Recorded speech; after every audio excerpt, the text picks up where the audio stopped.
It is my immense pleasure to invite all of you in this diagnostic week, which will be held from today to 7th of April.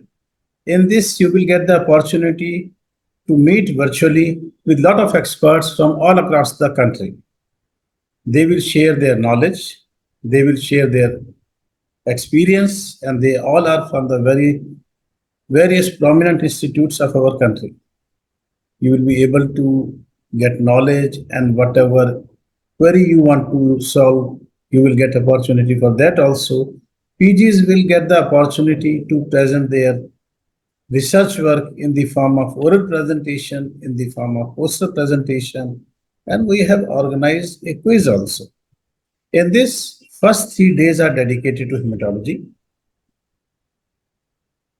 First 2 days hematology, then there is one session on quality, one day, then histopathology, cytopathology, then again one session on hematology.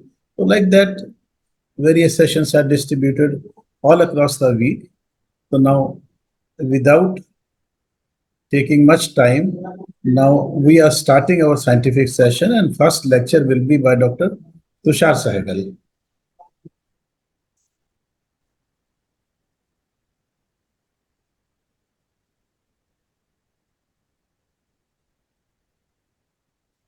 So, shall I start my presentation? Yes, Dr. Tushar, you can start now. Yes. So, good morning, everyone. Thank you, Neeraj sir, for inviting me for this wonderful talk and sharing my experience and expertise on iron deficiency anemia, classification, and lab diagnosis.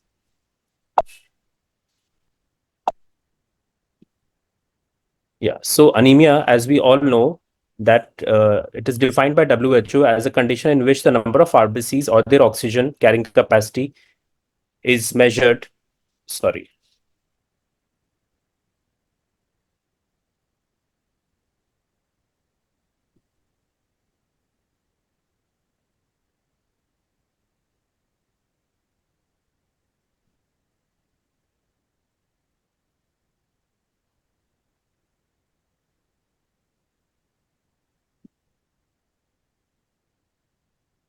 Yeah, so as defined by WHO, anemia is a condition in which the RBCs or their oxygen carrying capacity is insufficient to meet the physiological needs, which vary by age, gender, altitude, smoke, and pregnancy status.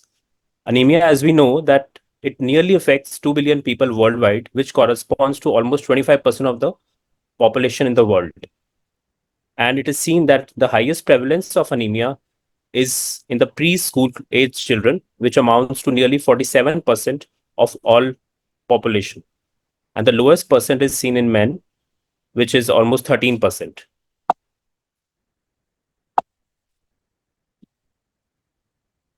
So WHO and UNICEF and UNO in 1997 has presented a data on hemoglobin and hematocrit cutoffs used to define anemia in people living at sea level.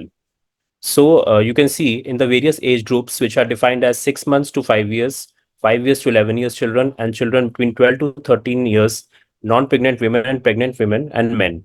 So these are the cutoff based on hemoglobin values, and this is cutoff based on the hematocrit values.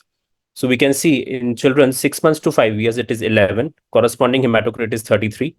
In 5 to 11 age group, the cutoff of hemoglobin is 11.5 and the hematocrit is 34. In children between 12 to 13 years of age, the hemoglobin is below 12 with a hematocrit of 36. In non-pregnant women, it is 12 with a hematocrit of 36. Pregnant women, 11. Hematocrit cutoff is 33. And in men, it is 13. And the hematocrit range is 39%. Also, to give more clarity, the WHO has classified anemia into mild, moderate, and severe based on various population sizes, as mentioned earlier also. And mild, moderate, severe are classified based on the level of hemoglobin, which is shown here. Now you can see there is some category of mild, which is actually a misnomer. Why? Because as you know, that the hemoglobin value decreases much later than the stores. So stores are depleted earlier than the hemoglobin value. So anemia prevalence in a population which can be defined as categorized into four major categories: less than 5% of the population, 5 to 19.9%, 20 to 39.9, and more than 40. So in less than 5% of the population, it is considered as normal, mild between 5 to 19.9%, moderate between 20 and 39.9, and when it is more than 40%, it is called as the severe public health problem. So anemia prevalence in India is categorized as severe because it affects more than 40% in the preschool age children, pregnant and non-pregnant women population. So this is the worldwide data of prevalence of anemia. And you can see 50% of the population in the world has iron deficiency anemia, and 42% of the population has anemia of chronic disease. Now, development of iron deficiency depends on the various factors like dietary availability of iron, altered iron absorption, then age, gender, environmental factors, altitude levels, and the blood loss. In contrast, development of ACD depends on various other factors like acute infection, for example, malaria endemic areas, chronic infection, where people are affected by tuberculosis and HIV, and inflammatory states like rheumatoid arthritis and cancerous conditions. The other anemia which are there, subtypes are there, which are micronutrient deficiency, vitamin A, vitamin B12, folate, riboflavin, and copper. And also some of the part of it is constituted by iron refractory iron deficiency anemia, which is a genetic alteration caused by mutation of matriptase 2. So this is the slide showing a normal iron hemostasis, which actually looks quite complex. You can see that there are various kind of organs are involved, starting from duodenum, where the iron absorption occurs. And then liver is involved because liver is a major secretor and regulator of iron by terms of secretion of hepcidin, which is a regulatory iron hormone. And third is the bone marrow and macrophages. So many organs are involved in normal iron hemostasis. We will see how they are involved in iron homeostasis one by one. So iron transport, as you can see, it is started from the brush border apical surface of the enterocyte. And there are 3 or 4 iron transporters, which are DMT1, heme transporter, and ferroportin. So DMT1 and heme transporter are located at the apical surface, and iron in the form of Fe3 plus is converted to Fe2 plus with the help of fetic reductase. So there is a reduction reaction going on. And then when it is converted to Fe2 plus, DMT1, which is the divalent metal transporter, causes the iron to enter in the enterocyte in the intracellular form, and some of it is stored as ferritin, and the rest of it is transported outside by another iron transporter, which is ferroportin. Now, before transporting iron outside by ferroportin, the Fe2 plus has to be converted to Fe3 plus, and this reaction is an oxidation reaction. It is catalyzed by ferrooxidase, which is your hephaestin and ceruloplasmin. Then the iron is taken by transferrin to be circulated to various other organs and cells of the body. Now you can see there is another heme transporter, which is heme, which is also involved in iron transporter, which is heme oxygenase, which actually causes iron to be released from the ferritin, from the ferritin, and it is again some of it is stored in the intracellular form, and some of it is transported outside. Another area where iron transport occurs is macrophages. Now, macrophages are involved when there is senescence of RBCs. So, when there is senescence of RBCs, the RBC die after completing some particular lifespan, they are phagocytosed by the macrophages, and there is a formation of phagolysosome. Phagolysosome occurs, and then iron is released, and you can see this Fe2 plus is released, and heme. So heme plus globin is released. So from heme, the iron is extracted, and ferritin is again taken intracellularly, and also some of it is transported outside by the same iron transporters, which is ferroportin, which again causes Fe2 plus to be converted to Fe3 plus in the presence of ferrooxidase, which is your ceruloplasmin and hephaestin, causing it to be taken up by the transferrin receptor and to be transported to various cells of the body. Now, again, iron regulation. So iron regulation is catalyzed by hepcidin, which is a 25 amino acid peptide, which is secreted by the liver. Now we have seen dietary iron is entered and absorbed in the duodenal enterocytes, and how the iron is taken up by the macrophages when the RBCs die. So it causes quite a lot of circulatory iron which is there in the body. Now this circulatory iron has to be regulated.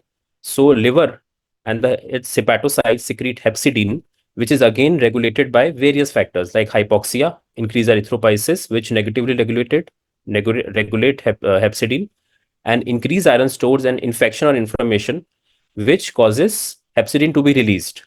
Now, when hepcidin is released, it internalizes ferroportin and causes disturbance in the iron absorption. So, no iron is absorbed from the body, and hepcidin acts on the lateral border of the enterocyte, causing ferroportin to be internalized.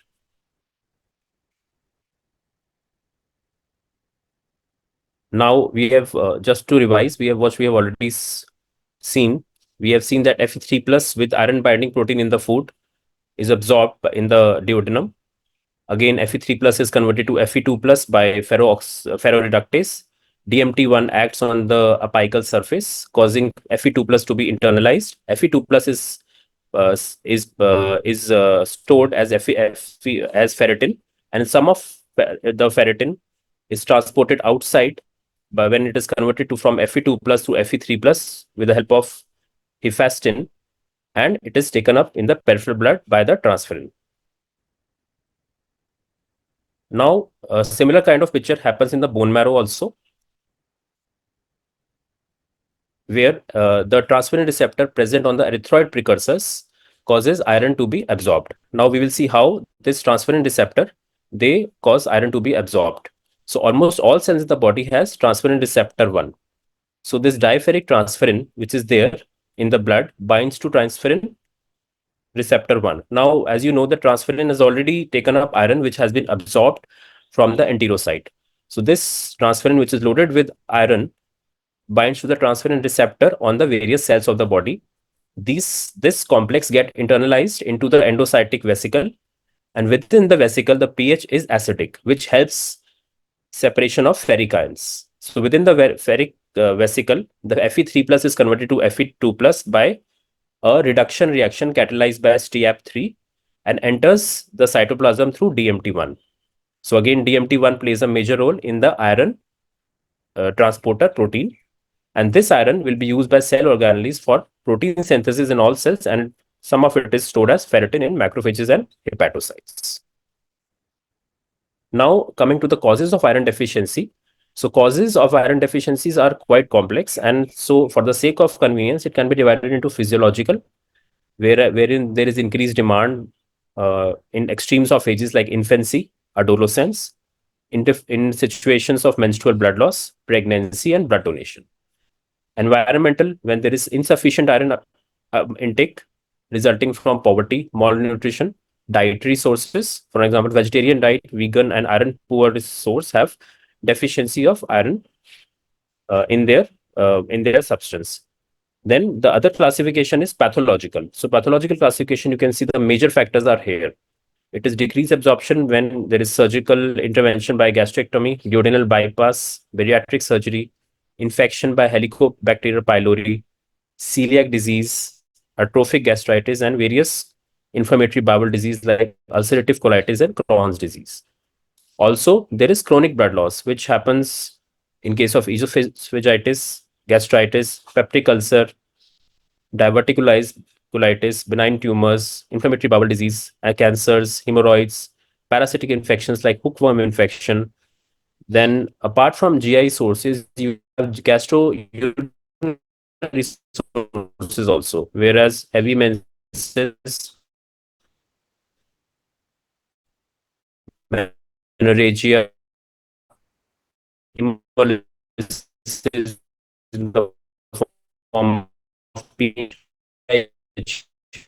malaria. Also, you can have systemic disorder, allergic telangiectasia, chronic schistosomal Munchausen syndrome, source of iron deficiency, and also inhibitors, which also cause various kinds of iron deficiency. There's another problem, which is genetic problem, which is iron refractory iron deficiency anemia caused by deficiency of matriptase 2 and mutation of that. It causes iron refractory iron deficiency anemia.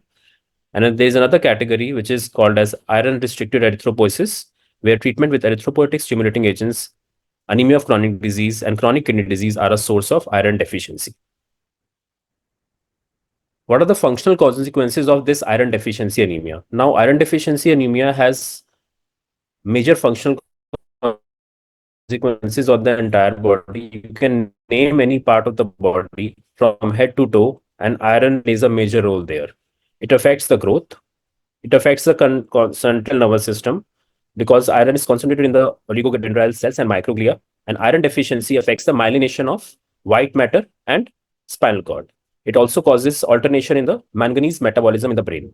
Then there is another system which is affected by iron deficiency, which is the endocrine system, wherein iron plays a major role in the iodine synthesis, and triiodothyronine has a major role in iron related issues and causes thyroid dysfunction, leading to cold intolerance and other problems in hypothyroidism. Then there is problems with the immune system. Iron deficiency causes 35% reduction in both helper and suppressor T cells. It also causes impaired killing by phagocytes due to a decrease in the magnitude of oxidative burst, which is actually mediated by iron. These are the various manifestation in epithelial tissues where iron plays a major role. It plays a major role in the nails, tongue, and mouth. Fingernails may become brittle, fragile, and longitudinally rigid. Ultimately, development of chylomicronia, which happens. So, chylomicronia is actually a condition in which there is spoon-shaped nails which are formed when there is deficiency of iron. Then tongue, where we can see glossitis, absence of filiform papillae, mouth, where we can see angular stomatitis, pharynx dysphagia, esophagus. There is webs are formed, which is called as Plummer-Vinson syndrome. In stomach, it can cause achlorhydria and gastritis. Then there is spica, which is craving and purposeful consumption of non-food substances, for example, earth, starch, and ice, which is caused by iron, zinc, and calcium deficiency. And it is symptoms are again relieved within 1 to 14 days of iron therapy. Also, we have some non-specific symptoms like fatigue, irritability, breathlessness, and palpitation because iron plays a major role in these conditions.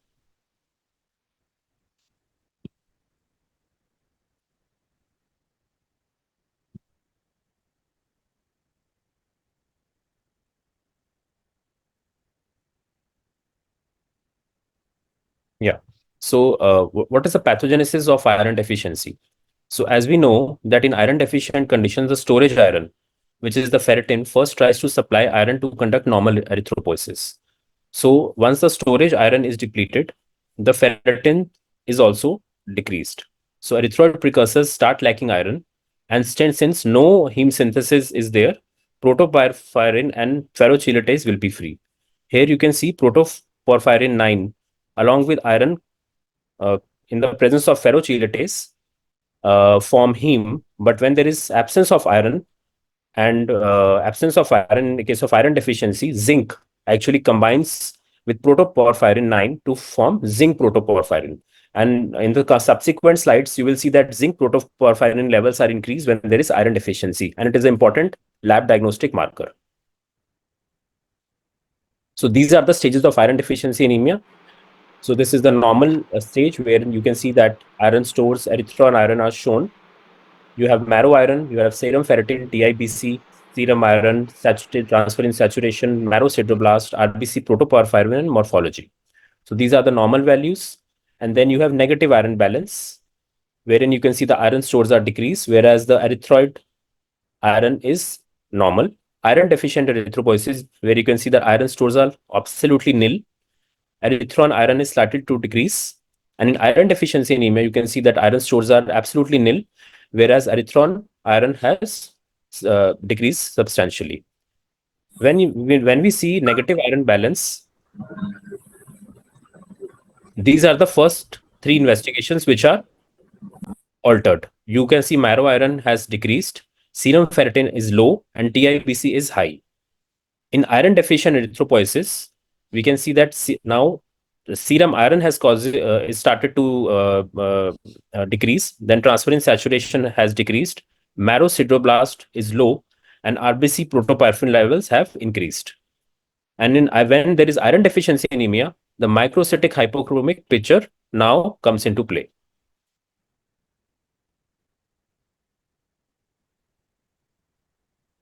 So when we discuss about iron deficiency anemia, so these are the lab investigations which are commonly required. We can see that the routine RBC parameters are hemoglobin, RBC count, and hematocrit. Along with you have RBC indices like MCV, MCH, and MCHC. And also you have specialized parameters like reticulated hemoglobin, which are important in investigating iron deficiency. Then we have serum assays like serum ferritin, serum iron, serum transferrin, TIBC, transferrin saturation, zinc protoporphyrin levels, serum transferrin receptor concentration, and then we come to microscopic examination where we see the peripheral blood film and grading of bone marrow iron stores, which is actually the gold standard of iron deficiency anemia. So starting with hemoglobin concentration. So hemoglobin, the reference method is Cynometh hemoglobin, and it varies according to sea level, smoking, and pregnancy. We have seen in the previous slides. Normal hemoglobin concentration as C is given by this table as given by the WHO and UNICEF guidelines. And here we can see that children 6 months to 5 years, the hemoglobin concentration is 11, 5 to 11, 11.5. Children between 12 to 13 years of age, the hemoglobin is 12. Non-pregnant women 12, pregnant women 11, and men 13. And since the hemoglobin concentration is altered by smoking, there has to be a adjustment which has to be made when the patient is a smoker. So these are the adjustments which are there as per the WHO UNICEF guidelines, wherein the levels are altered by the amount of cigarette which the persons smoke per day.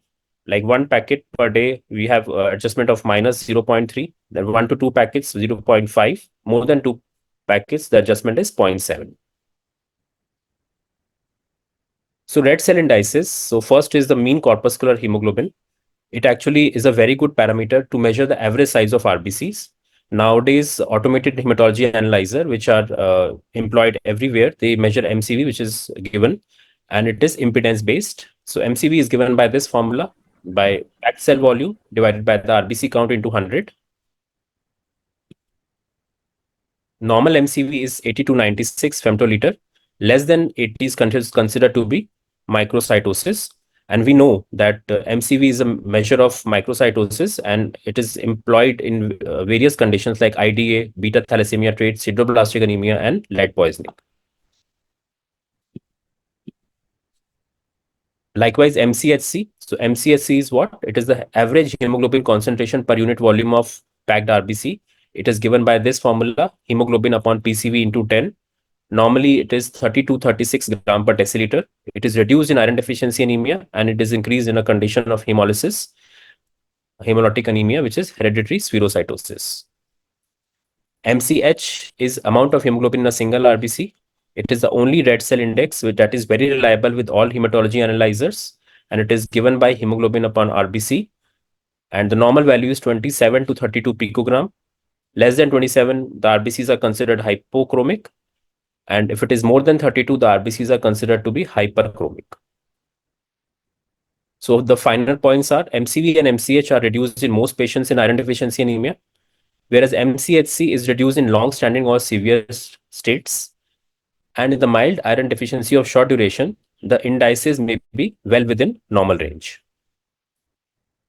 So coming on to an important parameter, which is the reticulocyte hemoglobin content. As we know that reticulocytes are young RBCs and they have quite a substantial amount of ribosomal RNA. So reticulocyte hemoglobin content is an early sensitive indicator of iron deficiency. This parameter actually examines the hemoglobin of the youngest circulating erythrocytes, which is the reticulocyte. And so since it is examining the reticulocyte, so it allows the detection of iron deficiency before the bulk population of RBCs have shown the effect of iron deficiency. Similarly, a response to iron therapy can be assessed when we measure this parameter, reticulocyte hemoglobin, which is much earlier deteriorated than other hematological measurements. The limitation with this parameter is that it is not available with all the blood cell analyzer as it is a proprietary parameter. The other parameter which is important, which is a part of this major complete blood count report, it is the red cell distribution width. It is a quantitative measure of the variation in the RBC size, and it is a measure of anisocytosis. The size of RBCs can be determined by red cell distribution width. How is it measured? RWSD, which is the RWSD standard deviation, it measures the width of the RBC distribution curve at about 20% above the baseline. The wider the R curve, the higher will be the value. And the normal RWSD is 35 to 45 femtoliters. The RDW-CV is more commonly used, and it is a better parameter because it is a parameter which is obtained by CSD divided by the MCV into 100. Normal is 11 to 14.14% and increase in iron deficiency anemia. And there is no disorder which has abnormally low RDW values. So RDW is very important parameter when iron deficiency anemia intervenes, and it shows anisocytosis, wherein we can say that the patient has iron deficiency because the RDW is deranged. So just to revise, anisocytosis is an important early sign of iron deficiency and one that has differential diagnostic value when quantified. It is increase in iron deficiency. It is useful in differentiating iron deficiency from thalassemia trait condition in which RW is absolutely normal, unless the thalassemia trait is also associated with coexistent with iron deficiency. Next, we come to some biochemical investigations which are important in assessing iron deficiency anemia. Serum ferritin assay is one such investigation. Ferritin, as we know, it is a protein shell plus the iron core, which is composed of ferric oxyhydroxide. And one molecule of ferritin binds to almost 4,500 iron atoms. We can use serum or plasma for analysis. The method is ELISA, or more commonly used is particle enhanced immunodepredatory assay, which is available in most of the biochemical platforms. The units are microgram per liter. Serum ferritin has various advantages. It reflects the bone marrow iron stores. Number one, it is not affected by smoking or residential elevation above sea level. But the advantage of ferritin the disadvantage of the ferritin is that it is an acute phase reactant. So it is elevated in most of the inflammatory state, and it is reduced in pregnancy even if the iron stores are normal. So this is the grading which is given of serum ferritin. When iron stores are 0 and marrow iron stain is also 0, then ferritin is less than 15. When iron stores is up to 300, iron stain on bone marrow is 1 plus, then the ferritin is 15 to 30. Similarly, when iron stores are 800, marrow iron is 2 plus, then the ferritin is almost around 60 microgram per liter. When the iron stores are to the tune of 1000 milligram, the iron stain is 3 plus, the ferritin is almost 150.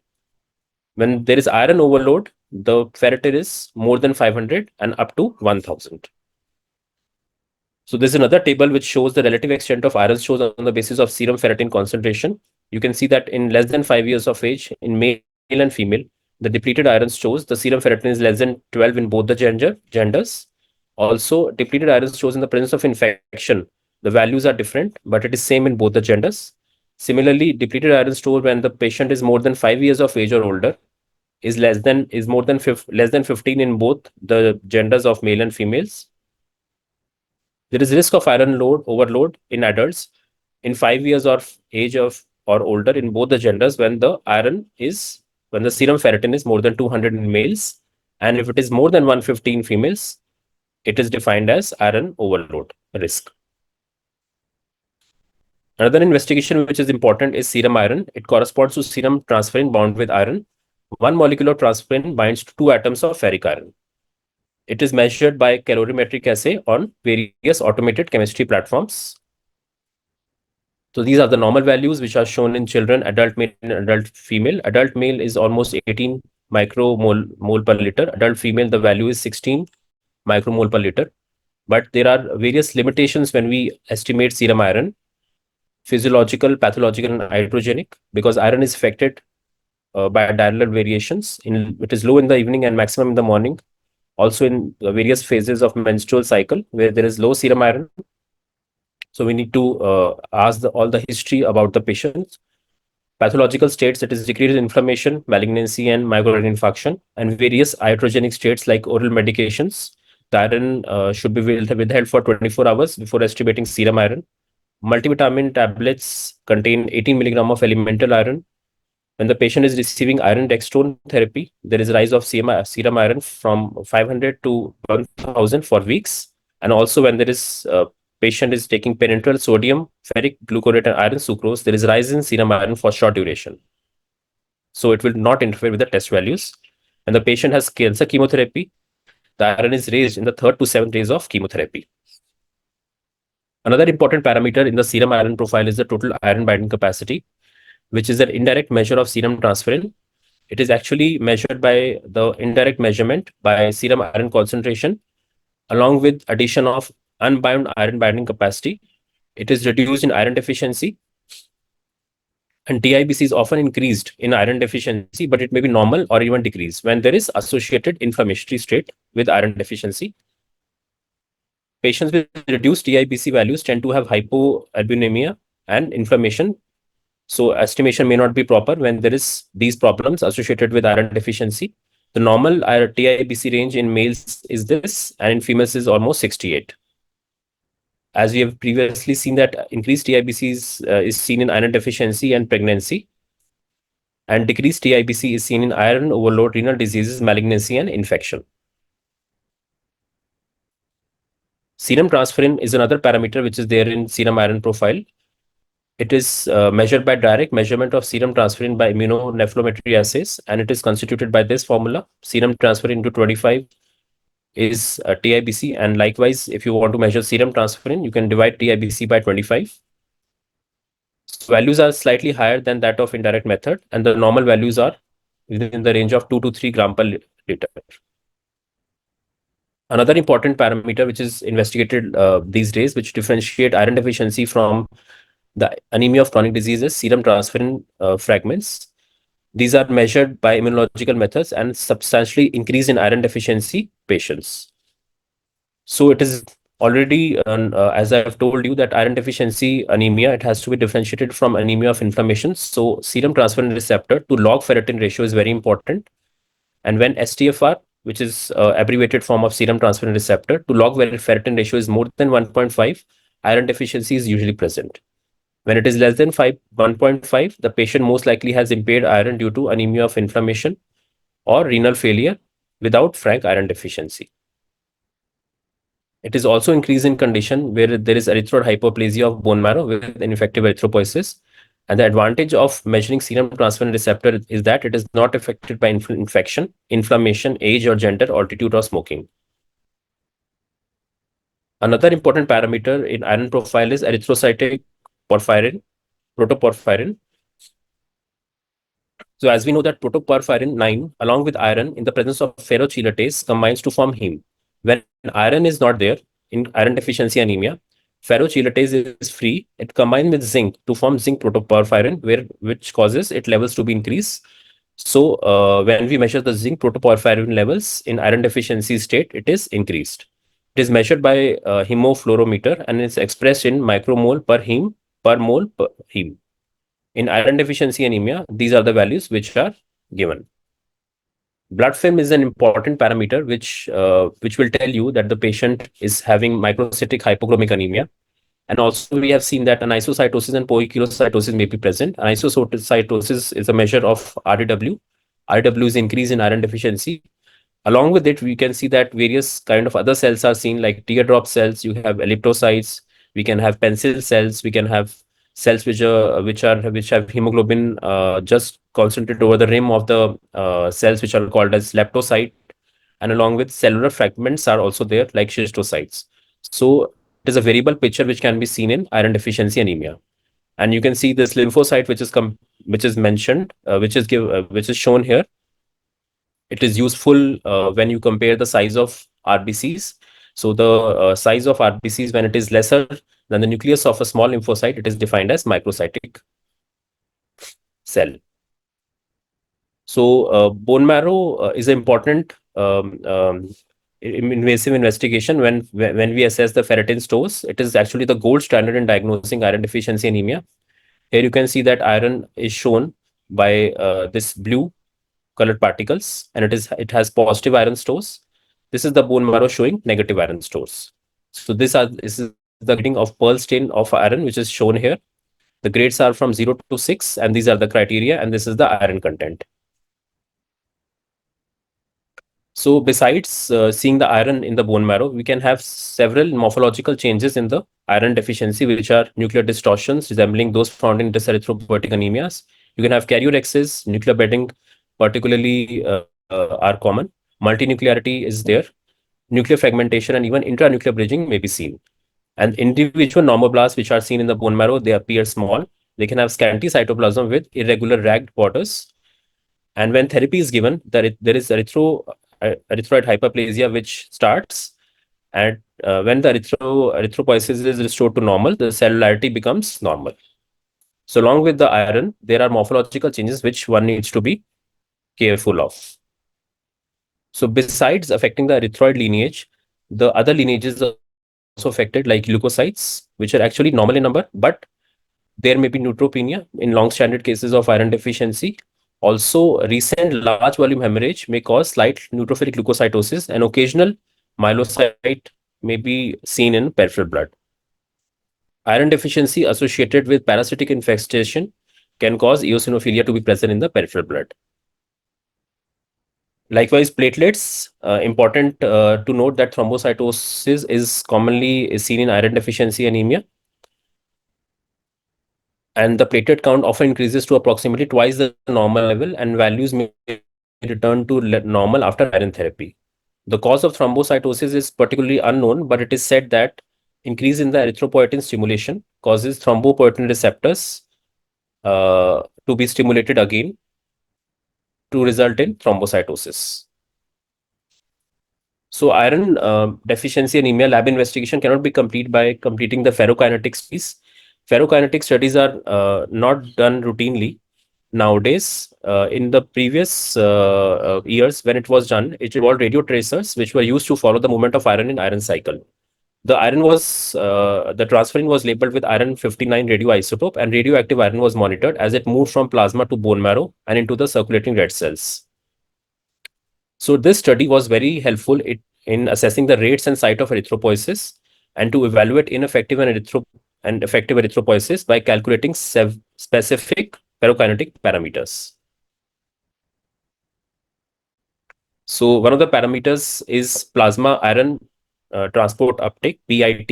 It is a measure of the rate at which the iron leaves the plasma. PIT is generally considered a good index of total erythropoiesis, whether it is effective or ineffective. And it correlates with total nucleated red cell mass and with the rate of red cell production induced by phlebotomy. The PIT tends to increase as the serum iron increases, even when the total erythropoiesis is unchanged. This limits its value as a measure of erythropoiesis. Another parameter which is there in the ferrokinetics is erythron transferrin uptake. It's an improvement over the PIT.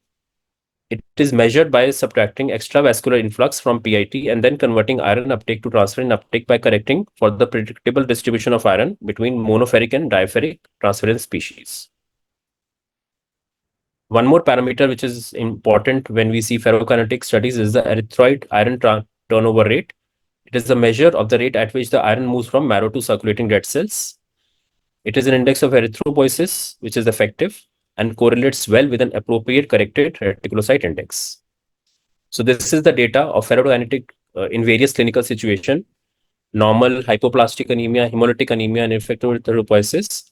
And we can see these are the various parameters of ferrokinetic studies: plasma iron transport rate, erythron transferrin uptake, red blood cell utilization, and erythroid iron turnover rate. We can see that in conditions of ineffective erythropoiesis and hemolytic anemia, all the parameters are markedly increased vis-a-vis comparison to normal and hypoplastic anemic states. So to summarize, lab investigations in very different stages of iron deficiency anemia is categorized under the following headings: iron deficiency without anemia, iron deficiency with anemia, and iron deficiency with severe anemia. We can study various parameters from hemoglobin, size of the red cells, serum ferritin, serum iron, TIBC, transferrin saturation, reticulocyte hemoglobin, which is a new parameter, bone marrow iron strain, and zinc protoporphyrin levels, and accordingly classify iron deficiency according to presence of anemia, which is without anemia, mild anemia, and severe anemia. So take home message: iron is an essential element in biology required for numerous cellular processes. Is one of the most common causes of anemia. Hepcidin is a negative regulator of iron absorption and recycling. And serum ferritin is the most efficient test for iron deficiency. Reticulocyte hemoglobin content is an early sensitive indicator of iron deficiency as it measures iron in the newer RBC, which is the reticulocyte. Thank you so much.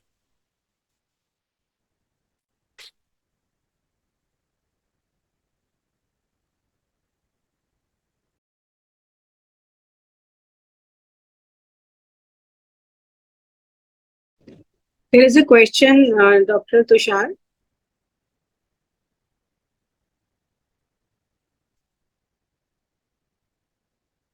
Hello. Hello, can you hear me, ma'am? Yeah, I can hear you. It Yes. was a very nice presentation, Dr. Tushar. Thank you so much for that. Just wanted to know that if some patient is on iron supplementation. Yes, ma'am. So I was once going through and having a discussion with some gynecologist friend that there should be some rationalization while supplementing this oral iron. So, like for first 2 3 days, it is absorbed better, and after some time, it is. So, can you suggest something on that?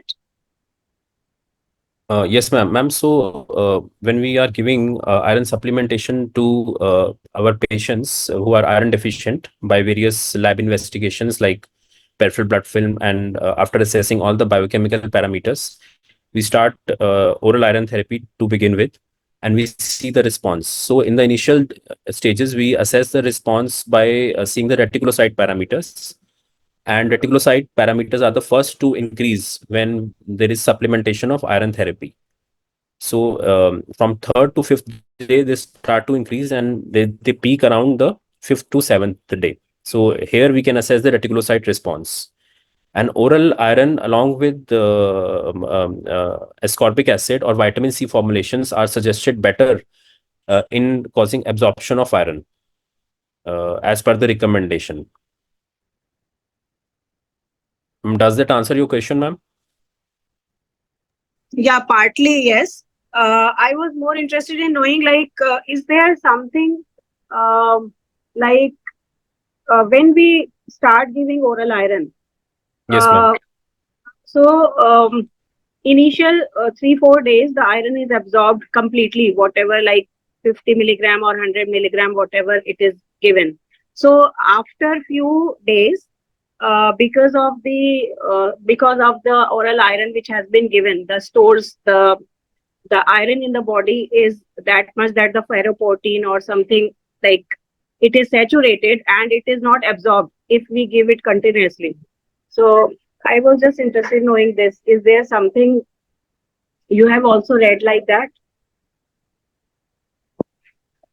Ma'am, if there is still iron absorption which is not going absorbed in the patient, so we must look for other sort of inflammatory states like anemia of chronic disease, which may be there along with iron deficiency. And we can evaluate by doing transferrin receptor, STFR. If the STFR is more than 1.5, that is, hello. If the Yeah. STFR is more than 1.5, it will tell you that it is iron deficiency. Whereas if it is less than 1.5, it may signify there is an inflammatory state which is going on. So it can be investigated likewise. So anemia of chronic disease can be investigated, and we can investigate whether it is due to other causes like renal, liver, or other things. Okay. Thank you so much. Thank you, Thank you. Dr. Welcome, ma'am.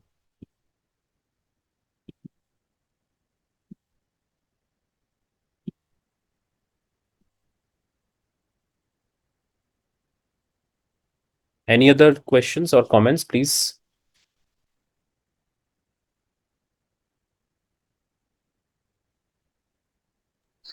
The presentation was very nice, comprehensive, and includes every topic. Thank you so much, ma'am. Okay.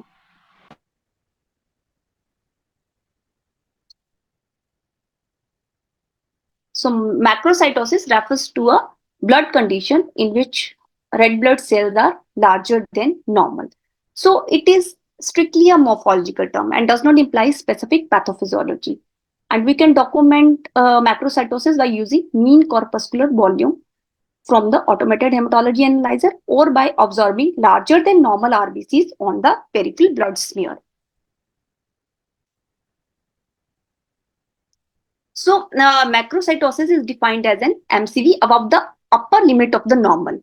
So upper limit of the normal varies with age. So as in preterm infants born at less than 25 weeks of gestation, upper limit for MCV is 119 plus minus 7 femtoliter. And in term newborn, it is 106 plus minus 4 femtoliter. And in adults, it is 96 to 100 femtoliter. So if MCV is above this upper limit, it is labeled as macrocytosis. So macrocytosis can be classified on the basis of MCV as mild, moderate, or severe, depending upon if MCV is more in the range of 100 to 105 femtoliter, and moderate if it is in the range of 106 to 115 femtoliter, and severe if it is more than 116 femtoliter.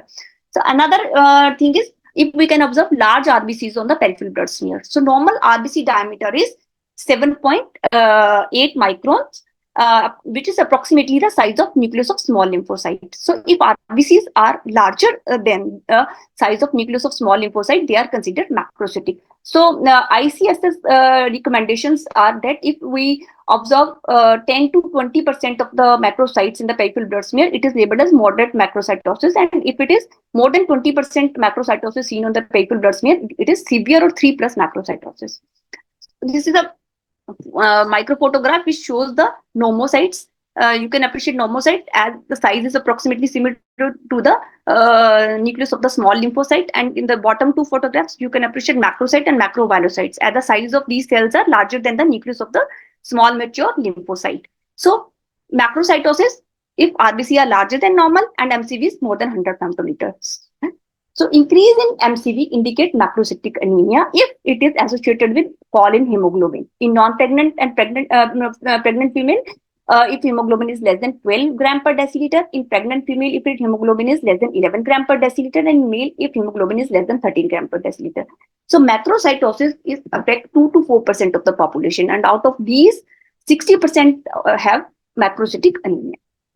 So now another thing is red cell distribution width, which is Mayer variation in the RBC sizes. So RBC with varied sizes or two population, that is small RBCs plus reticulocytes or polychromatophils, or if there is a concomitant disorders with macrocytosis and microcytosis due to vitamin B12 folate deficiency plus iron deficiency, the RDW will be high. So RDW measure the width of RBC distribution curve. So this is the RBC histogram. This is show the normal histogram RBC curve is well shaped, and it falls between the lower discriminator and upper discriminator, which is at 25 femtoliter and 250 femtoliter respectively. Peak of the curve should fall within the normal MCV range, that is 80 to 96 femtoliter. So RDW is measured at a 20% above the baseline. So it wider the curve, more is the MCV. So if the RBC are smaller than the normal, the curve will shift toward the left. And if RBCs are larger than the normal, the curve will shift toward the right. So in macrocytosis, the curve will be toward the right. So now approach to the macrocytic anemia. So if there is a fall in hemoglobin with MCV values, if MCV is more than 100 femtoliter, there will be macrocytosis. So macrocytic anemia is classified into two categories. That is non-megaloblastic macrocytic anemia or megaloblastic macrocytic anemia. So causes of macrocytic anemia are many, and they range from benign to malignant causes. So complete workup is essential to determine the etiology of the cause of macrocytic anemia. So, if in macrocytic anemia, if the neutrophils in the peripheral blood smear shows more than 5 lobes, that is, they are hypersegmented, then it is a megaloblastic macrocytic anemia. And if neutrophils have less than 5 lobes, it is non-megaloblastic macrocytic anemia. So, non-megaloblastic macrocytic anemia, there will be no megaloblastosis, neutrophils will be having less than 5 lobes, and DNA synthesis is not impaired. In megaloblastic macrocytic anemia, there will be megaloblastosis, hypersegmented neutrophils that is having more than 5 lobes, and there will be impaired DNA synthesis. So there are certain clues from the complete blood count and blood smear which can indicate the cause of the macrocytosis. So severity of macrocytosis and presence or absence of the cytopenias and specific RBC morphology in peripheral blood smear is useful to narrow down the cause of the macrocytosis and guiding the evaluation. So if the macrocytosis is severe, that is MCV is above 110 to 116 femtoliter, it is associated exclusively with megaloblastic anemia. Over 90% of the cases have deficiency of B12 or folate, and major associated finding, as I have told, is multilobated or hypersegmented neutrophils. So, and if the macrocytic anemia is mild, that is in the range of 100 to 105 femtoliter, it is usually because of benign condition, that is alcohol consumption, liver disorders, etc. So, if anemia is having along with one or more cytopenias, that's leukopenia, thrombocytopenia, then the main cause is primary bone marrow problem, which can be megaloblastic anemia and myelodysplastic syndrome. In myelodysplastic syndrome, peripheral blood show neutrophils with less than 3 lobes, that is, they are hypolobulated or pseudopalgaroid, and with reduced number of cytoplasmic granules, that is, they are hypogranules. And if in the peripheral blood you see target cells of somatocyte, this suggests the liver diseases. And macrovalocyte mainly seen in B12 and folate deficiency, but can be seen in copper deficiency and can be seen in drug-induced conditions, membrane disorders such as hereditary stomatocytosis and hereditary xerocytosis. And if polychromatophils seen along with reticulocytosis and schistocytes, this indicate hemolysis, and spherocytes such as seen in hereditary spherocytosis or autoimmune hemolytic anemia. And if there is extremely high MCV, which can be clue to artifactually high value caused by RBC agglutination, as in cold agglutinin disease. So peripheral blood smear and the complete blood count can give a clue to the cause of the macrocytosis. So the causes of megaloblastic anemia. So it can be due to B12 and folate deficiency. B12 deficiency can be due to malabsorption, which can be due to pernicious anemia, gastrectomy, gastric bypass, ileal disease, ileal dissection, pancreatic insufficiency, or can be drug-induced, and or there can be a bacterial competition for dietary cobalamin due to bacterial overgrowth syndrome, or dietary lack, as in strict vegetarians and vegans, and impaired utilization in the congenital transcobalamin 2 deficiency cases. And folate deficiency, main cause is inadequate intake of the folate, and the second is increased demand, as in pregnancy, infancy, and diseases associated with rapid cellular proliferation like hemolysis and leukemia. In malabsorption, as in jejunal bypass and short bowel syndrome, and if there is a bacterial overgrowth or drug-induced, like in anticonvulsant, oral contraceptive, sulfasalazine, methotrexate, tamiflu, and alcohol cases. So there are now coming to the causes of the non-megaloblastic anemia. So non-megaloblastic anemia, there will be a it can be due to alcohol intake and liver diseases. It can be due to reticulocytosis, which can occur in recent blood loss or hemolytic anemia, hypothyroidism, or drug effects due to stabudine, sulfasalazine, valproic acid, valacyclovir, or zidovudine. And physiologically increased size of RBC can be seen in pregnancy and newborn and infants. So there can be a spurious increase in the size of RBCs, as in cold agglutinin induced aggregation. So there will be a clumping of RBC by the cold agglutinin, or hyperglycemia due to osmotic swelling in the RBCs, or in leukocytosis and paraproteinemia, in which there will increase sample turbidity and it lead to overestimation of RBC size. Other causes can be if the sample is left at the room temperature for longer time, it can lead to increased size in the RBCs. So if these possibilities are there, they are generally eliminated by repeating the CBC and reviewing the peripheral blood smear. And if a cold agglutinin is suspected, then the sample is warmed prior to the analysis. So now coming to the pathophysiology of macrocytosis in alcohol and liver diseases, which are common cause of macrocytosis and macrocytic anemia. If there is a regular ingestion of 30 grams of alcohol per day, it is sufficient to cause macrocytosis. And chronic alcohol user have a mild macrocytosis, that is MCV between 100 to 105 grams per liter, even before anemia appears. So any abstinence from alcohol result in resolution of the macrocytosis within 2 to 4 months, which confirm the diagnosis that macrocytosis is due to alcohol consumption. So acetaldehyde, which is a metabolic breakdown product of alcohol, causes membrane changes in RBC precursors and circulating RBCs, and they interfere with the cell division. Therefore, they increase in the cell volume is seen. And in second is abnormal RBC membrane. So RBC membrane is a complex lipid bilayer with integral membrane protein attached to underlying circumferential cytoskeleton that give mechanical stability and deformability. So liver diseases causes the increased membrane cluster content, and there is lipid deposition within the membrane. And in hereditary stomatocytosis, which impair volume regulation of the membrane composition, and these factors results in increase in the cell of size of the RBCs. So now increased reticulocytosis. So RBC leave bone marrow as a reticulocyte, which are larger in size, that is MCV between 120 to 150 femtoliter. So immature RBCs that have ejected their nuclei but retain some messenger RNA, making them appear slightly bluish or purplish, that is polychromatophils on standard right gymnastin. After they enter the circulation, they undergo loss of water and membrane and have a typical MCV of 103 to 126 femtoliter. And these are the hallmark of hemolytic anemia and bone marrow recovery following chemotherapy, hematopoietic stem cell transplantation, and repletion of deficient vitamins, that is B12, folate, or iron. So there is a stress or shunt reticulocytes, that is in severe anemia, the signal of erythropoietin goes and it causes the increase in the RBC production, which causes developing RBCs to skip the cellular division and cause them to enter the circulation prior or sooner than they otherwise would enter.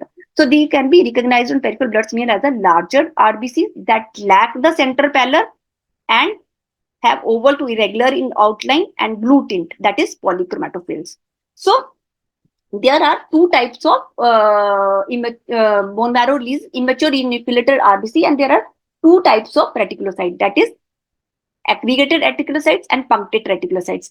So they differ in appearance in Ramnowski stains, that is right ginger stain, and hemothylene blue stain, that is supravital stains.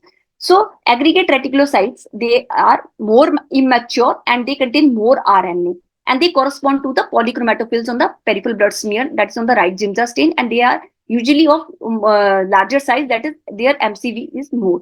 However, punctate reticulocyte, they are mature than aggregate reticulocyte and they contain less RNA, and they stain faintly blue with the on the right ginger stain, and however they can be of normal size or maybe of larger size. So they can be of macrocyte or normocytes, and then they mature into the mature RBC. So now coming to hypothyroidism. So mechanism, how the hypothyroidism cause macrocytosis is unclear. However, patient with hypothyroidism, autoimmune hypothyroidism may have vitamin B12 deficiency, which is caused by autoantibody to the gastric parietal cells. And they may have a concomitant pernicious anemia, which can cause macrocytosis. So pathophysiology of megaloblastic anemia. So megaloblastic anemia are a group of macrocytic anemia in which the bone marrow shows megaloblastic erythropoiesis. So disorder is caused by impaired DNA synthesis, and there is nuclear cytoplasmic asynchrony, that is maturation of nucleus being delayed relative to the cytoplasm. So megaloblastic cells are the morphological hallmark of megaloblastic anemia. So there will be a megaloblastic red cell precursor, granulocytic precursor, and megaloblastic metapherocytes. So now coming to the overview of cobalamin and folate metabolism. So first of all, the structure of the cobalamin. So it belongs to the choline family and is an organometallic cofactor. So it has a 4 nitrogen of its planar tetrapyrrole anchor, a central cobalt atom, which is linked to the nucleotide, that is 5,6-dimethyl benzimidazole below, and a variable prostatic moiety above. So this prostatic moiety can be hydroxy group, or can be cyanide group, or can be adenosyl group. So according to them, it can be cyanocobalamin, hydroxycobalamin, ecocobalamin, and nitrocobalamin, methylcobalamin. So these are the corinoids. So cyanocobalamin and methylcobalamin are the physiologically, metabolically active in humans. And hydroxycobalamin is a therapeutic form of B12, which is given in the treatment of megaloblastic anemia. And other cobalamins are not metabolically active in the humans. So daily requirement in adult is 2.4 microgram per day of vitamin B12, and its requirement increases in the pregnancy and lactation to 2.6 to 2.8 microgram per day. And the total body content is 2 to 5 milligram in adults. And this body content is sufficient for 2 to 4 years, even if the person become vegetarian or purely vegan. So sources of B12 is synthesized by microorganisms in human large intestine, but is not absorbed from this side. So the humans are entirely dependent upon the dietary sources. So average daily requirement is 2 to 3 microgram. And human obtained cobalamin third, and that is from the meat and dairy product, and liver is the richest source of B12. Plants do not contain cobalamin. In food, B12 occur bound to protein in the methyl or deoxyadenosyl form. So it is a water soluble vitamin, and it required as a cofactor in DNA synthesis and in both in fatty acid and amino acid metabolism. So it helps in the normal functioning of the nervous system by its role in synthesis of myelin, and in circulatory system by maturation of erythroid precursor in the bone marrow. So this is the picture which is showing the cobalamin metabolism in the body. So cobalamin enters the body by the food, in which it is bound to the protein in the food. So when we consume the food which contains cobalamin, it bound to protein, it enters the stomach, and in the stomach, the acid, pH and pepsin separate the cobalamin from the food particles. So now the cobalamin is free, and it attached to heptocorin, which is secreted by the gastric glands, and it binds to the cobalamin, and at the same time gastric parietal cell which secrete intrinsic factor. But intrinsic factor is not bound to cobalamin and heptocorin complex at this place. So it travels together and reaches the second part of the duodenum. And the second part of the duodenum, the alkaline secretion from the pancreas, which contain bicarbonate and proteases, cause proteolytic degradation, and heptocorin is of the heptocorin, and cobalamin is freed from the heptocorin, and now it is free to combine with intrinsic factor and form the intrinsic factor cobalamin complex. And now this complex goes to the terminal part of the ileum, where ileal enterocyte absorb the intrinsic factor cobalamin complex. Now, in the ileal enterocyte, the microvillus pits of the brushed border of the ileal enterocyte contain the receptor, that is cobalamin, cubam receptor. So this cubam receptor has a binding site for intrinsic factor. So intrinsic factor has a two binding site. One is for the cobalamin, and other is for the cubam receptor. So after binding to the cubam receptor, this complex intrinsic factor and cobalamin is internalized and endocytosed, and there the lysosomal degradation of the intrinsic factor as well as receptor occurs, and cobalamin is freed, and it then attaches to the transcobalamin 2, forming holotranscobalamin. So methyl cobalamin has a two metabolic active form, that is cobalamin has a two metabolic active form, that is methyl cobalamin and adenosine cobalamin. Methyl cobalamin help in formation of methionine from homocysteine, and in this step methyl tetrahydrofolate is converted into tetrahydrofolate, and methionine is then converted into 5-adenosyl methionine, which causes methylation of DNA and myelin, and the adenosyl cobalamin helps in the formation of succinyl-CoA for the methylmalonyl-CoA. Now, there are three cobalamin binding proteins, as we have seen. One is intrinsic factor, which binds 75% of the food cobalamin, and then is transcobalamin 2, and third is transcobalamin 1, which is also known as heptocorin. So intrinsic factor is a glycoprotein. Gene for it is present on the chromosome 11. It is secreted by the parietal cell of the cardiac and fundal mucosa of the stomach. It resists proteolytic digestion and has a two binding sites, as I have told. That is, one is for the cobalamin and other is for the ileal receptor, that is cubilin. So cubilin is a 460 kilodalton peripheral membrane glycoprotein. It is present in the microvillus pits of the ileal mucosa brush border, and it forms a multifunction epithelial receptor complex, that is cubam complex, which is complex of cubilin receptor and amnion-less. Amnion-less serves as a chaperone for endosomal targeting, and concentration of cubilin receptor is maximum near the terminal ileum. So therefore, the absorption of B12 is maximum in the terminal ileum. So now transcobalamin 2, transcobalamin is found in the plasma, synthesized by the endothelial cell and other cells in the body, and it accepts freshly absorbed cobalamin at portal vein and interface and transport it to plasma. So holotranscobalamin is transcobalamin bound to cobalamin, is cleared quickly by cellular uptake, and its half-life in plasma is 90 minutes. Transcobalamin 1, which is also known as heptocorin, R binder or covalophyllin is heavily glycosylated. It is synthesized in the exocrine gland epithelium and in the specific granules of the late myeloid precursor.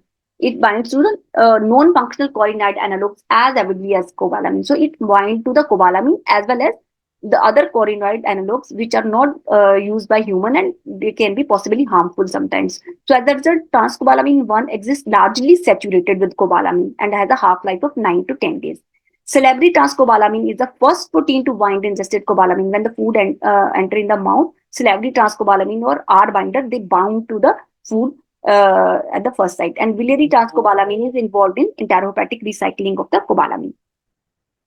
So these are the three cobalamin binding protein: intrinsic factor, transcobalamin 2, and transcobalamin 1, that is haptocorrin. So intrinsic factor and transcobalamin 2, they have a high affinity and specificity for cobalamin.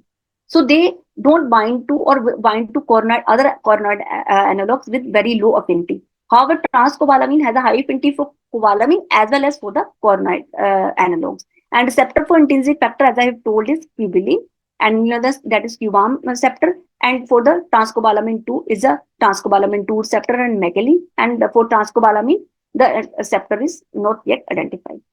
Now, absorption of vitamin B12.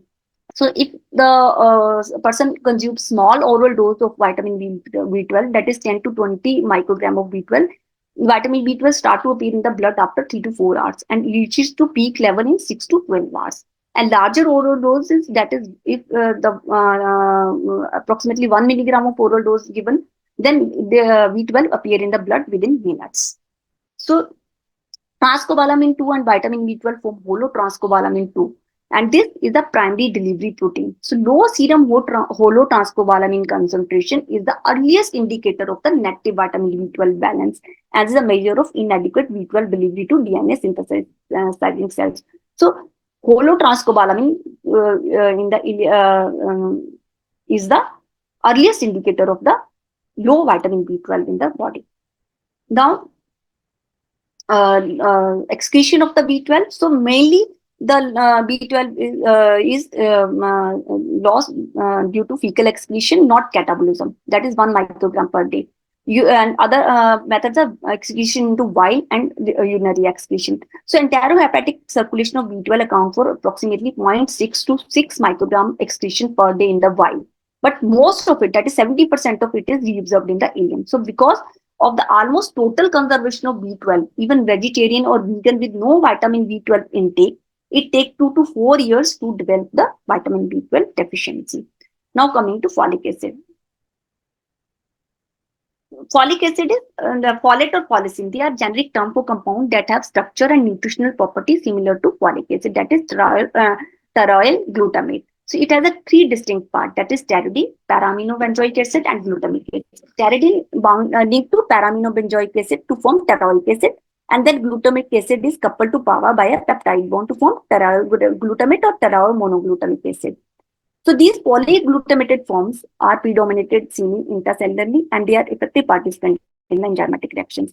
Monoglutamated forms are seen extracellularly, and they traverse the membrane more easily. N5-methyl tetrahydrofolate, that is methyl tetrahydrofolate, is the active form of folic acid. So this is a structure. This is a pteridine residue. This is para-aminobenzoic acid, and this is the L-glutamic acid. So this is the therapeutic form of folic acid, that is triglutamic acid. It has 1 glutamic acid, and pteridine ring is not reduced. So metabolic activity requires reduction of tetrahydrofolate at 5, 6, 7, 8 site of nitrogen. So various 1 carbon moieties are attached at position 5 and 10, or bridging 5 or 10. So each folate participating specific reactions by transferring or by accepting or by transforming its 1 carbon moiety. So in this, the dihydrofolate is formed after the enzymatic activity of dihydrofolate reductase enzyme, and this dihydrofolate is again converted into tetrahydrofolate in the presence of enzyme dihydrofolate reductase. This is the most active form in the body, and it is natural food folate is in the form of tetrahydrofolate. And in the presence of the serine hydroxymethyl transferase enzyme, it is converted into 5,10 methylene tetrahydrofolate, which helps in the nucleic acid synthesis. And in the presence of methyl tetrahydrofolate reductase enzyme, it is converted into the L5-methyl folate, which is active circulating form, and it donates methyl group to converting homocysteine to methionine. So now this is the structure of tetrahydrofolate, that is active form of folic acid. It has a pyridine, PABA, and 3 glutamic acid residue which are attached to the this toroic acid. So now there are various reactions which involve transfer of one carbon unit from donor to acceptor. And this table is showing the reactions in the body which involve one carbon transfer. That is conversion of serine to glycine, thymidylate synthesis, histidine catabolism, methionine synthesis, and purine and pyrimidine synthesis. So the one carbon voting transfer is most important in the methylation of deoxyuridylate to thymidylate, which is catalyzed by enzyme thymidylate synthase, which require N5 and 10 methylene tetrahydrofolate as a cofactor. So in this reaction, N5 and 10 methylene tetrahydrofolate simultaneously transfer and reduces one carbon group, and itself serves as a hydrogen donor for the reduction, and it generates dihydrofolate, which is reduced again to tetrahydrofolate by dihydrofolate reductase and NADPH before it can be utilized again as a coenzyme. So daily requirement of folic acid in adult is 400 microgram per day. In pregnancy and lactation, requirement increases to 600 and 500 microgram per day. Total body content of folic acid is 5 to 10 milligram in adults, which is sufficient to 4 to 5 months if someone stop consuming the sources which provides the folate. So main sources are vegetable sources, that is asparagus, broccoli, spinach, lettuce, beans, and fruit sources are oranges, lemons, bananas, strawberries, and melons.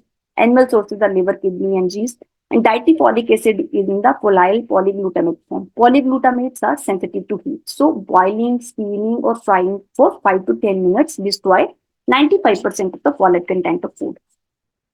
So intestinal absorption can be saturable or non-saturable. So saturable intestinal absorption of folate is carrier-mediated process. It occurs in the upper intestine, that is in the duodenum and jejunum. And it begins in the intestinal duct borders with hydrolysis of ingested polyglutamates folate to monoglutamate forms, which crosses or traverses the cell membrane easily. And non-saturable absorption occurs in the ileum.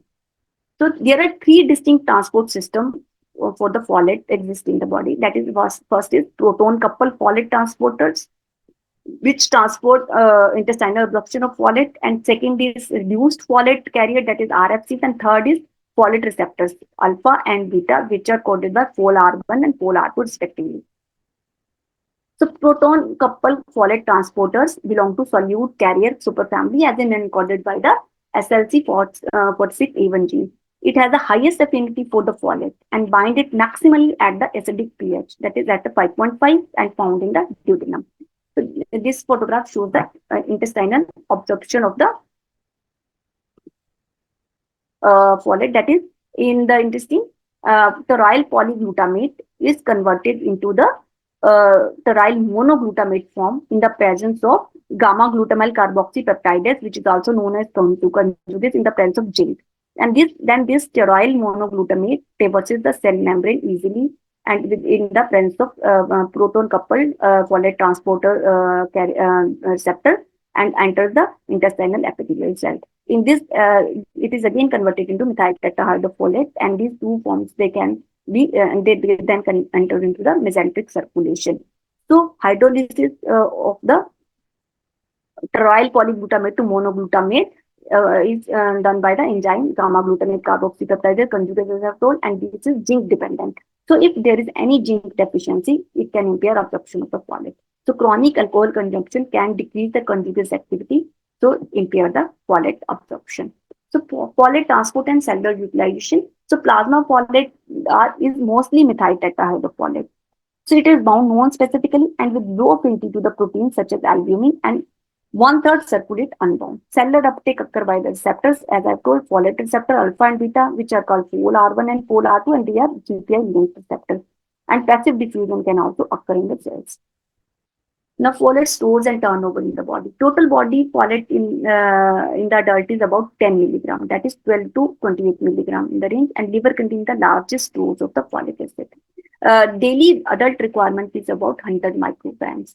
Up to 13 microgram of folate is lost as such in the urine each case, and losses of folate also occur in sweat and skin. Fecal folate is largely derived from the colonic bacteria, and store is only sufficient for 4 to 5 months in normal adults. So severe folate deficiency may develop rapidly as compared to B12 deficiency, which take 2 to 4 years to develop in the vegetarian or purely vegan. Now, in hepatic circulation, up to 0.1 milligram of folate per day is secreted against a concentration gradient into the bile, and from there it is absorbed from the small intestine. So, bile contains the 2 to 10 times more folate concentration as compared to normal serum. Now, coming to B12 and folate metabolism. Metabolism of B12 and folate are interlinked. Only two reactions in the mammal B12. That is, one is conversion of homocysteine to methionine, and second is isomerization of methylmalonyl CoA to succinyl CoA. So, first is homocysteine to methionine. So, homocysteine to methionine is homocysteine converted into methionine in the presence of methylcobalamin, which is converted into cobalamin in the presence of enzyme methionine synthase. And meanwhile, in this step, N5-methyl tetrahydrofolate is converted into tetrahydrofolate, and from which N5 and 10 methylene tetrahydrofolate is formed, and which in the presence of enzyme thymidylate synthase help in the conversion of DGUMP to DTMP, that is deoxyuridine monophosphate to deoxythymidine monophosphate, which is then converted into DNA. And methionine is converted into S-adenosine methionine and help in the myelin methylation. So in this step, methylcobalamin is needed. So if in body there is a B12 deficiency, there will be a folate trap. So folate trap means if there is a methylcobalamin deficiency, the cobalamin will not be formed and the homocysteine will not be converted into methionine. So there will be increase in the level of homocysteine in the body. And then it and the meanwhile N5-methyl tetrahydrofolate will not be converted into tetrahydrofolate, and there will be increase in the level of N5-methyl tetrahydrofolate. So there will be a folate trap. So this will not be available for the formation of N5 and 10 methylene tetrahydrofolate, which helps in the conversion of formation of deoxyuridine monophosphate to deoxythymidine monophosphate to DNA. So if there is a vitamin B12 deficiency, there is always a folate deficiency. So therefore, the anemia is corrected by folate as well as B12 supplementation. And however, in the B12 deficiency, neurological complications are not corrected alone by the folate therapy. So second is methionine to succinyl CoA. So the methylmalonyl CoA to succinyl CoA. So methylmalonyl CoA to succinyl CoA is converted in the presence of adenosylcobalamin in the presence of enzyme methylmalonyl CoA mutase. So if there is a deficiency of adenosylcobalamin, so methylmalonyl acid cause accumulation of abnormal fatty acid in the neuronal lipids and cause myelin breakdown. Therefore, neurological complications occur. So in B12 deficiency, there will be increased plasma homocysteine level because homocysteine will not be converted into methionine, and there will be increased serum methylmalonic acid and methylmalonic acid because they are not converted into succinyl CoA, and their serum folate level will be increased because the N5 methyl tetrahydrofolate will not be converted into tetrahydrofolate, and there will be reduction in the RBC folate and holotranscobalamin 2 level because transcobalamin 2 will not get sufficient cobalamin to bind. And in pure folate deficiency, there will be increased plasma homocysteine and reduced in the serum and RBC folate, and there will be methylmalonyl CoA or methylmalonic acid and urine and in serum and urine are normal, and holotranscobalamin 2 level will be normal. So in B12 deficiency, folic acid is trapped as non-functional methyl tetrahydrofolate, that is folate trap as I have told. So this will lead to impairment of formation of deoxythymidylate monophosphate, and there will be so in turn decrease DNA synthesis and ineffective incorporation of the nucleoside in the cytoplasm during the S phase. And there will be cytoplasmic constituents, that is RNA and protein are synthesized faster than the DNA or at a normal pace. So large zooplasts fail to divide rapidly to make the mature RBC, hypermature cytoplasm due to less number of cell divisions. So if the clinical symptoms in B12 deficiency, so if there is a defective DNA synthesis, there will be ineffective erythropoiesis and anemia occurs, and there will be decreased hemoglobin concentration, which will lead to reduced oxygen carrying capacity, leading to glossitis and angulostylitis, and reduced oxygen transported in the tissue, causing tiredness, palpitation, and pallor. Unstable RBCs causes peripheral hemolysis of the RBCs and which lead to occurrence of slight jaundice in these patients. So lab investigations, now lab evaluation have two separate targets. First is documenting the metabolic, clinical, and hematological findings that identify cobalamin or folate deficiency. Second is documenting the underlying condition or disease that cause the deficiency of cobalamin or folate. So investigation, general lab investigations of the anemia like typhoid blood film examination, red cell indices, bone marrow finding, and biochemical tests are done. And special tests to establish the cause as to know whether it is due to deficiency of B12 or folate. So now general lab investigation, that is typhoid blood film and red cell indices. So there will be a hemoglobin estimation will be done and examination of blood film, evaluation of the absolute value. So in the peripheral blood, hemoglobin will be decreased. Reticulocyte count will be decreased, and it is also useful in monitoring the therapy. We will discuss it later. And macrocytosis, macrovalocytosis, and hypersegmented neutrophils in the peripheral blood smear are most notable findings, and they highly suggest the megaloblastic anemia. However, they are not pathognomic of the megaloblastic anemia, but they are highly suggestive of megaloblastic anemia. Then hypersegmented neutrophils are seen when there are more than 5% of neutrophils with 5 segments in the peripheral blood smear, or more than 1% of neutrophils with 6 lobes in the neutrophils. So, and other findings are basophilic stippling, oval jolly bodies, and bicytopenia and the pancytopenia in later stages, and poikilocytosis, teardrop cells, and RBCs, cavorines, and absolute values, that is red cell indices, reveal an elevated MCV level of above 110 femtoliter and with proportionate to severity of macrocytosis and elevated MCH and normal or reduced MCSC. So this is a photograph or microphotograph which is showing the hypersegmented neutrophils and macrocytes, which have a size larger than the size of small mature lymphocyte nucleus.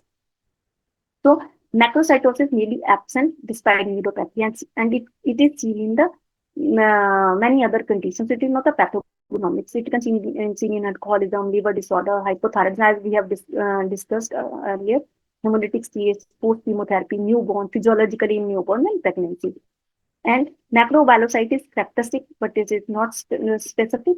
And hypersegmented neutrophils, which may be seen early at the stage when both the hemoglobin and MCV are within the reference ranges. But it is also not pathognomic of the megaloblastic anemia because hypersegmented the neutrophils can be seen after cytotoxic therapy. So this photograph is showing the oval jolly body, which is a remnant of RBC in the nuclei, and this is the basophilic stippling, which shows which is ribosomal inclusions in the RBCs, and this is a cavorine. Cavorines are thin thread-like structures which are red to violet in color, and it's a remnant of mitotic spindle. So now, in the bone marrow, whenever there is anemia, there is increased erythropoietin production, which lead to hypercellular bone marrow and third hyperplasia. But the erythropoiesis is ineffective. That is, there will be a megaloblastic precursor in the bone marrow. The bone marrow iron is increased with abnormal cytoplasm. So in this photograph, you can appreciate the megaloblast and myeloid cell, which are also large in size. So giant myelometamolycytes can be seen in the bone marrow. So the nucleus of megaloblast are large, having fine sieve-like chromatin that stain lightly, while the hemoglobinization of the cytoplasm proceeds normally or at a faster rate. That is, nuclear maturation lags behind that of cytoplasm. So bone marrow is hypercellular and there will be erythroid hypoplasia. In this photograph, you can appreciate the increase in erythroid precursors and there will be decreased ME ratio. There will be megaloblastic erythropoiesis and giant myelo and metamyelocyte. And megakaryocyte also show megaloblastic changes in the form of can be abnormally enlarged, polylobated with deficient granulations. And in severe megaloblastics, nucleus may be unattached, having unattached lobes. So now coming to biochemical tests. So although generally considered a nutritional anemia, megaloblastic anemia is one sense is a hemolytic anemia. The usual sign of hemolysis, that is elevation in the level of total and indirect bilirubin and lactate dehydrogenase level is seen. Serum iron and ferritin may be normal or elevated because they are not used effectively in the third development. So now test for the assessment of B12 status. So there are various tests which can be done, that is serum B12 assays, serum and plasma methyl malonic acid and measurement, plasma total homocysteine level measurement, intrinsic factor antibody and titer cell antibodies, investigation for absorption of B12 is by non-isotopic method using holotranscobalamin levels and recombinant intrinsic factors and shielding test, and lastly deoxyuridine suppression test. So now prerequisite for the sample collection for the serum B12 and folic acid. If you see for sample for serum B12 is stable at room temperature unless sample is not analyzed. However, for the serum folate assay, sample fasting sample is collected as it is affected by recent dietary intakes. And light and temperature instability in the folate is there. So rapid transportation and separation is required. And they are stored at 2 to 8 degrees centigrade for 40 hours or minus 20 degrees centigrade for 28 days. The analysis is affected by hemolysis because RBCs contain 30 to 50 times more folic acid as compared to the serum, and EDTA and hybridized samples are unsuitable for the finding the value of the folate levels, and methotrexate and folic acid interfere with the levels of the folic acid. So now test for the vitamin B12 deficiency. So normal range of B12 in the serum is 280 to 1000 picogram per ml. Value less than 100 picogram indicate clinically deficient stage. So tests to establish vitamin B deficiency are serum vitamin B12 assay, shielding test, and serum enzyme levels. So serum B12 assay for B12 can be done by two methods, that is microbiological assay and radiological assay, radio assay. So microbiological assay principle is that serum sample to be assayed is added to a medium containing all the essential growth factors that required for B12 dependent microorganism. And this medium along with microorganism is incubated and amount of B12 is determined thermometrically, which is then compared with the growth produced by known amount of B12. So several organisms for this test are used, such as Eulina gracialis, Lactobacillus leishmanii, E. coli, and Octomanus malhamensis. E. gracialis is more sensitive and accurate. Incubation period for this is 4 days, and Lactobacillus leishmanii method of choice for small batches, and incubation period is 1 day. Addition of antibiotic to the test interfered with the growth and yield of the false result, low result. Now coming to the radioassays are more sensitive and simpler and rapid. Results are unaffected by antibiotic and other drugs. So radioisotope dilution assay, there is radioactive B12 or folate is added to a test serum with binding protein, and radioactivity is counted. And this radioactivity is inversely proportional to B12 and folate concentration in the test serum. As higher the concentration of the serum B12 or folate, greater will be the dilution of radioactive B12 and folate, and less radioactive will be attached to the binding proteins. Now, pitfall in serum B12 assessment is normal or high B12 level due to increasing concentration of serum haptocorins. Serum haptocorins are increased in the chronic myeloid leukemia, chronic myeloproliferative disorder, and liver diseases. So, high values are found in these cases. Now, serum enzyme levels. Serum determination of methyl malonic acid and homocysteine by enzymatic acid distinguish whether the megaloblastic anemia is due to cobalamin deficiency or folate deficiency. So, as we have earlier seen that methyl cobalamin helps in the formation of methionine for the homocysteine, and methyl tetrahydrofolate is converted into tetrahydrofolate in this step, and adenosine cobalamin helps in the formation of succinyl CoA from the methyl malonyl. So if there is a deficiency of B12, methyl malonyl malonic CoA will be increased and homocysteine will be increased because they will be not converted into methionine and succinyl CoA respectively. And in folate deficiency, the homocysteine level will be increased. However, the methylmalonic acid is normal because folate is not required in the conversion of methylmalonic CoA to succinyl CoA. Now coming to methylmalonic acid measured by gas chromatographic mass spectrometry, and it is also estimated in urine by gas vapor or thin layer chromatography. Normal range is 0 to 4 milligram per 24 hours, and these need to be corrected for urine creatinine concentration and effect of renal impairment or dehydration. Homocysteine measured by the automated enzyme immunoassay or HPLC. Holotranscobalamin 2 levels, the physiologically active form of B12 and is early marker of B12 deficiency, as I've told earlier. So only 6 to 20% of B12 in the serum is bound to transcobalamin 2, and it is considered the first line in cobalamin assessment.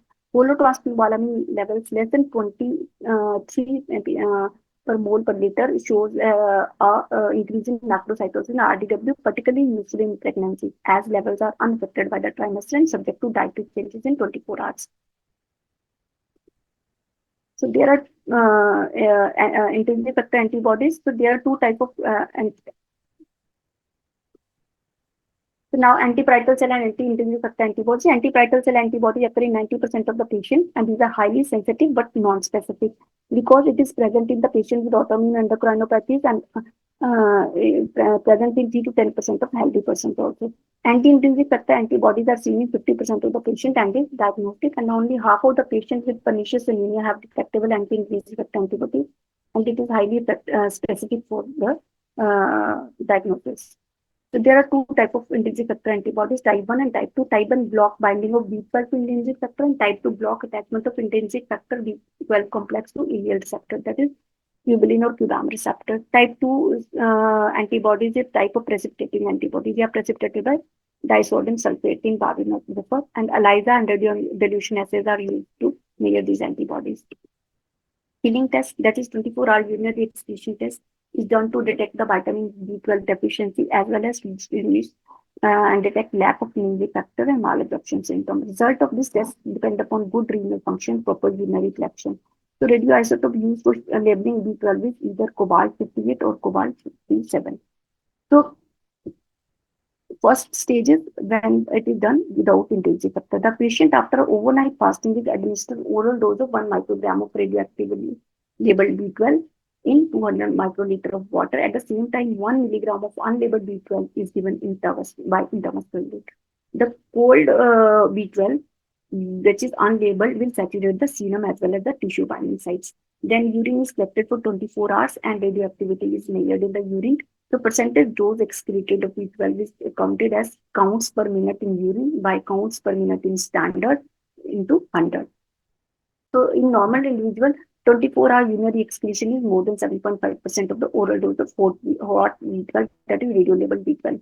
Patients with intrinsic factor deficiency due to impaired absorption excrete lower quantity of radio-labeled B12. This is further confirmed by repeating the test in stage 2, in which the intrinsic factor is given along with the radio-labeled vitamin B12. If the after giving this, if the 24-hour urinary excretion of radio-labeled B12 is low, the test is repeated using the same procedure as in stage 1, but in addition of oral dose of intrinsic factor. So if the 24-hour urinary excretion of radio-labeled is low, now normal. The low value in first stage due to intrinsic factor deficiency, that is pernicious anemia. However, abnormal 24-hour urine excretion of radio-labeled B12 is further investigated in stage 3 for the cause of intestinal malabsorption by bacterial overgrowth. So in stage 3, test is the test for malabsorption of B12 in this condition. In these conditions causing malabsorption with bacterial overgrowth syndrome, the test is repeated after a course of treatment with antibiotic or anti-inflammatory drugs. And if the results are not normalized, then in the stage 4, vitamin B12 is given along with pancreatic enzymes. So this is useful to identify the patient with the pancreatitis. So pitfall is the Schilling test gives a false negative result in the patient who observed free cobalamin but failed to release the vitamin from the food, that is after parietal gastrectomy or bacotemy in a gastric ulcer or during treatment with agents that block the gastric hydrogen potassium ATPase. False positive result in Schilling test is due to incomplete urine collection, and completeness of collection can be assessed by measuring the creatinine in the specimen. That is, normally it will be more than 15 milligram per kg per day. Renal diseases may delay excretion of radioactivity, giving a false positive serum test. Now coming to deoxyuridine suppression test, this test uses radio-labeled thymidine and require bone marrow aspiration. In this, the deoxyuridine monophosphate is converted into deoxythymidine monophosphate by thymidine synthase, an enzyme that uses N5 and 10 methylene tetrahydrofolate as a cofactor. Test is based upon competition of unlabeled thymidine synthesis from deoxyuridine monophosphate and with added tritium-labeled thymidine. It measures thymidine synthesis activities. So in this, deoxyuridine monophosphate converted into thymidine by the help of enzyme thymidylate synthase, which uses N5 and 10 methylene solid as a cofactor, and it, in the presence of DNA polymerase, converted into the DNA. So in this test, the radioactive thymidine is also given, and this will compete with the thymidine synthesis and de novo thymidine, and the values are measured at the end of the test. So measurability to marrow cell, this test measurability of the marrow cell in vitro to utilize deoxyuridine in DNA synthesis. Normally in the marrow cells, major source of thymidine for DNA is de novo synthesis from deoxyuridine, which require intact cobalamin and folate enzymes. Tritium labeled thymidine is given, then normally it is less than 10% incorporated to DNA. An abnormal deoxyuridine suppression test indicate cobalamin deficiency. Test for folate deficiency, 3 types of tests are used to detect folate deficiency. That is serum folate assay, red cell folate assay, urinary excretion by PQ. So serum folate assay, folate in the serum can be estimated by 2 methods. That is microbiological assay, which is similar as in the B12 assay, and radio assays. So radio assay principle and method of radio assay by radioisotope dilution test similar to that for the serum B12 assay. Commercial kits are available which permit simultaneous assay of both B12 and folate, and normal lesion symmetry of folate is 6 to 18 nanogram per ml. Value 4 nanogram per ml or less are generally considered to be diagnostic of folate deficiency.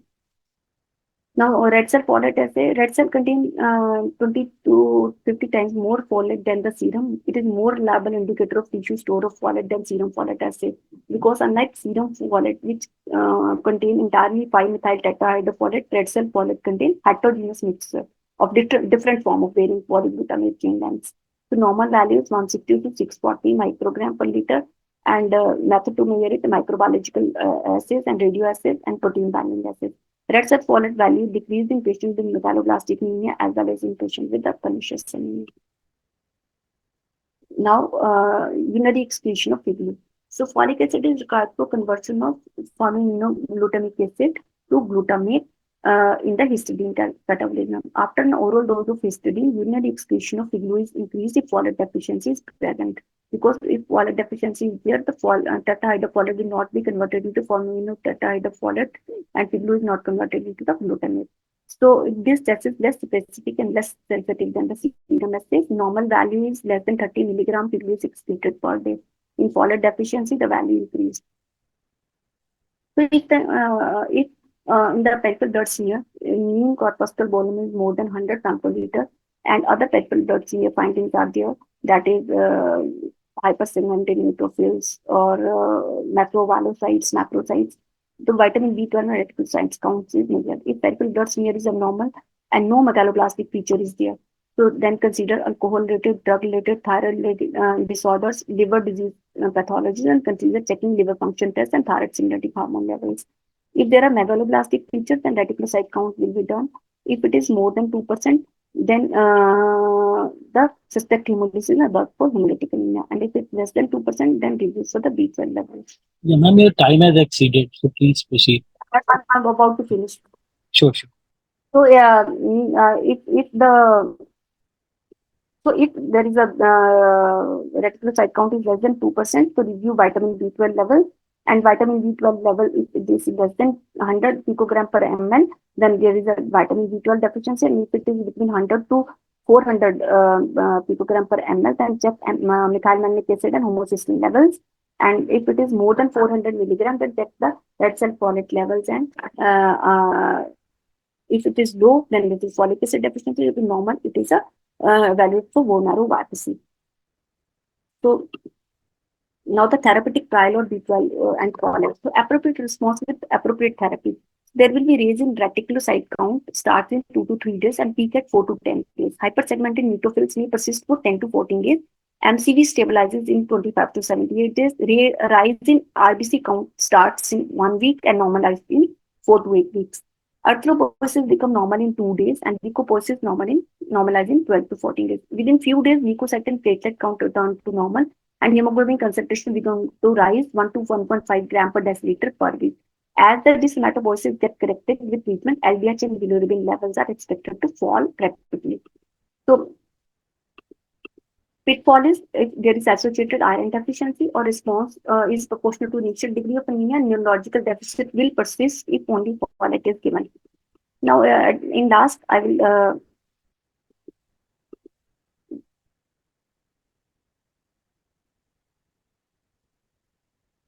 the difference between the megaloblastic and non-megaloblastic macrocytic anemia.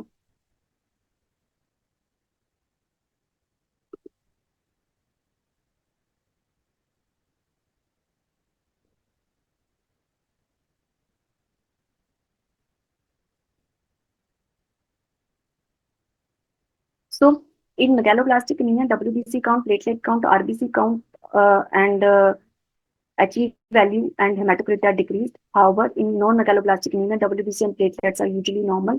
There is just fall in RBC count, hemoglobin level, and hematocrit. And MCV is usually more than 100, 10 in the megaloblastic macrocytosis, and in non-megalo it is 100 femtoliter. In RBC morphology, there will be ovalocyte, oval jolly body, polychromasia. However, in non-megaloblastic, there can be seen target cells, stomatocytes, schistocytes. Hypersegmented neutrophils are absent in non-megaloblastic macrocytosis. Reticulocyte count is normal, increase or decrease in non-megaloblastic macrocytic anemia. Serum B12 and serum folate level are decreased in megaloblastic anemia. However, they are normal in non-megaloblastic anemia. And FIGLU is increased in excretion is increased in folate deficiency, and while it is normal in non-megaloblastic anemia. Homocysteine level, methylmalonyl CoA level, and serum are normal in the non-megaloblastic macrocytic anemia, and serum bilirubin LDH levels are normal to increase in non-megaloblastic macrocytic anemia. So with this, I finish with the presentation.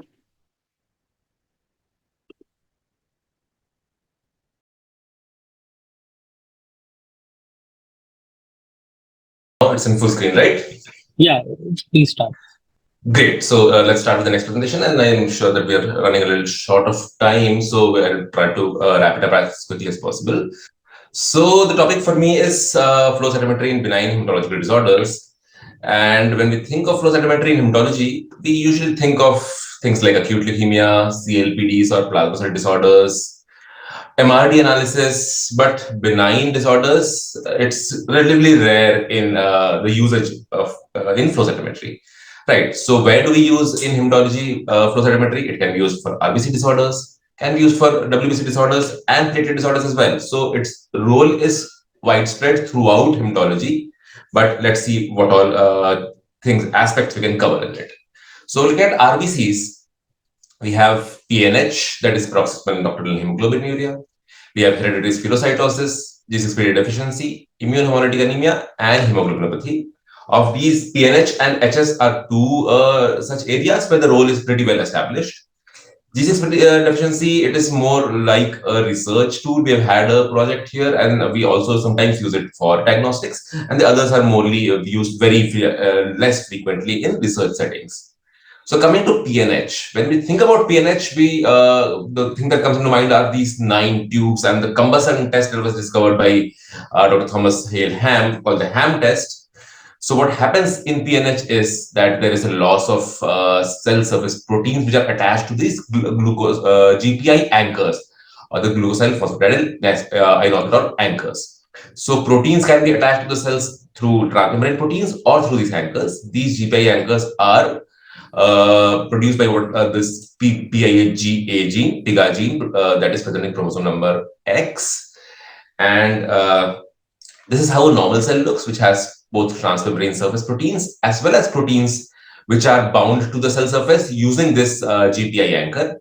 Whereas in PNH cells, the transmembrane proteins will be there, but all those proteins which are attached to the surface using the GPI anchor, they'll be missing, right? So what are these GPI proteins that are there in our cells? So if you look at some of the common GPI linked proteins, we know about CD55, which is the decay accelerating factor, CD59, which is the membrane inhibitor of reactive lysis. We classically study about 55 and 59 and their role in hemolysis in PNH. Then we also have CD14, CD24, and these are the two proteins that we study while I'll show you how we study them in PNH analysis. You see, the top of the list is leukocyte alkaline phosphatase or LAP. So the residents here will know that when we talk about what are the causes of LAP deficiency or low LAP, we also talk about PNH. And this is the reason why low LAP occurs in PNH, because LAP is actually a protein which is linked to the cell surface using the GPI. So there is a loss of this in PNH. Right. So the clinical manifestations of PNH include hemolytic anemia, thrombosis, and bone marrow failure. And now, whom to test? Should we test all patients? Who do we test for PNH? And there are guidelines that were given, laid down in the year 2012 for diagnosis for the criteria for any clinical indication of PNH testing. And patients who have hemolysis, where the intravascular hemolysis is evidenced by hemoglobinuria or elevated plasma hemoglobin, or there is unexplained hemolysis with iron deficiency anemia or abdominal pain, etc., or thrombosis. In these cases, we do test for PNH. Also, other acquired Coombs negative, non-schistocytic, non-infectious hemolytic anemia. Again, if we have thrombosis at unusual sites, then also we can go ahead and test for PNH. And if there is bone marrow failure, even then we'll go ahead and test for PNH, because PNH, the association of PNH with aplastic anemia is really very strong. Right. Now, the next question is, how do we test? So as we had said, the plasma membrane in the PNH, but what we have is these GPI-linked proteins, and there is a loss of these GPI-linked proteins. So what we can do is have antibodies against these proteins which are GPI-linked and test whether they are deficient or not. So antibodies against GPI-linked proteins. The other thing we can also do is just test the GPI protein itself. And how do we do that? We do that with something called as FLAIR. What is FLAIR? FLAIR is fluorescent aerolysin.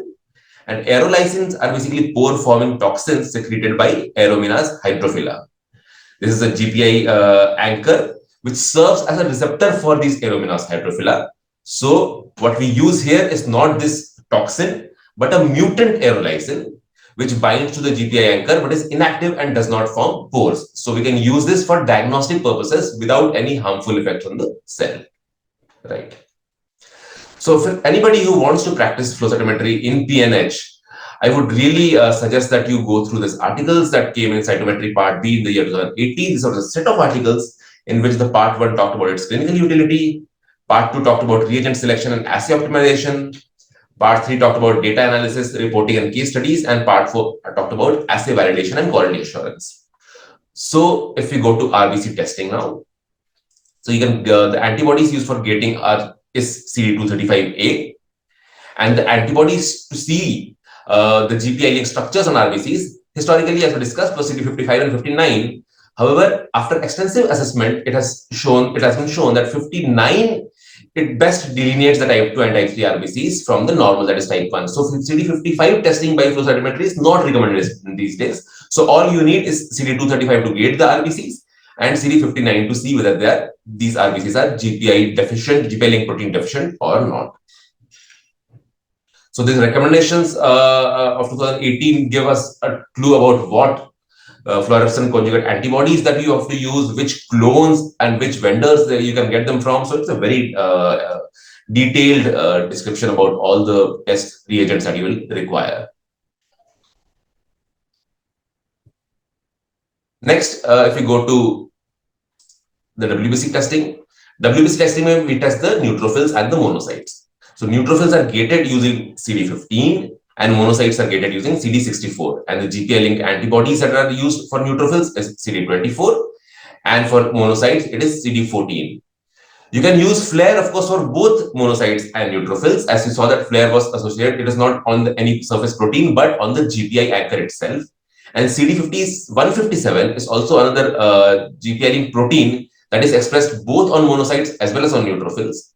So you can use that. Right.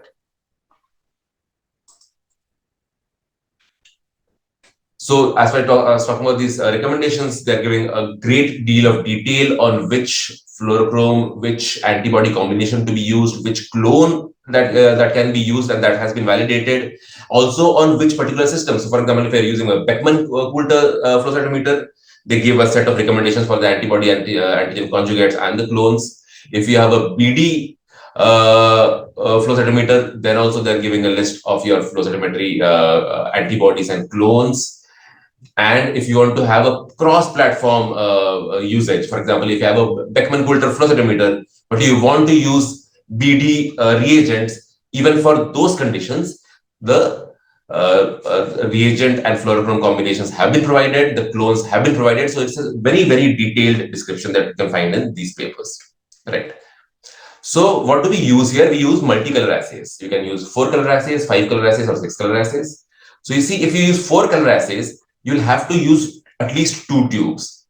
We need to have at least a 5-color assay to prepare a single tube, and it's preferred to have a 6-color single tube assay. So we moved from 4-color to 5 and 6-color. And while doing this, the sensitivity of the test was increased. The cost is reduced because we are moving from 2 tubes to only single tube. So only antibodies have to be added to a single tube. So the cost decreases. And sample requirement also decreases because you have to stain only a single tube and not 2 tubes. So in cases of aplastic anemias, where we often do PNH testing, because there is low sample because of the cytopenias, we can go for a higher color assay. That's a 5-color or a 6-color assay. Right. What is the interpretation? How do we interpret it? If the PNH population is more than 1%, we use a term that a PNH clone is present. This is what is a major clone. We just use the term PNH clone. If the PNH population is 0.1 to 1%, then a minor population of PNH clone or a minor PNH clone is used. And if the population is less than 0.1%, then we say that rare cells with GPI deficiency or rare cells with PNH phenotype are present. Right. What is the lower limit of quantification? So that we have to establish for our assays in our own laboratories, and we need to have a minimum number of events for that. For example, if you want to have a sensitivity of 0.1%, that you have to detect at least 0.1% PNH cells, you need to have at least 50,000 number of those cells. For example, in neutrophils, you need to gate at least 50,000 neutrophils to have a sensitivity of 0.1, and at least 500,000 of those cells to have a lower limit of quantification or a sensitivity of 0.01%. In PGI, the panel that we use is a 6-color single tube panel where we have CD45 to get all the WBCs. We have CD15 in PC5 to get the neutrophils, CD64 to get the monocytes. CD24 is the GPI-linked protein for neutrophils. CD14 is the GPI-linked protein for monocytes. And FLAIR can be used as a GPI-linked protein for both neutrophils as well as monocytes. So if we come to a case, we have a 30-year-old female who had pan set up under evaluation, and the bone marrow examination showed hypocellular areas, and the patient had received multiple blood transfusion. So you must remember that a lot of these patients who will come for PNH testing will already have received multiple blood transfusions, and that is why testing the RBCs is not really a good idea, because the patient will not have his own native RBCs at all. He'll have the transfused RBCs. So that is why testing for WBCs is a much better idea in these cases. So what we did is we took continuous events, we removed the doublets, and we took only the viable cells, and we took CD45 positive cells. Once we've taken CD45 cells, we gate the neutrophils using CD15. So these are all our neutrophils. We see that we have 7 lakh neutrophils that we can gate. And on FLAIR versus 24, we can see that around 10.8% of these neutrophils are negative for both CD24 and FLAIR. That means around 10.8% PNH clone is present in the neutrophils. Similarly, we gated the monocytes, and we saw that around 11.2% of monocytes had deficiency of CD14 and FLAIR. So the PNH clone in monocytes was around 11.2%. We tested the RBCs as well using CD235, and you can see that around 0.3% of the RBCs were deficient in CD59. So this was a case of aplastic anemia associated with the PNH clone. We had another case, a 24-year-old young male who had fatigue for 2 months and a history of passing cola-colored urine. The plasma hemoglobin was raised, so a very classical history of PNH. When we did the flow cytometry and did the initial gating, we saw that out of all the neutrophils, nearly 95% of the neutrophils were negative for both 24 and flare. So huge PNH clone here in the neutrophils. Similarly, in the monocytes, 92% of the monocytes were negative for 14 and flare. So huge PNH clone in the neutrophils as well. When we gated the RBCs, out of all the CD235 positive RBCs, around 53% were deficient in 59, totally deficient, and around 31% were partially deficient in 59, that is the type 2 RBCs. So these are the type 3, type 2, and type 1 PNH RBCs. And so we had PNH clones in both the in the WBCs as well as in the RBCs. And so this case was diagnosed as a case of paroxysmal nocturnal hemoglobinuria. Right. We move ahead from PNH and we go to the next disorder, that is the hereditary spherocytosis. In hereditary spherocytosis, we know that there is increased hemolysis as the response to the hypotonic solution, and there is this osmotic fragility test that we use for that. There is a loss of the cell surface RBC surface proteins like spectrin and ankyrin and band 3. And on peripheral blood, we see these nice spherocytes that is being observed. So how does flow cytometry come into the role here? So as early as the year 2000, there was this paper on the rapid flow cytometry test for diagnosis of membrane cytoskeletal associated hemolytic anemia. This was done using the eosin 5 malamide binding protein, that is the EMA, and the EMA assay, and multiple publications have come since for using the EMA assay to test for hereditary spherocytosis. So what is this EMA binding test? So EMA is eosin 5 malamide, and the malamide moiety of the EMA, it interacts covalently with the lyse 430 moiety in the first extracellular loop of band 3 proteins. So if you remember, the band 3 was one of the proteins that is present on the cell surface.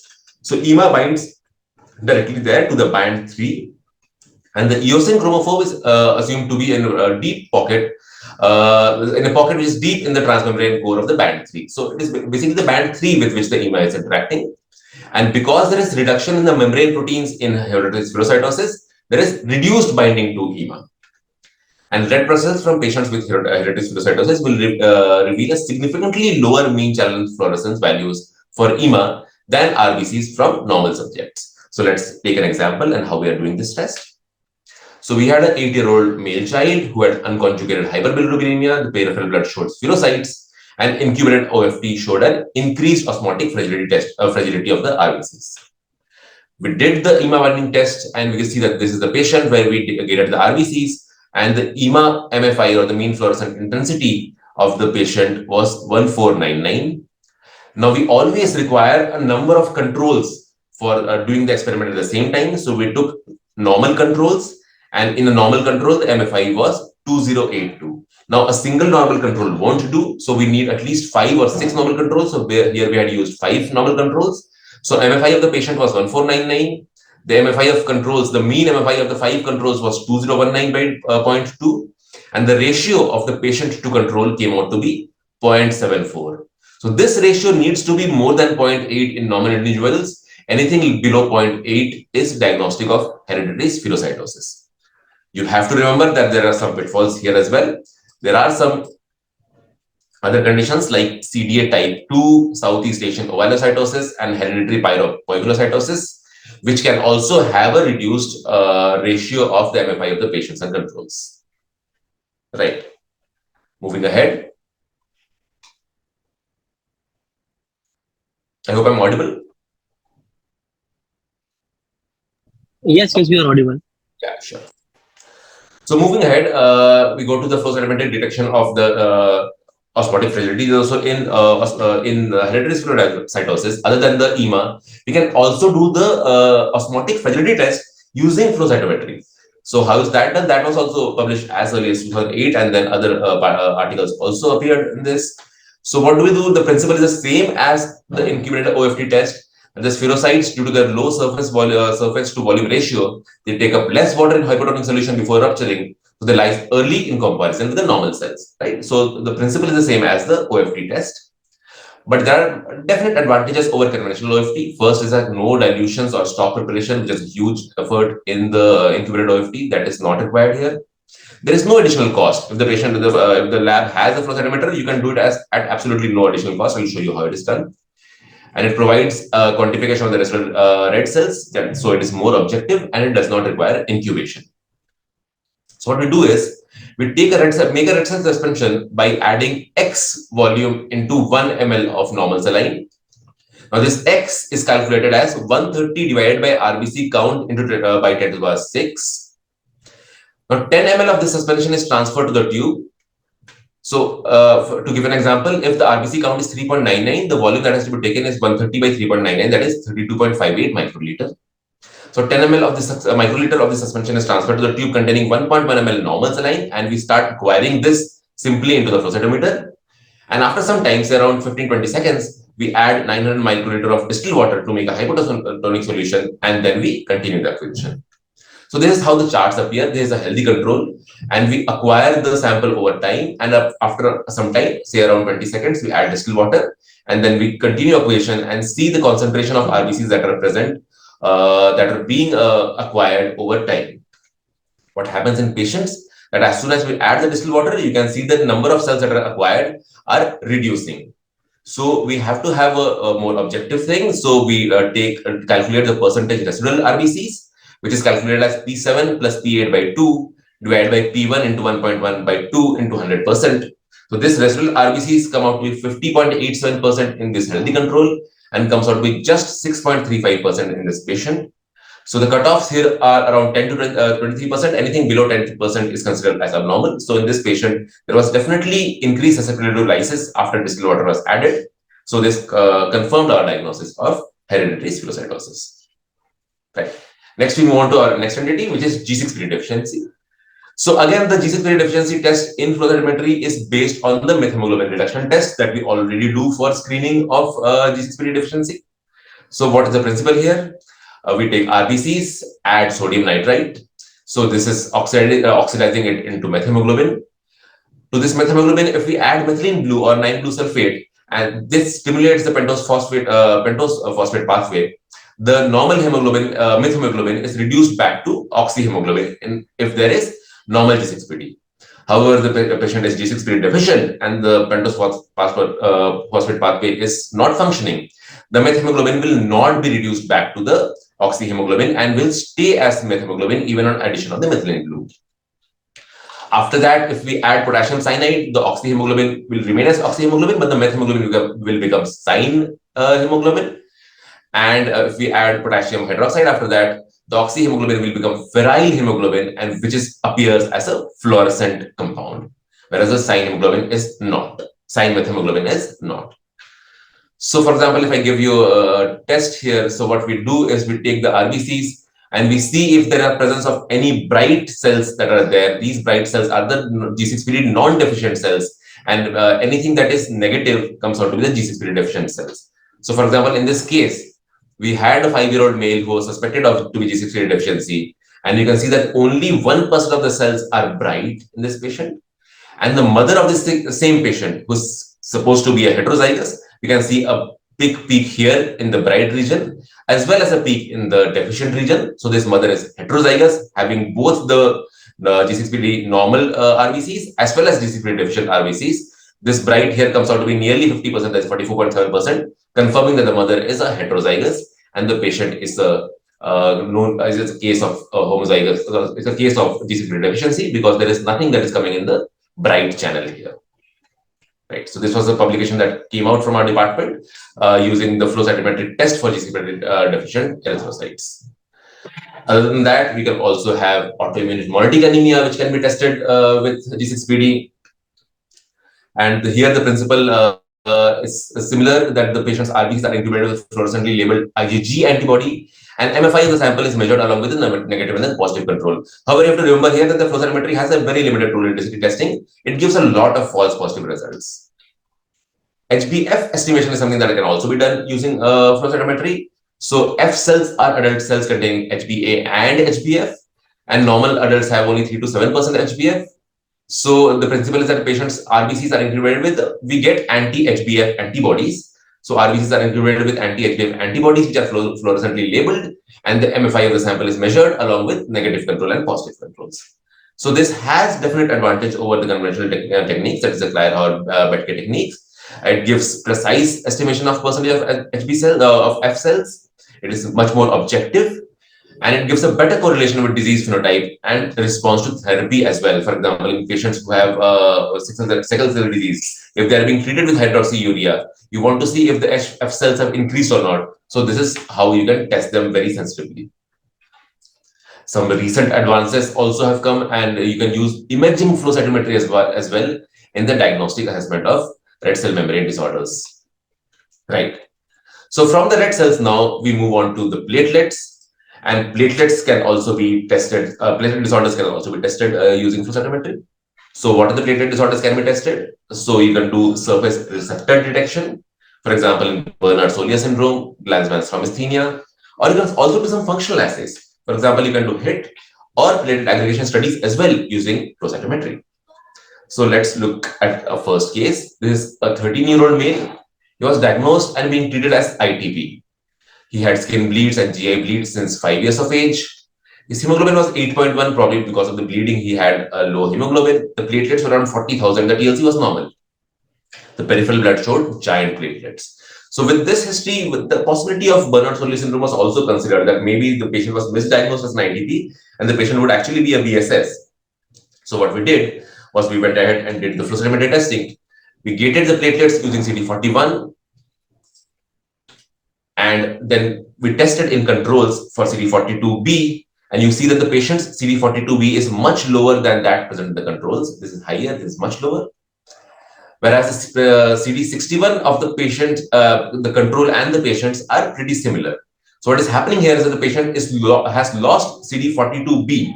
This CD42B corresponds to GP1B alpha, and so we can diagnose that. We know that Bernard-Sollier syndrome has a mutation in GP1B9 complex, and so there is loss of GP1B9. So when there is loss of GP1B alpha, we can diagnose these patients to be Bernard-Sollier syndrome.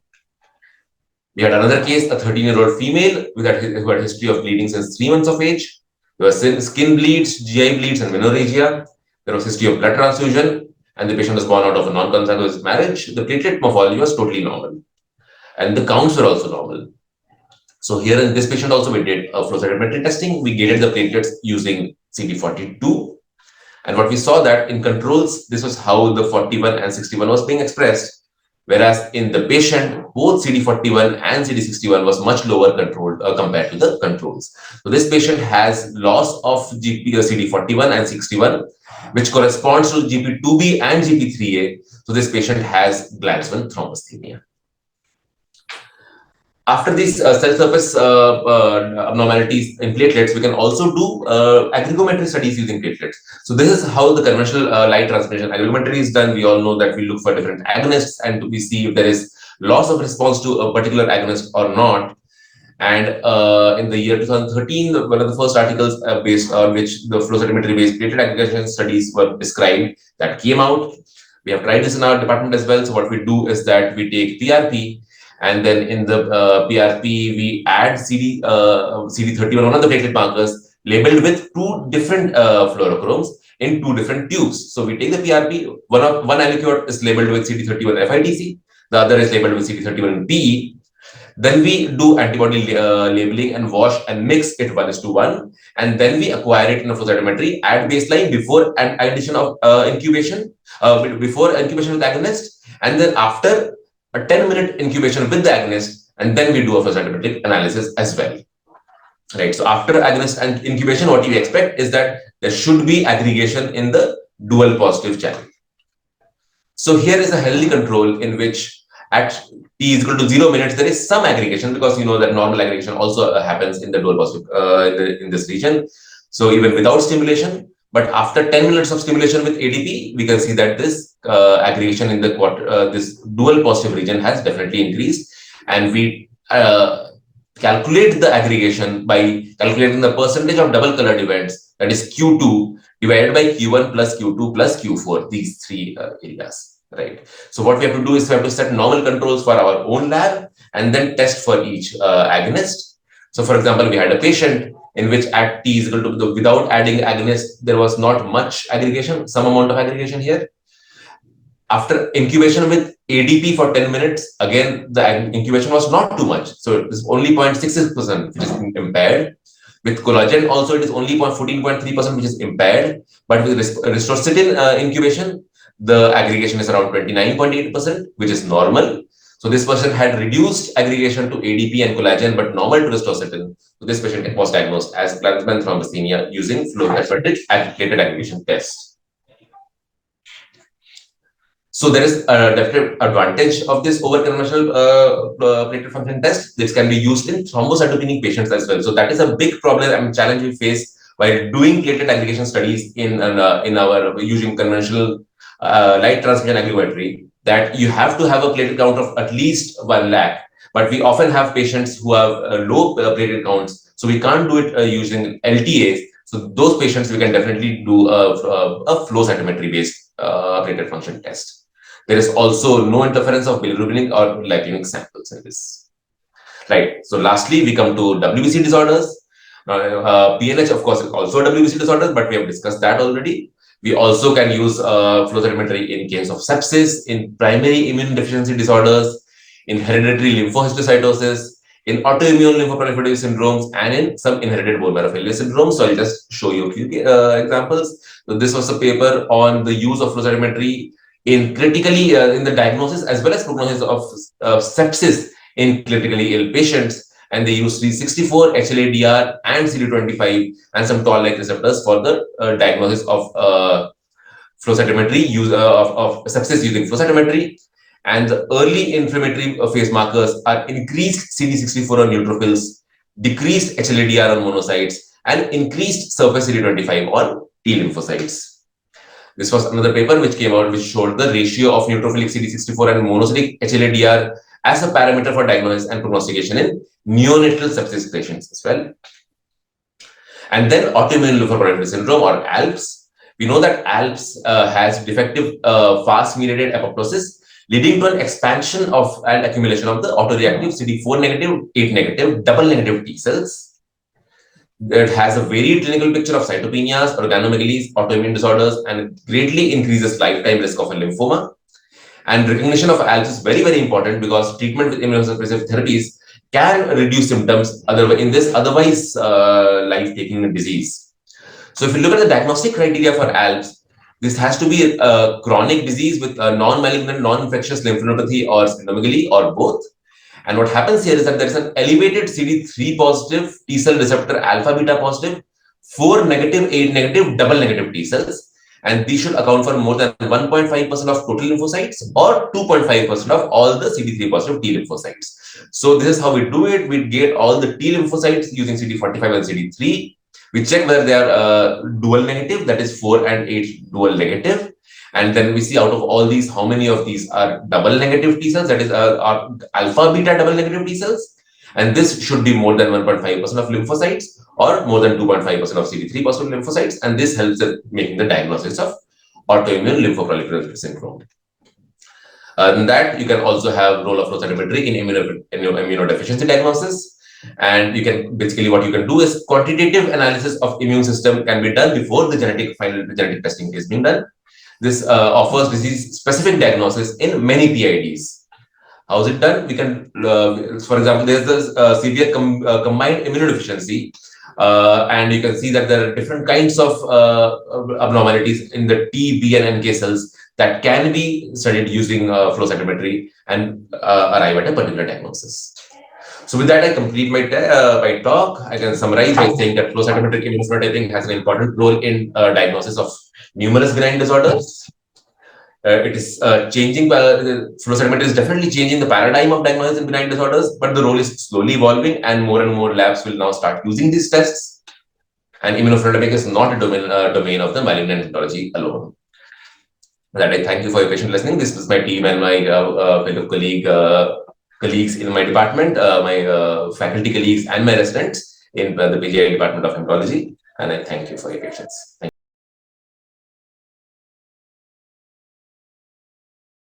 So is my screen visible? And yes, quite visible, full screen. Yes, sir. Thank you.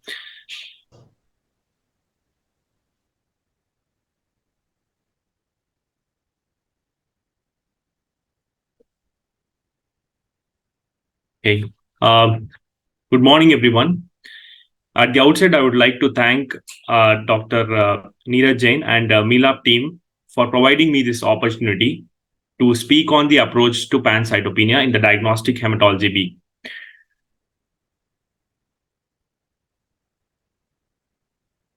So, in the approach of pancytopenia, we'll see the introduction to pancytopenia, the differential diagnosis to pancytopenia, the algorithmic approach that we can utilize to diagnose pancytopenia, some case studies related to pancytopenia, and some summary slides. So, coming to introduction, pancytopenia is a relatively common phenomenon in daily medical practice and one of the most common reasons of consultation from hematologists. It's a diagnostic challenge due to its myriad etiologies, which can range from benign conditions such as infection, nutritional deficiency, drug effect, to adult to hematological malignancies such as lymphomas and acute leukemias. We have to know that pancytopenia is not a disease in itself, but rather a finding due to an underlying disease process affecting bone marrow or the peripheral cell.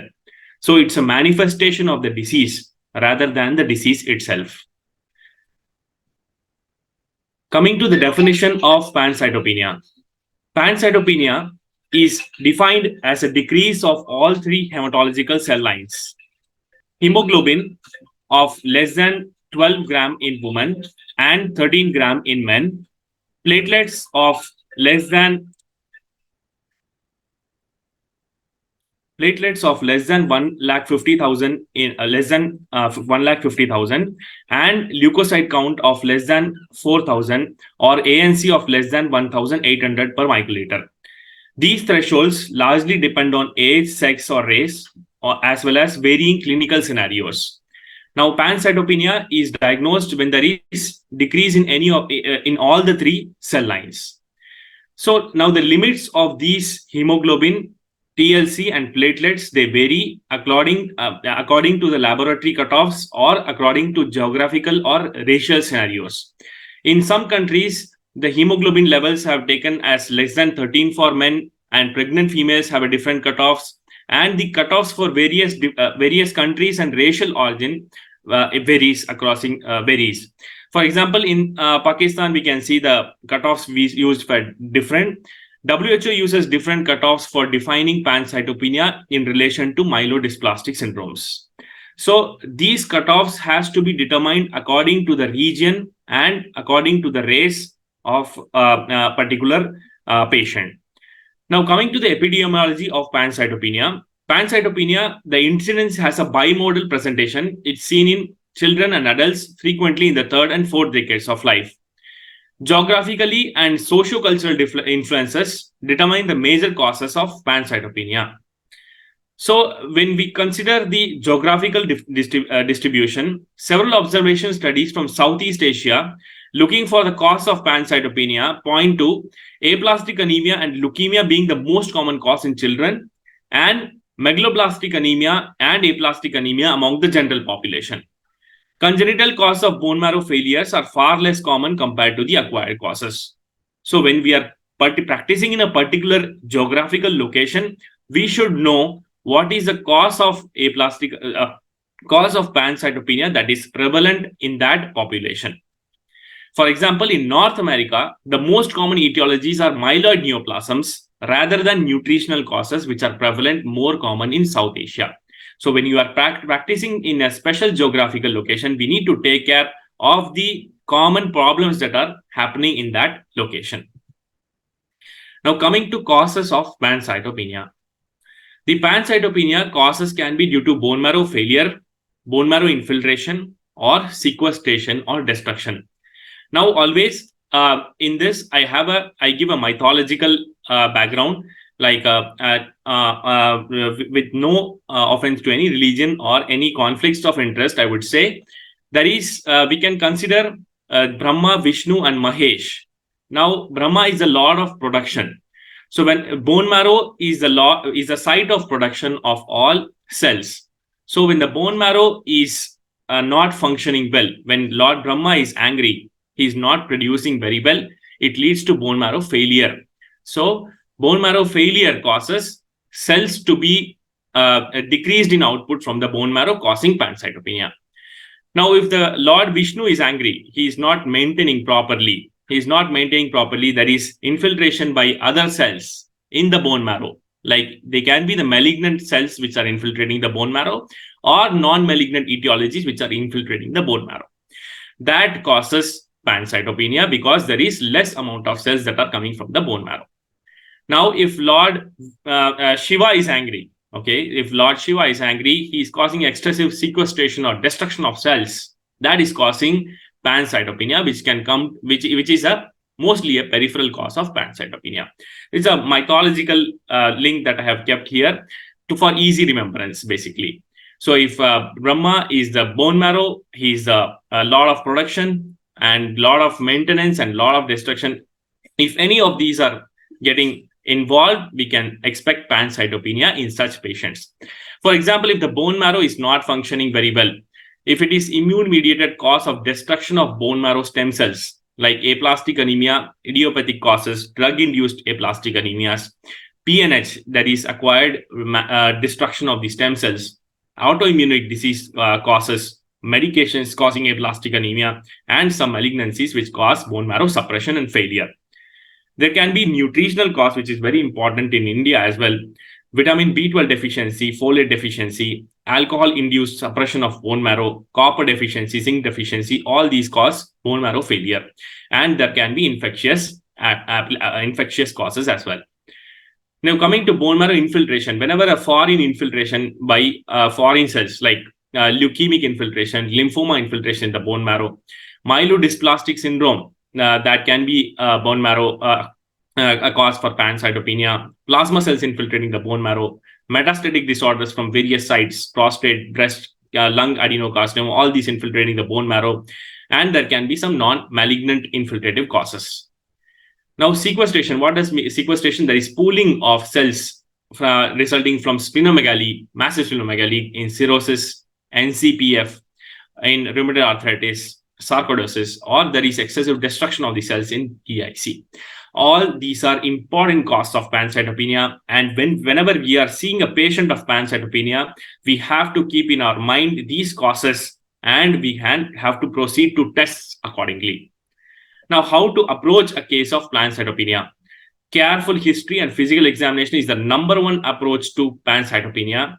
Personal history, family history, nutritional history, drug history, history of alcohol, the particular occupation, all these can be a very important clues for diagnosis of pancytopenia. History of pancytopenia, how was the pancytopenia relieved? If there is a history of aplastic anemia or features of inherited bone marrow failure syndrome, repeated early fetal losses, cancer, liver disease, all these histories are very important in diagnosing pancytopenia in a particular case. For example, if there is early graying of hair in a patient who has a pancytopenia, we can suspect that he has a telomerase defect and inherited bone marrow failure syndrome. Suppose there is a history of cytotoxic chemotherapy and radiotherapy, which is the important cause of transient pancytopenia. There is history of weight loss and anorexia may suggest underlying infection or malignancy as a cause of pancytopenia. If there are recurrent oral ulcers and chronic diarrhea, it may point towards HIV infection as a cause of pancytopenia. We can do tests accordingly. Recurrent oral ulcers, malar rash, and joint pain may suggest SLE, and bone pains may indicate multiple myeloma in an elderly patient. A thorough physical examination is of paramount importance in evaluation of pancytopenia. It should include assessment of vital signs, bleeding manifestations, jaundice, clubbing of fingers, loss of height, and physical findings that can be indicating of inherited bone marrow failure syndromes. Now, this is a picture showing a case of dyskeratosis congenita, where we can see leukoplakia, the abnormal pigmentation in the foot, the nail dystrophic changes, the adermatoglyphia, and hypopigmented patches on the leg. All these are features of dyskeratosis congenita. Appropriate clinical examination, where we can see caphylase spots, absence of radial finger abnormalities, and absence of thumb can be indicative of inherited bone marrow failure syndrome. Now, these are some congenital syndromes that have physical manifestations as well. Fanconi's anemia, dyskeratosis congenita, Schwarzman-Diamond syndrome, GATA2 associated syndromes. All these can have some physical manifestations, and that can give us a clue for us to diagnose pancytopenia. Lymphadenopathy and splenomegaly is very, very important when we are dealing with a pancytopenia. It's very important to document lymphadenopathy and splenomegaly. It can give us clue regarding infections, infectious mononucleosis, any lymphoproliferative disorders or underlying malignancy. I'll say the causes of pancytopenia with splenomegaly, without splenomegaly, the differentials that need to be considered while we are seeing a particular case. Now, the differential diagnosis of pancytopenia with no organomegaly. This slide is very important when we are approaching a case of pancytopenia clinically also. So I always say pathologists, the hematologists especially, need to act as clinical people, and we should have clinical diagnosis in our mind when we are dealing a particular case of pancytopenia or of any hematological disorder. And so pancytopenia with no organomegaly can be caused due to aplastic anemia, nutritional deficiency, myelodysplastic syndrome, and autoimmune diseases. They usually don't have any organomegaly in them. Pancytopenia with organomegaly. If there is an organomegaly or splenomegaly with pancytopenia, we can consider these differential diagnoses. Chronic liver disorder with portal hypertension leading to congestive splenomegaly. Tropical infections, malaria, Kala-Azar, TB, EBV leading to splenomegaly and pancytopenia.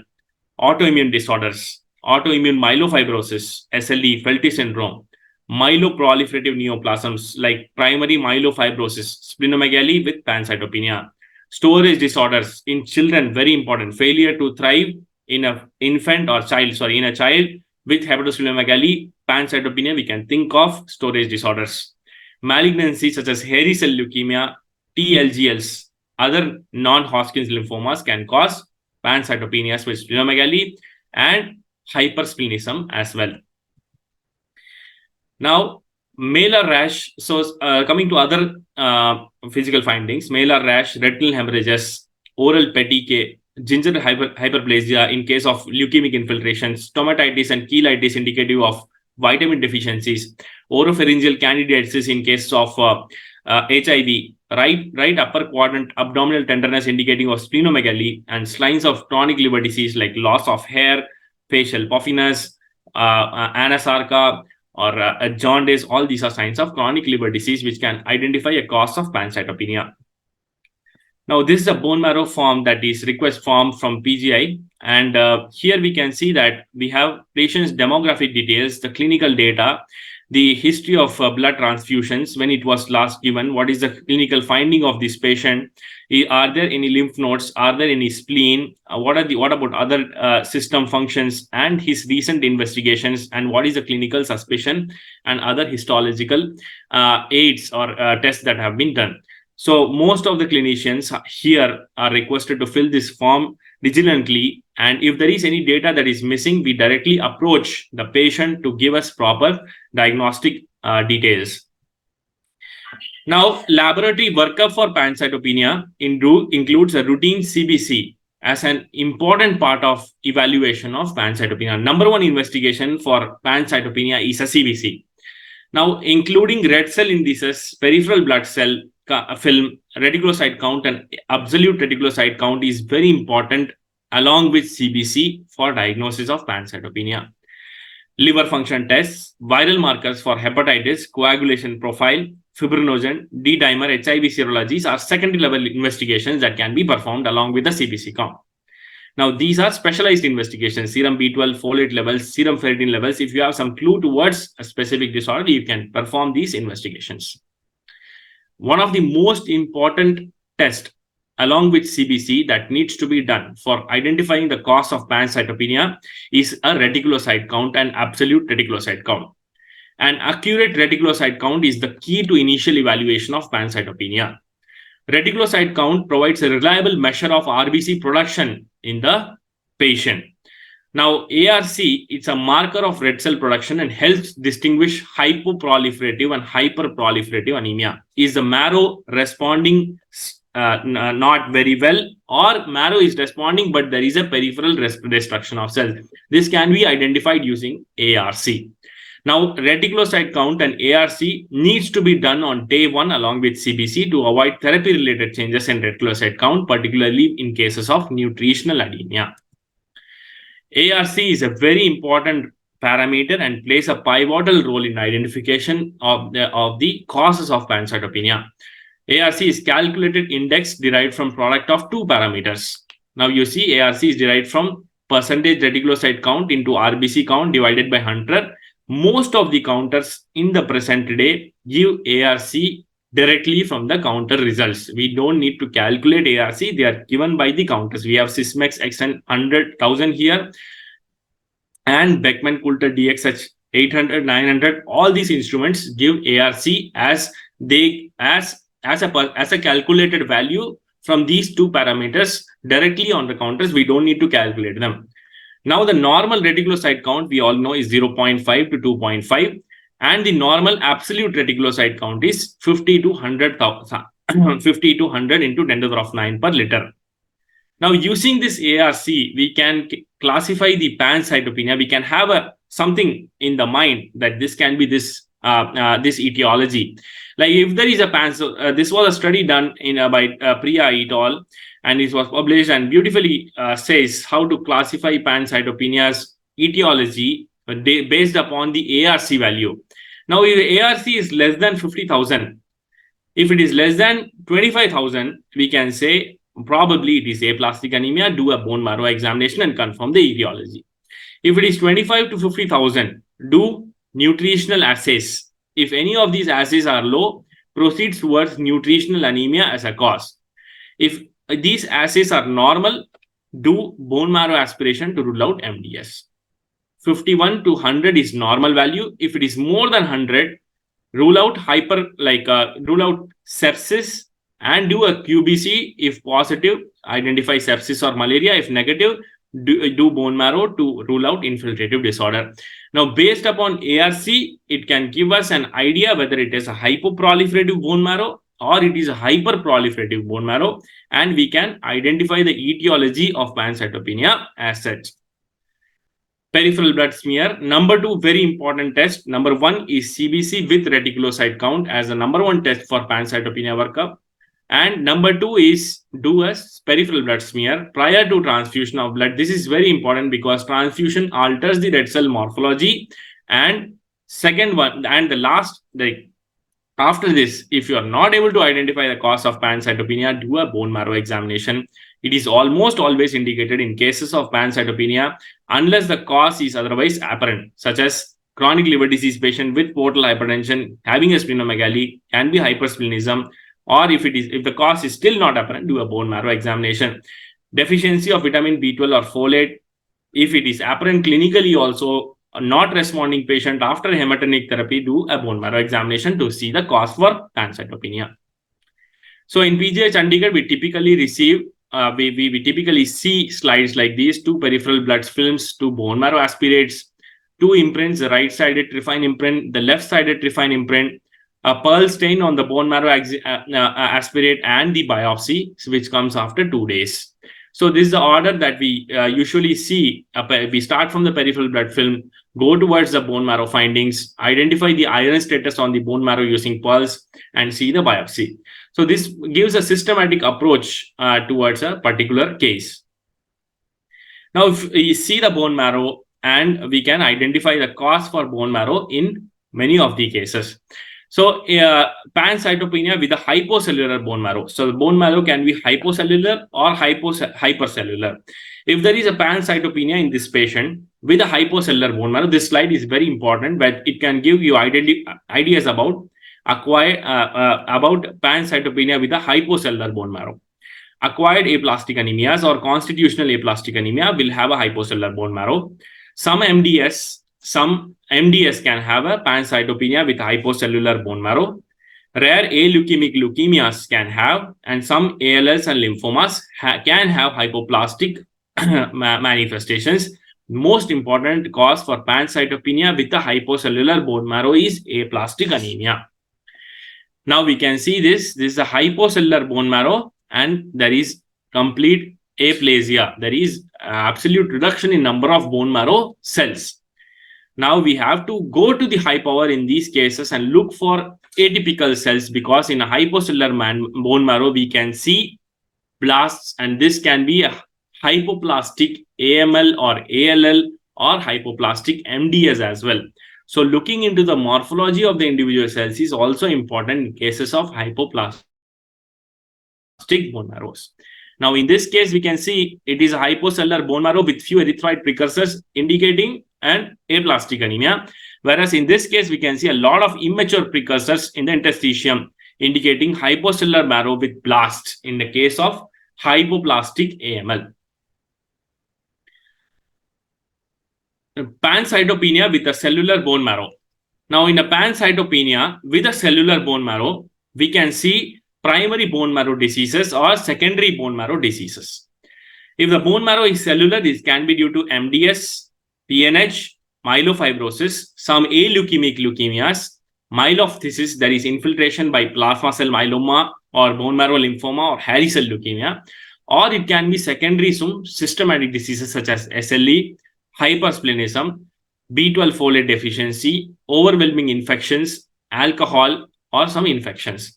Now, this is important because here the bone marrow is producing cells as properly, or there is infiltration by some cells, but they are not coming out very nicely. They are not coming out in a good manner. They are either destroyed or they are defective, so they are cleared off from the system, or they are not produced in good amounts. Still, the marrow is cellular because of infiltration by some cells. So you understand the pancytopenia with cellular bone marrow differentials are different from pancytopenia with a hypocellular bone marrow. There can be some other rare causes also with pancytopenia with or without cytopenias. These are some rare causes. Now you have identified, you have done a CBC, you have done a reticulocyte count, done some preliminary investigations, and you've done a bone marrow also. You find something specific. You found some lymphoid aggregates in the bone marrow. You go for specific investigations. Lymphoproliferative disorders, do a flow cytometry, cytogenetics, or lymph node biopsy. If you have more number of plasma cells which are infiltrating the bone marrow, do specific tests, serum electrophoresis, bone marrow aspiration. If you have features of pancytopenia, do flow cytometry. If you have features indicating of leishmaniasis, do a bone marrow culture as well. If there is a metastatic disorder involving the bone marrow, do a serum PSA levels and confirm the primary site. If there is a Fanconi anemia suspicion, do chromosomal breakage analysis. If there is an anorexia nervosa, do a psychiatric evaluation. So this is one of the most important gist of this presentation, where we can see a systematic approach of a patient by pancytopenia. If there is pancytopenia by a CBC, do a detailed physical history and including family and drug history evaluation. You please repeat the CBC at your center, because some cases which are pancytopenia some cases have transient pancytopenia and they respond to hematinics or to transient illnesses. Pancytopenia can occur and the bone marrow usually recovers after some time. So do a repeat CBC if there is a delay of more than 1 week before the CBC that was done earlier, and now there is a time gap. Do a digilant with very good peripheral smear examination along with reticulocyte count. The number one investigation is CBC with the peripheral smear with the reticulocyte count, and do some basic hematological tests, biochemical and radiological investigation to come to a conclusion. So these are the first level tests, I would say, for pancytopenia: red cell indices, ESR, coagulation screen, iron studies, RFT, LFT, C-reactive protein, and LDH. If the diagnosis is not clear from the preliminary investigations to secondary level investigations, Coombs test, haptoglobulin decreased in Coombs test and haptoglobulin for autoimmune causes, vitamin B12 and folate deficiency, folate for nutritional causes, SPEF for myeloma, HIV hepatitis for infectious causes, ultrasound abdomen for any lymph nodes, splenomegaly and everything, and malabsorption workers, and do an NGS from the peripheral blood for identifying any cause for pancytopenia, including the myeloid mutation panel. So if you have a cause like splenomegaly with reticulocytosis, oh, I can say this is AIHA. If there is nutritional deficiency, hypersegmented polymorphs are there, increased MCV, do a trial of hematinix. If there is clinical evidence of sepsis, if there are viral markers coming positive, if there is chronic hemolysis with hemoglobinuria, treat the underlying cause. The pancytopenia might settle here itself. If there is a cause is unexplained, there are some blasts in the peripheral blood. When you are doing a CBC, peripheral blood, some blasts, some plasmacytic cells are there, some leukoerythroblastosis is occurring. You see some dysplastic neutrophils or some vacuoles in case of storage disorders, inclusions on peripheral blood smear. Proceed directly for a bone marrow examination. Or if there is no underlying cause obtained, you do a bone marrow examination and do see the cellularity, because we have some differential diagnosis for pancytopenia with hypocellular bone marrow, pancytopenia with a hypercellular bone marrow. Look for bone marrow morphology, megaloblastic changes, dyspoietic changes, or any abnormal cells, blasts, plasma cells, metastasis infiltrating the bone marrow. And do appropriate studies such as flow cytometry, molecular genetics, and including NGS for a specific disorder. So this is a very important slide to approach to a case of pancytopenia in your clinical settings. Let us see some case studies for pancytopenia. So this is a 4-year-old boy with frequent hospital admissions since childhood, and he was referred to have recurrent fever episodes since 6 months of age, with bilateral neck swelling, scalp abscess, intermittent bilateral ear discharge. Now, this boy was 4 years old. He was referred to PGI, and investigation revealed pancytopenia, of course, and bone marrow was performed to investigate the cause for pancytopenia in this child.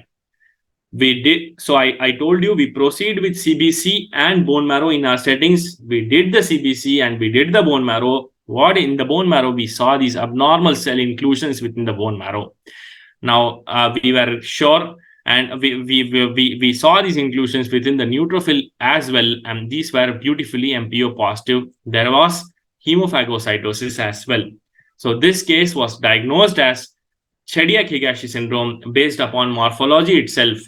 And going back, the clinicians saw hypopigmented macules, they saw periodontitis. We did a hair examination in this patient, which showed abnormal melanin clumping. So this case was diagnosed as Chediak-Higashi syndrome just by seeing the bone marrow and peripheral blood morphology. This child was referred from hospital to hospital, but this diagnosis could have been made initially if you had a vigilant peripheral blood examination that was performed earlier and could have been picked up earlier. Now, case 2 is a 65-year male with pancytopenia and massive splenomegaly. So in this case, we saw in the peripheral blood, there were some cells with cytoplasmic projections. So we thought this could be some lymphoproliferative disorder. We did the bone marrow.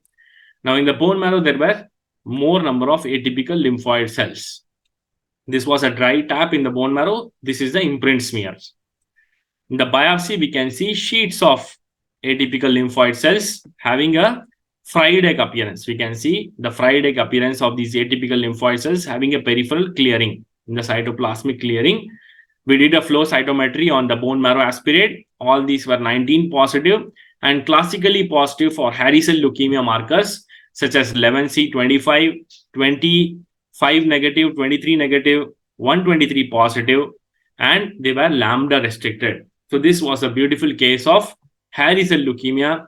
We did BRAF mutation by ARMS PCR, and it was positive in this index patient. This is a positive control, and we had an index space which was positive. This is a case of hairy cell leukemia showing beautiful cytoplasmic projections here. Morphology is very important to diagnose a case of pancytopenia. Good CBC with a peripheral will identify most causes of pancytopenia. Now, can somebody guess what is this? These are again circumferential cytoplasmic projections. You can see, but interestingly, these are hairy plasma cells. Hairy plasma cells. We did a flow cytometry. All these were 38, 138 positive, and they proved to be myeloma. So hairy plasma cells are known. Case 3.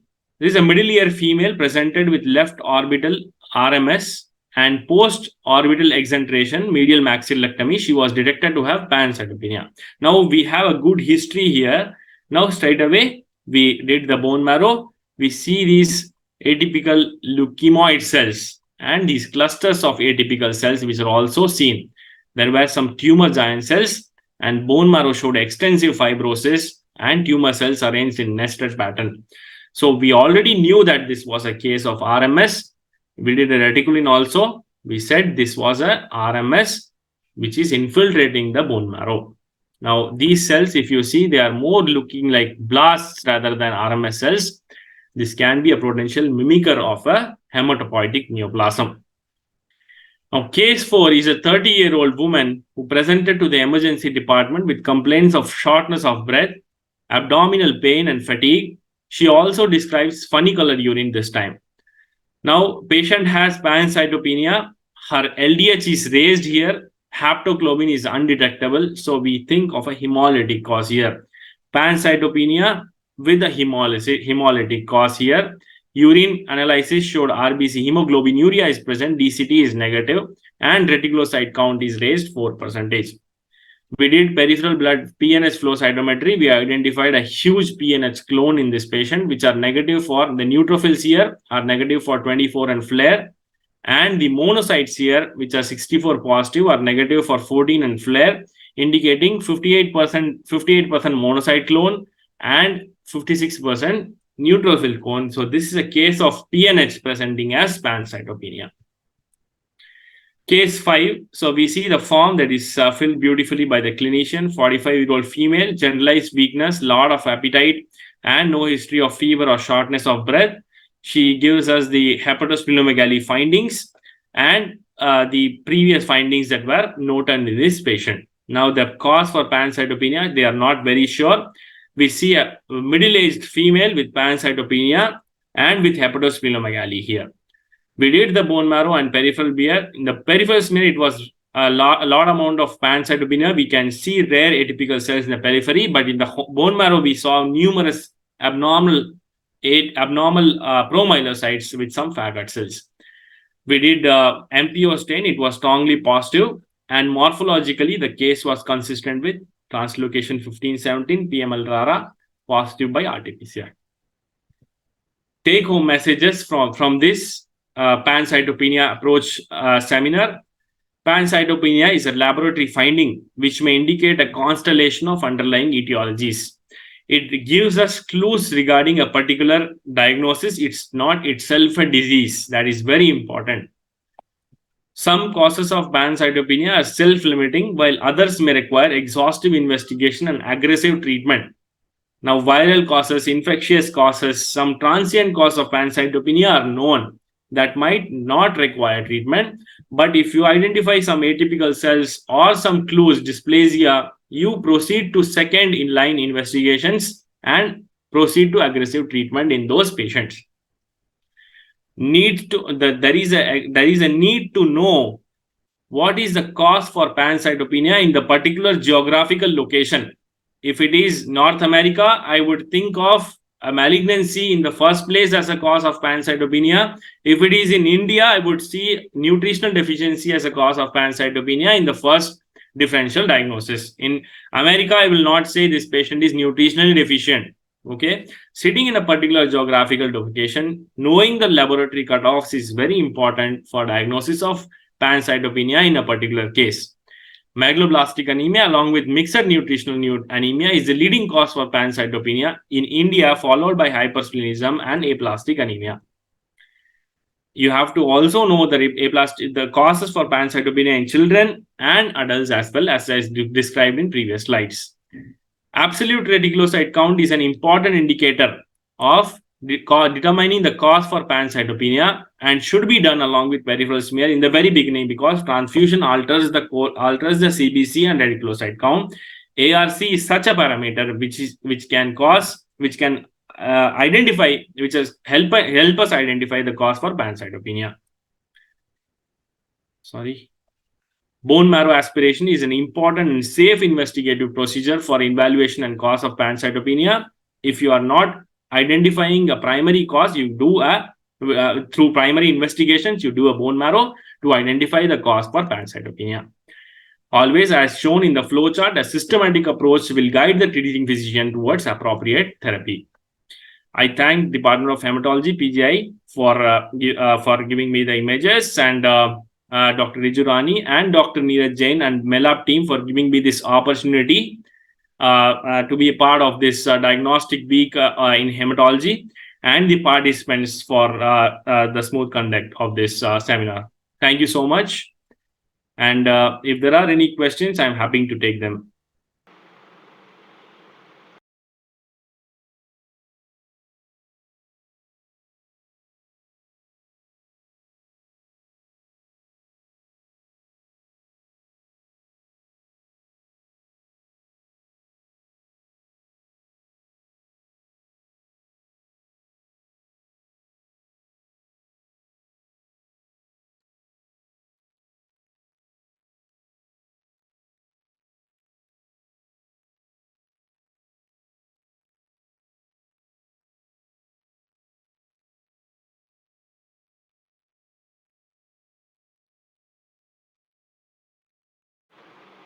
Ma'am, please slideshow mode, full screen mode.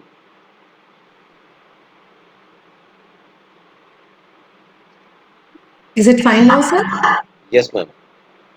Okay, shall I start? Yes, ma'am. Okay, a very good morning to everyone. So, I'm Dr. Shuchi. I'll be presenting about the high performance liquid chromatography interpretation in hemoglobinopathies. So, while starting the topic, there are two major terms that are there in this topic, that is HPLC, that is high performance liquid chromatography, and the other term that is there is the hemoglobinopathies. So, first and foremost, what we need to understand is what are actually hemoglobinopathies. So hemoglobinopathies are the clinical syndromes that are resulting from disordered hemoglobin synthesis. So the molecule that is hemoglobin, we already know it has two alpha and two beta globin chains, and along with that there is presence of this heme group that constitute about for the iron, that is Fe2 plus. So now whenever there will be some issue in the production of these globin chains, or any issue in the amount of the hemoglobin content that will be there, or the globin chain content that will be there, that will constitute what are called as the hemoglobinopathy, that are the pathology which are associated with the hemoglobin. So now adult proportion of hemoglobin, that is HbA and A2 and F, that is attained at an age of 6 to 12 months. Before that, the higher amount is that of hemoglobin F, that is HbF, and later as age increases, like from 6 to 12 months, there is the adult proportion that is attained at that particular age. So now we can divide our hemoglobinopathies into these three categories. So first is the one which are resulting from genetically determined structural variants, like the hemoglobin S that is there. So there are numerous mutations that occur which lead to formation of structurally wrong hemoglobin, like that is HbS. Then the second category that can be there is the failure to synthesize one or more globin chain of hemoglobin at a normal rate. So there is some particular amount of hemoglobin that must be present, or the globin chain that must be present. So if there is failure to synthesize that amount, that normal amount, then those are the conditions that are there which are called as thalassemias. Now, there is the third category, that is the failure to complete the neonatal switch from fetal hemoglobin to adult hemoglobin, that conditions which are called as hereditary persistence of fetal hemoglobin. So these are the three categories, the broad categories which define the hemoglobinopathies, the pathology associated with hemoglobin. The first was the genetically determined structural variants. Second was the reduced or failure to synthesize these globin chains. And the third was the difficulty or the failure to complete neonatal switch. So now this is the broad categorization. One is the thalassemia syndromes that constitute the alpha thalassemia, the beta thalassemias, and the other broad category are the variant hemoglobins that we cater in our day-to-day lives. That is the HbS, HbE, Hb constant spring, and other less common ones. So now the hemoglobinopathies are encompassing a clinical spectrum from asymptomatic findings on blood film to death in utero. So in our lab also, we are getting numerous cases that are usually the ANC cases as well, which are getting them screened for the variant hemoglobins because they want to be identified at an earlier place, so that proper genetic counseling can be provided to those patients and those persons. Now, there are conditions like which they have causing anemia, morbidity, and mortality that may be due to these abnormal hemoglobin functions. So now these variant hemoglobins are caused by point mutation that are mainly resulting in replacement of one or more globin chain, that are the normal globin chains, the alpha and the beta. Now these cases of variant hemoglobin, they commonly have a normal MCV and a normal MCH. And there are around 600 or maybe now over 600, but are almost 900 of normal variants that have been identified so far of these variants. Now, these variants hemoglobin, they have an altered hemoglobin solubility, stability, or oxygen affinity that are affecting the hemoglobin function. Whereas the thalassemias, which are autosomal recessive in nature, they have an absence or reduction of these globin chain production. Now, this genetic cause may be due to a point mutation or any insertion or deletions. And there might be condition in which there are interaction of these beta-thalan structural variants. That is, they have both of them. Like they have a beta-thalassemia mutation. Along with that, they have the mutations which lead to structural variants as well. And these are those conditions which manifest as severe disease, and they may need even transfusion for their survival. So the basic point about understanding the HPLC or the chromatograms that we have is to accurately identify the carriers of these disorders and a prenatal diagnosis to be provided to the couples which are at risk.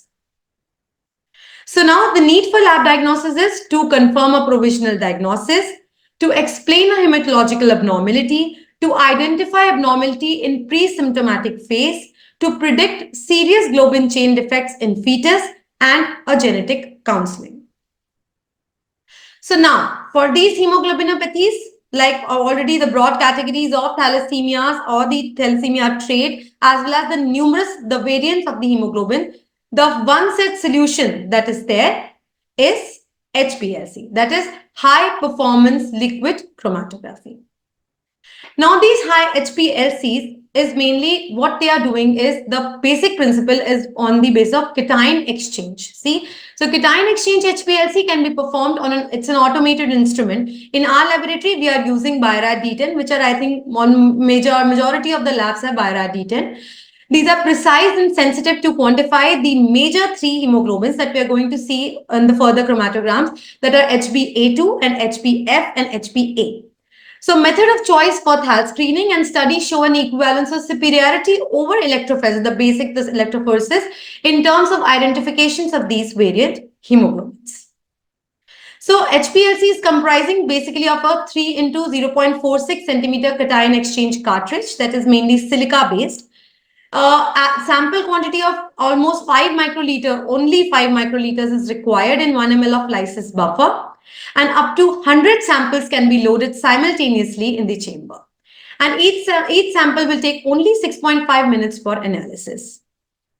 So the basic principle behind is that we need to understand, in order to understand the curves or the graphs, is that it is basically working on cation exchange chromatography.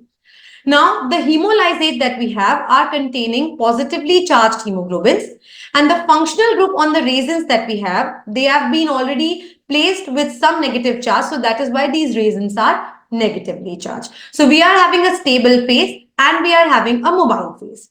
So these hemoglobins are separated based on this ionic interaction with the resins.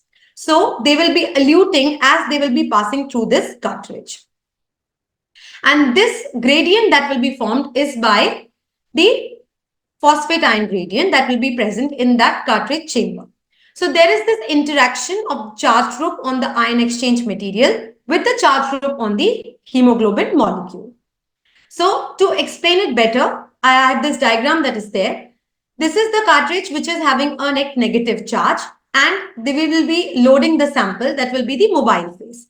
So when it will be passing through it, depending on the relative charges that will be present on the hemoglobin molecule, there will be illusion. Illusion means that they will be seen in the graph first. So we have a optical device or the optical density that will be formed. We have a photometer detector and all these things are there in place in this equipment, which is going to analyze this illusion time, and then that will be presented in this graph. And this is the area where we'll be having the time, which we'll be seeing in the upcoming chromatograms that we'll be discussing.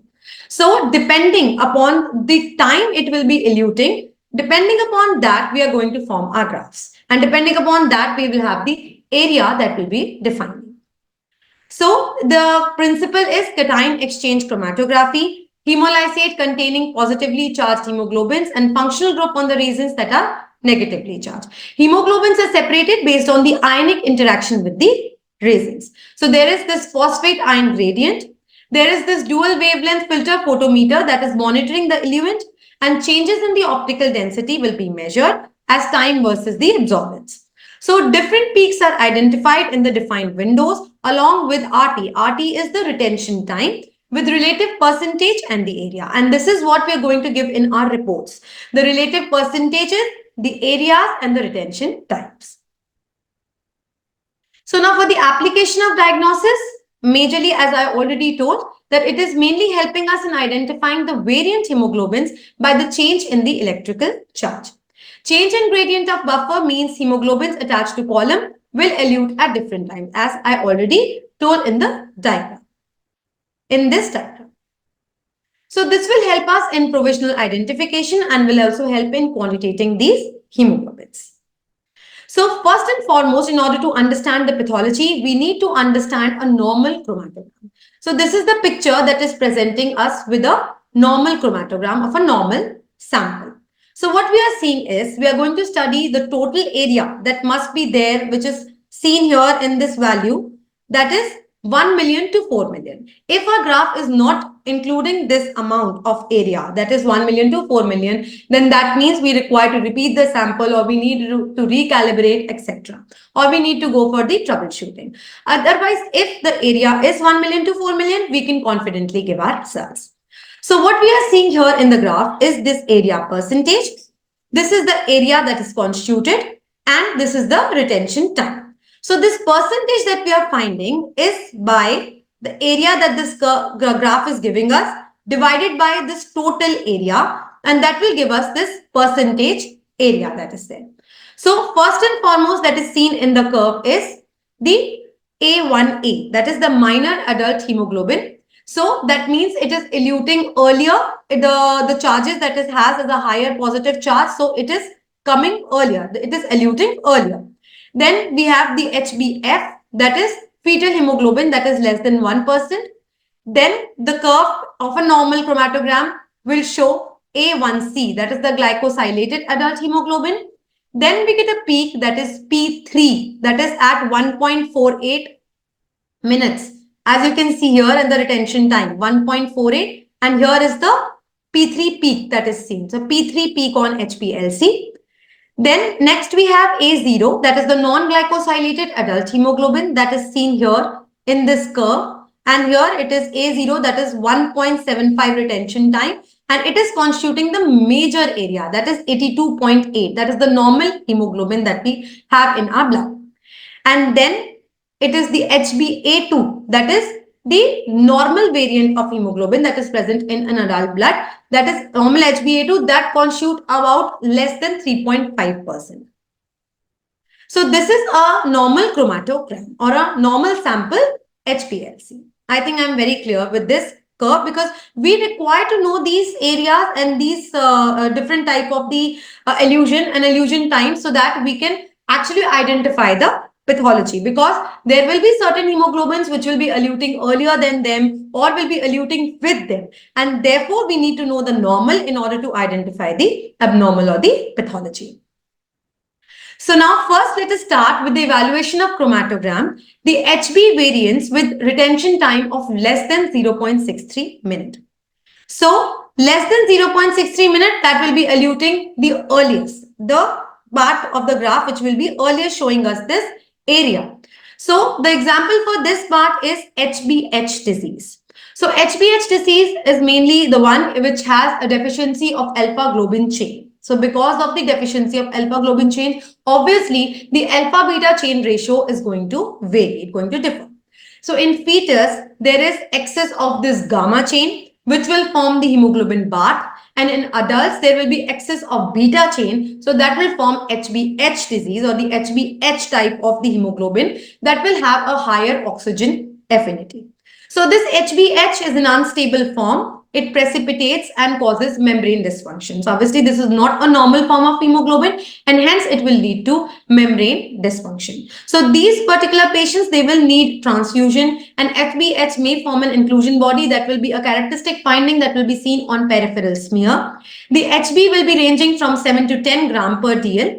At birth, the HB BART that will be seen will be 20 to 40%, and in adult, it will be 5 to 30% of HbH that will be seen. So what exactly we will see in chromatogram is a significant peak in the first minute itself of the illusion, that is this area of the curve. So here it is seen, and it will be seen in this unknown area, that is 0.38, that is area which is constituted over 19.4. So this is the area in which it is eluting, that is less than 0.63. So it will be somewhere the earliest part of the curve will have or will form this HbH disease. So now next category that we have is the HB variants which are eluting in the P3 window. P3 window, as I already shown in the normal curve, is somewhere here. That is the elution time which had was of 1.48 minutes. That was the P3 peak on the HPLC. So there are numerous variants, the numerous hemoglobin variants that are presenting themselves in this P3 peak region. So the HB variants which are eluting in the P3 window, that is the 1.2 to 1.6 minutes. There is a significant peak in the P3 window. HbA2 will be less than 2%, and they are called as the HbJ variants. These HbJ variants are numerous depending upon the associated mutations, and the area that are there, they're marking like HbJ Mexico, HbJ Meerut, HbJ Oxford, HbJ Paris, Baltimore, Bangkok, Toronto. All these are the terms because they were found in those belts. They were found in those area commonly. So, and these all type of variants can be easily identified depending upon the reference retention time. So we have to keep this reference ranges handy in order to identify that which kind of HbJ variants is seen. So depending upon the associated mutation that might take place in the alpha chain or the beta chain, we define these HbJ variants. So what exactly will be seen? There will be mild anemia. They won't be requiring any transfusion. There won't be a very major finding. They will be like incidental findings. So a patient will be coming to us absolutely normal, having no hematological abnormality, nothing, no CBC finding or no any peripheral smear finding. MCV, MCH would be normal. But these are the common patients that we get in the ANC, who are getting themselves screened for any variants, and in those it's like an incidental finding that we find these variants like an HbJ variant. So the peak will be seen in the P3 area. So here this is a case of HbJ Meerut that we are seeing, and this is the P3, that is 1.41 range. So here this is formed of an HpJ. So this is how we are going to refer our retention time periods, and we are going to define them as that they are found in the P3 peak, and we are going to differentiate them whether there is HbJ Meerut or it is some other type of an HpJ.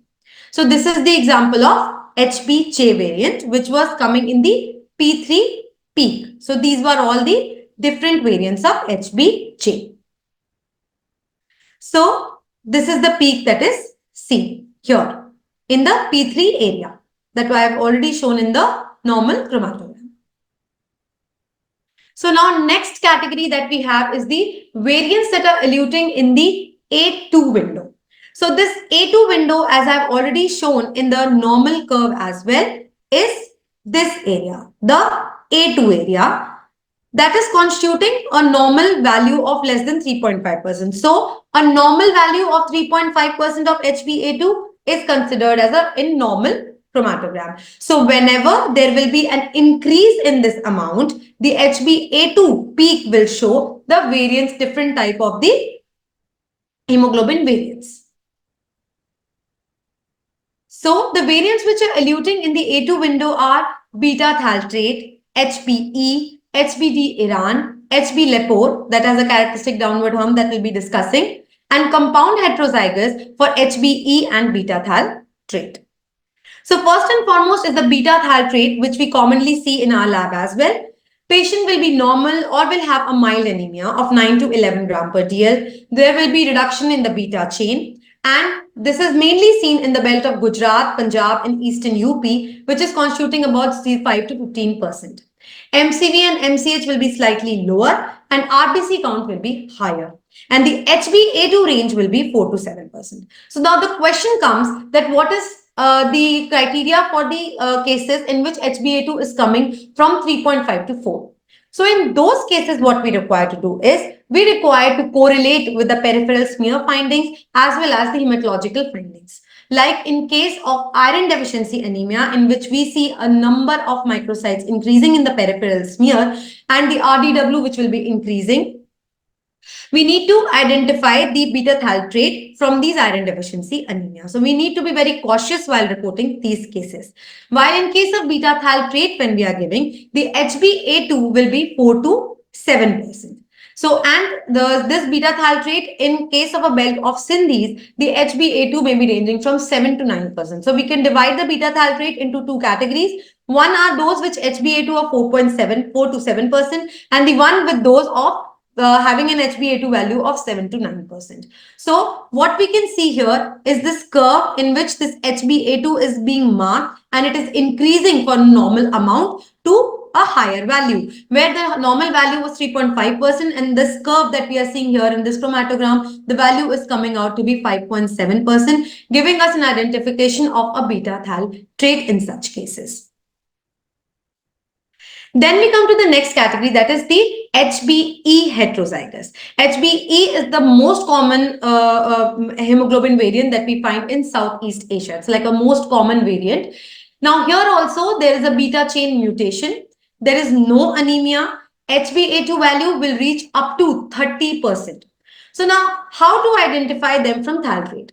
Now these thaltrate are the one in which there won't be increase more than 9%. Whereas in HBE, it will range up to 30%. So that is the major difference, that how we can differentiate between an HBE heterozygous and a thalassemia trait. And in these cases, HbF will be normal. So what we are seeing in HBE heterozygous is this area that we have already told you, that this is the one which is eluting with HbA2, giving it a higher range. So you can see here, HbA2 has increased to more than 9%, that is up to 30% or even more than 30%. Here also in this curve, we can see A2 is given around 34% area that is seen in this curve.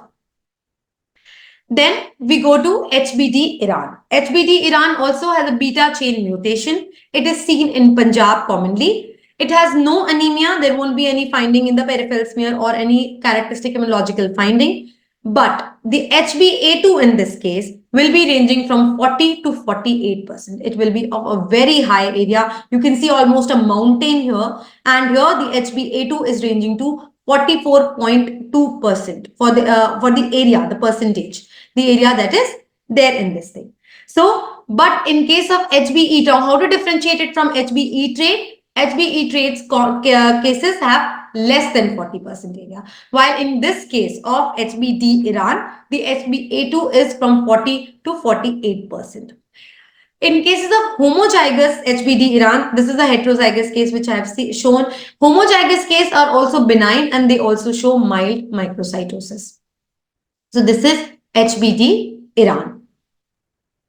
Then next we go to HB Lepore trait. HB Lepore trait are also the cases which are asymptomatic. They have 2 alpha chain and a 2 abnormal delta beta fusion chain.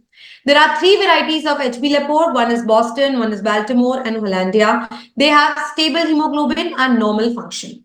So now microcytosis is what is seen in these cases, and HbA2 will be ranging slightly lower, that is 10 to 18%.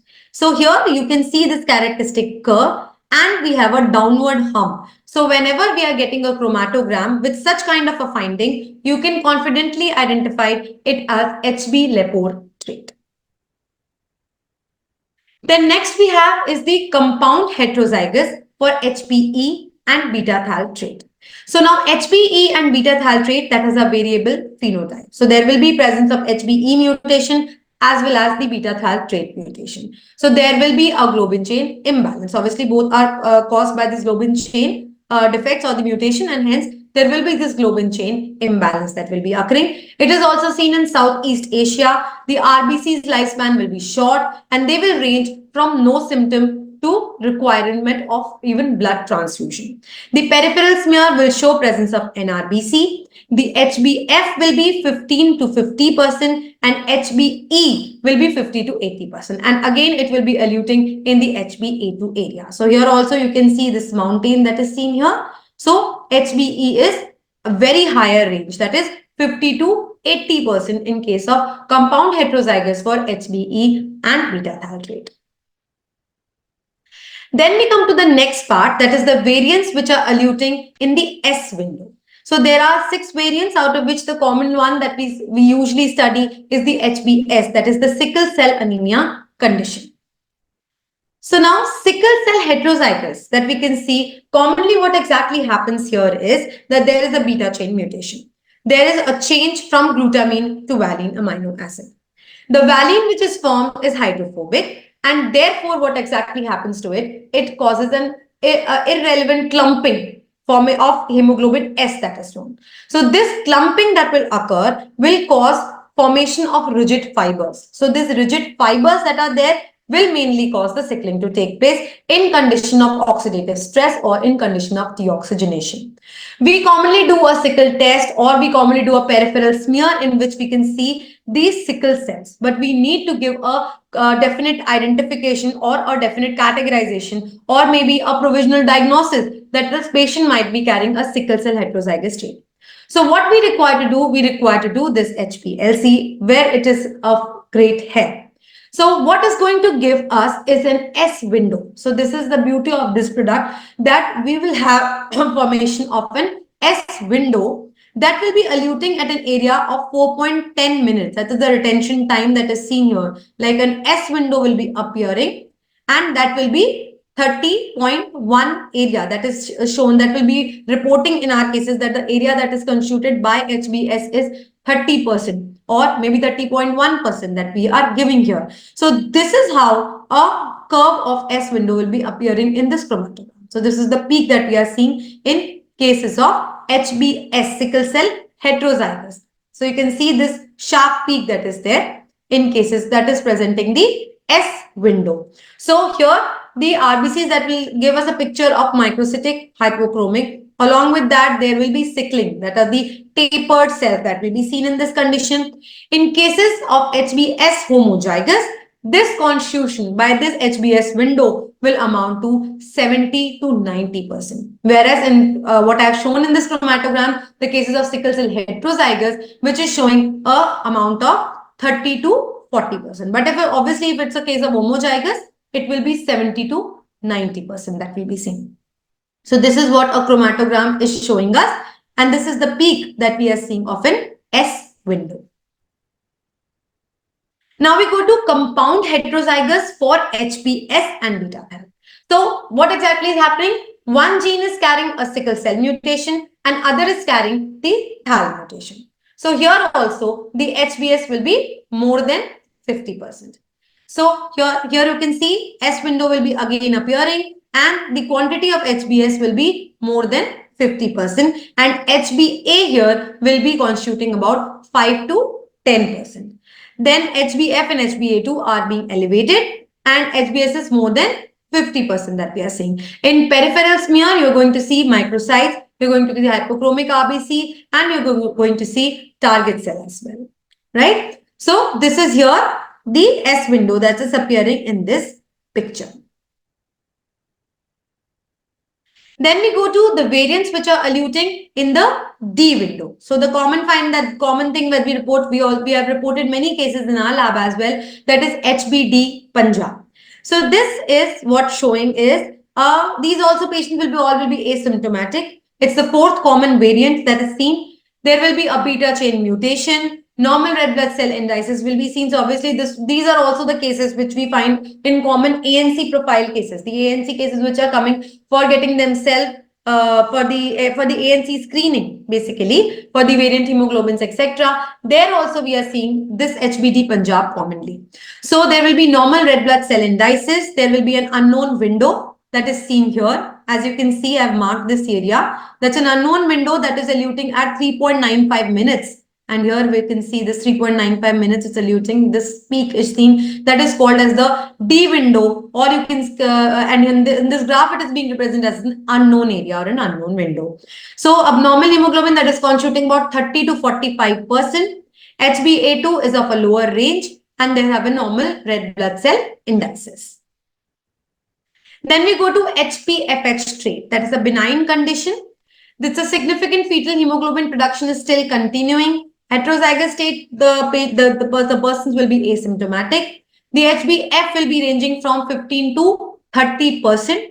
And we need to remember this point that if the HbF value is exceeding 16.5%, it will not give any separate peak, or in fact, the illusion will be in LA1C or CHP window. As I already told you about the window here, the LA1C window, the HbF will be mixing it, the HbF with this area itself. So this is the HPFH trait.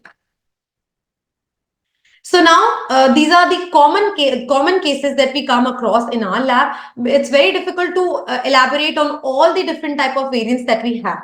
There are number of variants like HBQ, then there are number of the mix and match mutations like HBE and HBS, and there are numerous variants with HBS. So it's difficult to constitute all together in such stipulated time, but I've tried to cover almost the most common ones.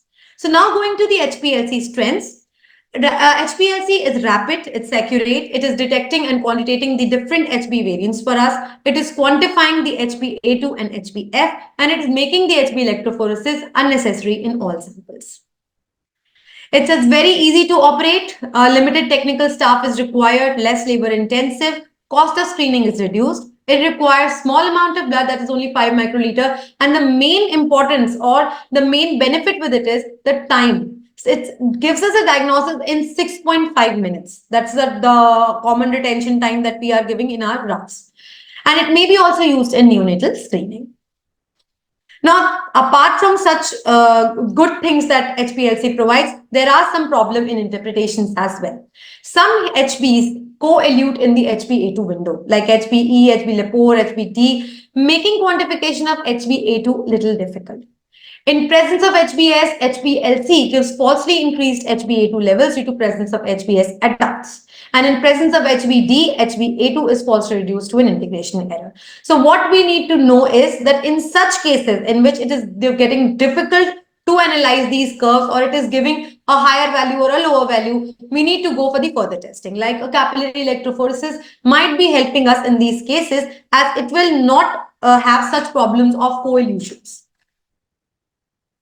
Then hemoglobin H and hemoglobin BART can be suspected by visual analysis, as they elute as a sharp peak at the start of chromatogram. But if they are giving a peak of less than 0.60 minutes, they may not be identified.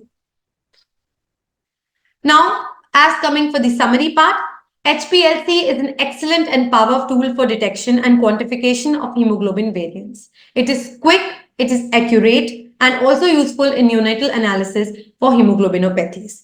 HPLC and HB electrophoresis are complementary to each other in many cases.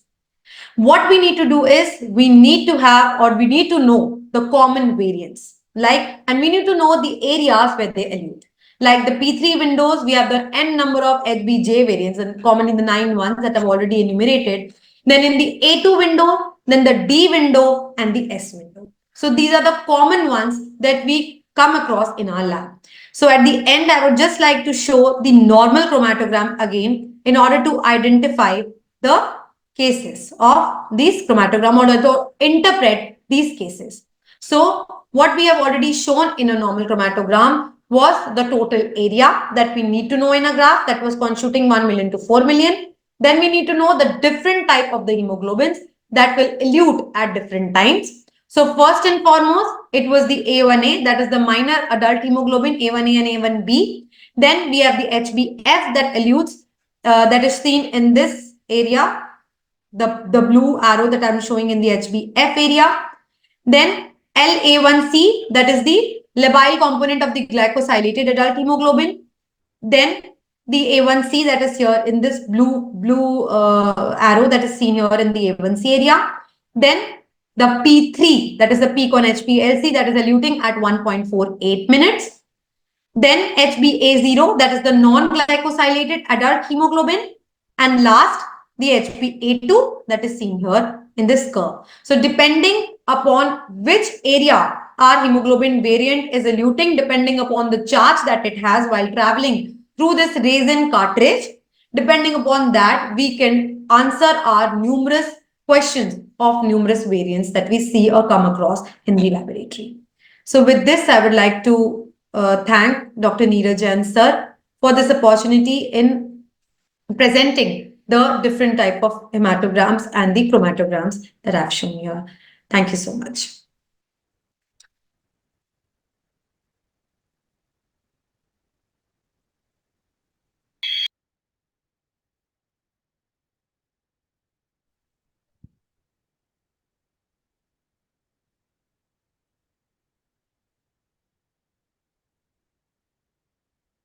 Am I audible? Yes, ma'am. I'll start. Then this is a post-lunch session, so I'll try to make it a little interesting by showing you different sort of cases. And first, I'll discuss a case about a 10-year-old male who belonged to a rural background, and he had presented with a severe body pains, weakness, and fatigue, which he had for 4 months. Some of the reports which were reported, like outside, where hemoglobin was around 5.1 gram per deciliter, WBC was around 3,900, platelets were around 82,000. On examination, there was no organomegaly or lymphadenopathy, and the sternal tenderness was present. And also, the patient had a history of hematinics, which were given by some local general practitioner. So the clinical impression was of pancytopenia. So then we took the patient here in our center for bone marrow aspiration, and on aspirating first from the posterior superior spine, we had a watery serosanguinous fluid. So we again repeated it why this type of fluid is going. Again, from the other side, the same type of fluid was coming out. So on making the smears, we had this irregular staining with presence of amorphous proteinaceous material, this background. And then there were ghost-like hematopoietic cells which were coming in between. And of course, there was necrosis. We couldn't make out which is the nucleus and which is the cytoplasm. So on little high power, these were the ghost-like hematopoietic cells which were coming. So on doing the bone marrow biopsy, there was disruption of the normal bone marrow architecture and with the loss of the fat spaces. And this was the necrotic hematopoietic cells which were in between. So we made a diagnosis of bone marrow necrosis. So we took the patient for other tests like biochemical tests. All were almost unremarkable. They were in the normal range, except there was an elevated alkaline phosphatase. The radiological workup was also unremarkable, except the MRI, which showed changes in the bone marrow signal intensities, which were corroborating with the changes proportion of that of fat and water. Then serology for various viral markers and all were negative. And there was no significant drug intake was given by the patient or his guardians. However, the exposure to the agriculture insecticides or the pesticides, we were not able to rule them out. So this, then we came to know that it was like actually a rare sort of bone marrow necrosis because it was of idiopathic etiology. The patient was started on with the supportive treatment, which included various blood transfusions and administration of FFPs and platelets transfusions as and when required. And they were also educated about the importance of hydration and asepsis and the hazards which an agriculture toxins can cause. So bone marrow necrosis as such, we don't actually see such type of cases regularly. And even if we see, we tend to overlook it because this is an unknown and an unrecognized entity. And it was actually found and discovered by Wade and Stevenson in 1942 in a sickle cell patient who had died of cerebral infarction. The incidence is around 0.37% to 6.5%. And actually, what does this bone marrow necrosis is? There's necrosis of the myeloid tissue and the medullary stroma in large areas of hematopoietic bone marrow, these cells. And it is actually different than the aplastic anemia, because in aplastic anemia, there is loss of myeloid tissue and there is no destruction of the reticular structure. Whereas in this bone marrow necrosis, there is destruction of both the normal bone marrow architecture and also the loss of the fat spaces. So we should know the difference. This is main important thing, because the presentation is almost similar like pancytopenia. The pathophysiology is mainly there's failure of microcirculation, which can be because of immunological, inflammatory, or any mechanical this thing, but it is mainly associated with malignancies or any chemotherapeutic agent, especially the drug intake. So the history, to rule out that history, it is very important. We have to ask the patient for the drug history. The main symptom is the bony pain. So if, like in this case, the child had bony aches, and especially there was sternal tenderness. So we should keep that in mind, that it can be a case of bone marrow necrosis. Then idiopathic, such as in our case, this is very unusual or very rare, and this usually precedes the etiological diagnosis and obscures the diagnosis. In such cases, multiple sites have to be reaspirated and biopsy is recommended to reach a conclusive diagnosis, because as such in our case, first when we attempted first, it was like actually watery type of a serosanguinous material came out. It was not actually totally like a blood. So we had to repeat the procedure, and we were confused why such type of material is coming out. So kindly keep this in mind.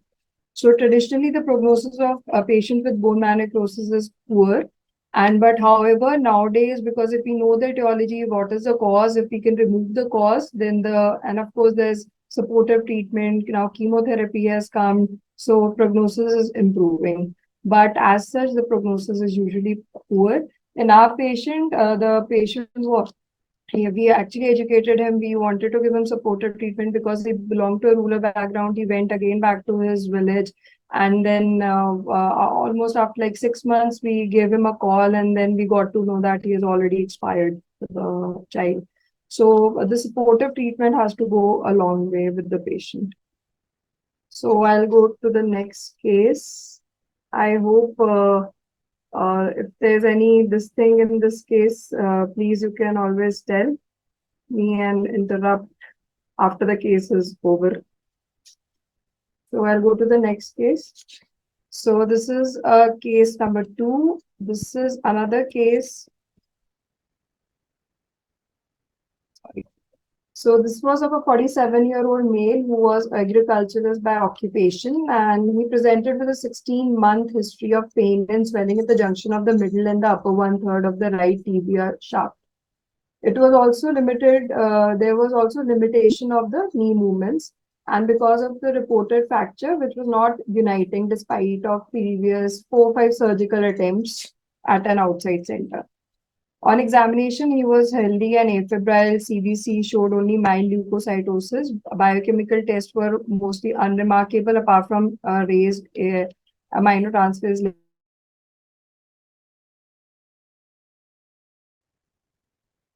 I'll start. Yes, ma'am. Okay. So this was a 47-year-old male who was agriculturist and presented with 16-month history of pain and swelling in the junction of the middle and the upper 1/3 of the right tibia. There was also limitation of the knee movements. He was, I'll not go again over this. So on local examination of the tibia, the shaft revealed a firm tender swelling, approximately 3 centimeters in diameter, and it was associated with redness and pain. And there were also superficial 2-3 multiple openings, and which the patient claimed that it was due to the external fixator which was put. These openings were dry and showed no active oozing of any purulent material. And inquiring it was revealed that he suffered fractures after trivial trauma by missing a step while coming downstairs, and he was treated with a bone plating at an outside center. However, after a few months, there was failure of the procedure because of a form of bending of plate, and subsequently the internal fixation was done. It also failed. So again and again, all these procedures, they were failing, and however, all the hematological and serological and microbiological cultures and biochemical reports were normal. As the skin condition was not good because of the repeated surgery, the non-united fracture was fixed with external fixator along with course of intravenous antibiotics.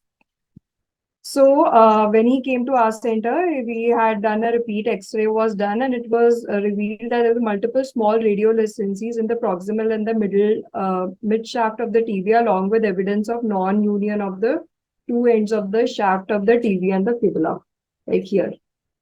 So what we did that we took the Sally's bone marrow aspiration needle and we tried to, put it at the non-union end and do like an FNAC. So it was like a modified procedure under the radiological guidance we did it. And what we got was this. These were the bony fragments and we had the normal hematopoietic elements. And there were also scattered caseating granulomas and there was necrosis. And we had put AFB scan which came out to be positive.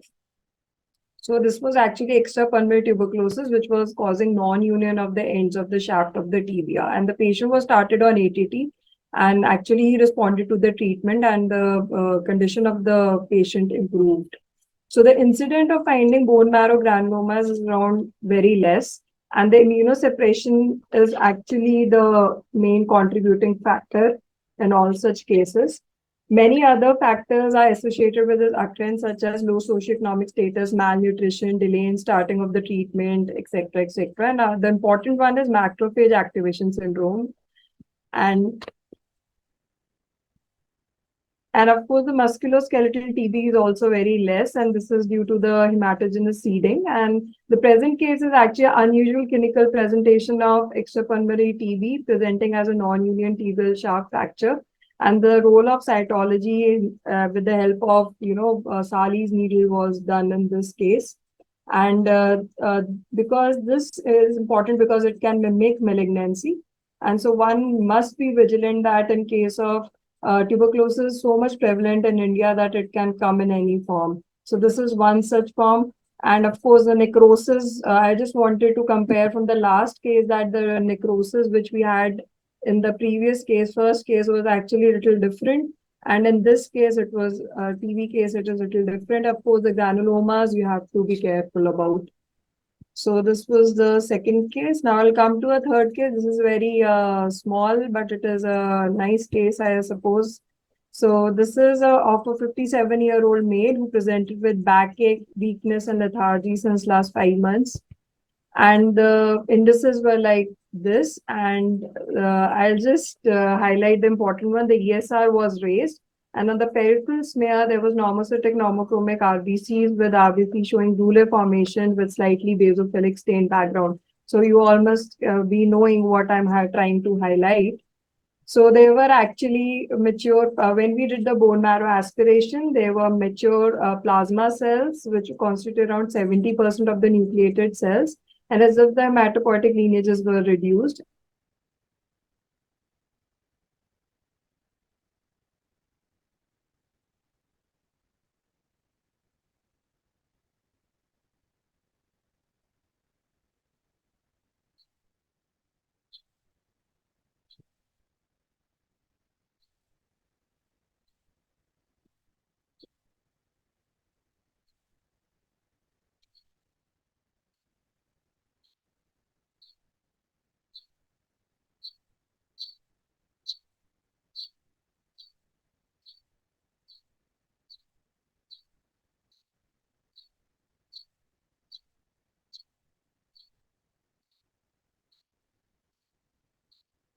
So there were mature plasma cells, which constitute around 70% of the nucleated cells. And incidentally, there was reported a sheathed microfilaria, which was of Wucheria bancroftei. And we can see it over here. So the patient biochemical parameters showed M spike and on serum electrophoresis, and IgG levels were raised, beta 2 microglobulin levels were also raised. The skeletal survey shows punched out lesions, and ultrasonography revealed no pleural or abdominal infusion, no lymphadenopathy or lymphangitis. Yes, sir. Yes, you are audible. So we'll simply begin off with the topic. I hope I'm audible to all.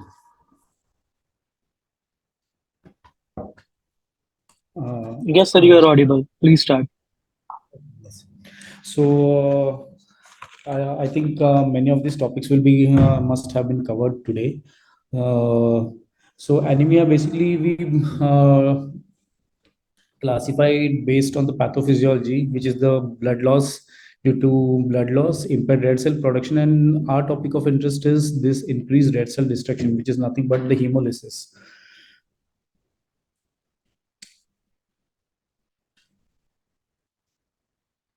So what is hemolytic anemia basically? Basically, it's nothing but increased red cell destruction.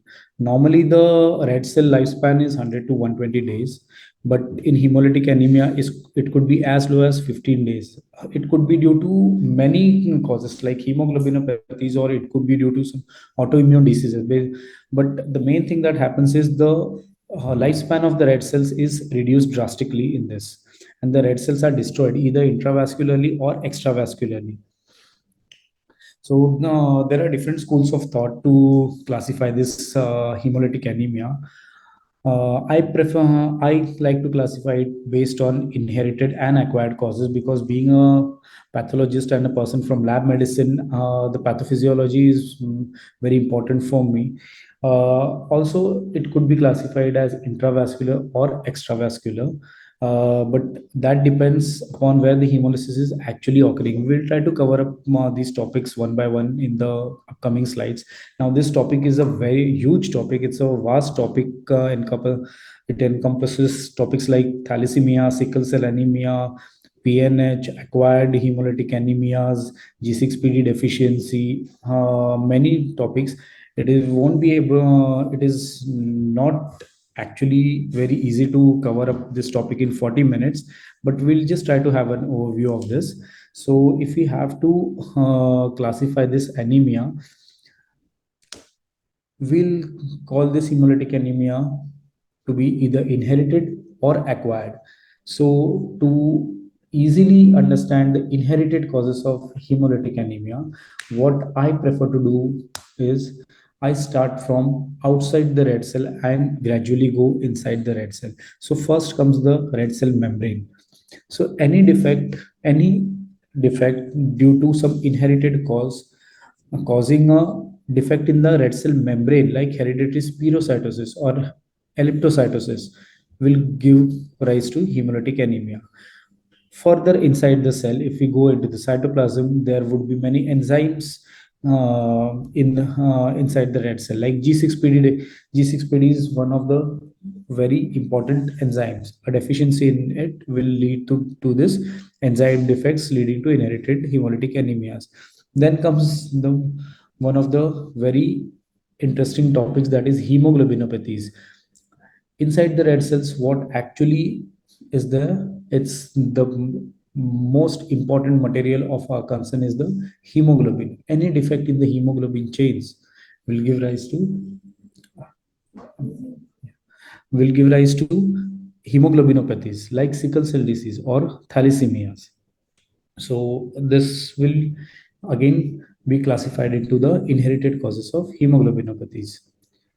If we move on to acquired causes could be due to immune mediated or non-immune mediated causes. Immune mediated causes means there will be antibodies associated with these causes. So if we are talking about antibodies, the first thing that should strike to our mind is Coombs test will be positive. So these are the immune mediated causes. Again, it is further classified into autoimmune hemolytic causes and autoimmune. Autoimmune, as we all know, it could be due to transfer of maternal antibodies into the newborn, that is hemolytic disease of newborn, or simply a mismatched blood transfusion reaction, that is hemolytic transfusion reaction, in which plasma of the donor carries some antibodies, and if it is mismatched, it will cause lysis in the recipient blood system. Other one is the autoimmune hemolytic anemia, in which antibodies are produced against self antigens. There are three main types, that is warm antibody, warm autoimmune hemolytic anemia, cold, and paroxysmal cold hemoglobinuria. We'll talk about these topics in further slides. Then comes the just hold on. Yes. Then comes the non-immune mediated causes, the fragmentation syndromes like prosthetic heart walls or March hemoglobinurias or microangiopathic hemolytic anemia, which includes hemolytic uremic syndrome, TTP, and DIC. Or sometimes infections like malaria or Clostridia. Clostridia can also give rise to DIC, renal diseases, drugs and chemicals. These causes can also be classified into non-immune mediated hemolytic anemia. Now, drugs and chemicals, these can cause non-immune mediated hemolytic anemia, that is due to direct lysis of the red cells, as well as it can give rise to autoimmune hemolytic anemia also. If you see in the flow chart, in the warm autoimmune hemolytic anemia, there is a part of drugs also listed over there. So it can cause both types of hemolytic anemias. So moving on. Uh, then, if we try to classify it in terms of where the hemolysis will be occurring, whether it is occurring intravascularly or extravascularly, it would be classified as extravascular and intravascular. Again, extravascular hemolytic anemias, there could be causes which are extrinsic to the red cells, like immune mediated, or it could be intrinsic to the RBC. That is, again, membrane defects, RBC enzyme defects, and abnormal hemoglobin defects. Now, what happens is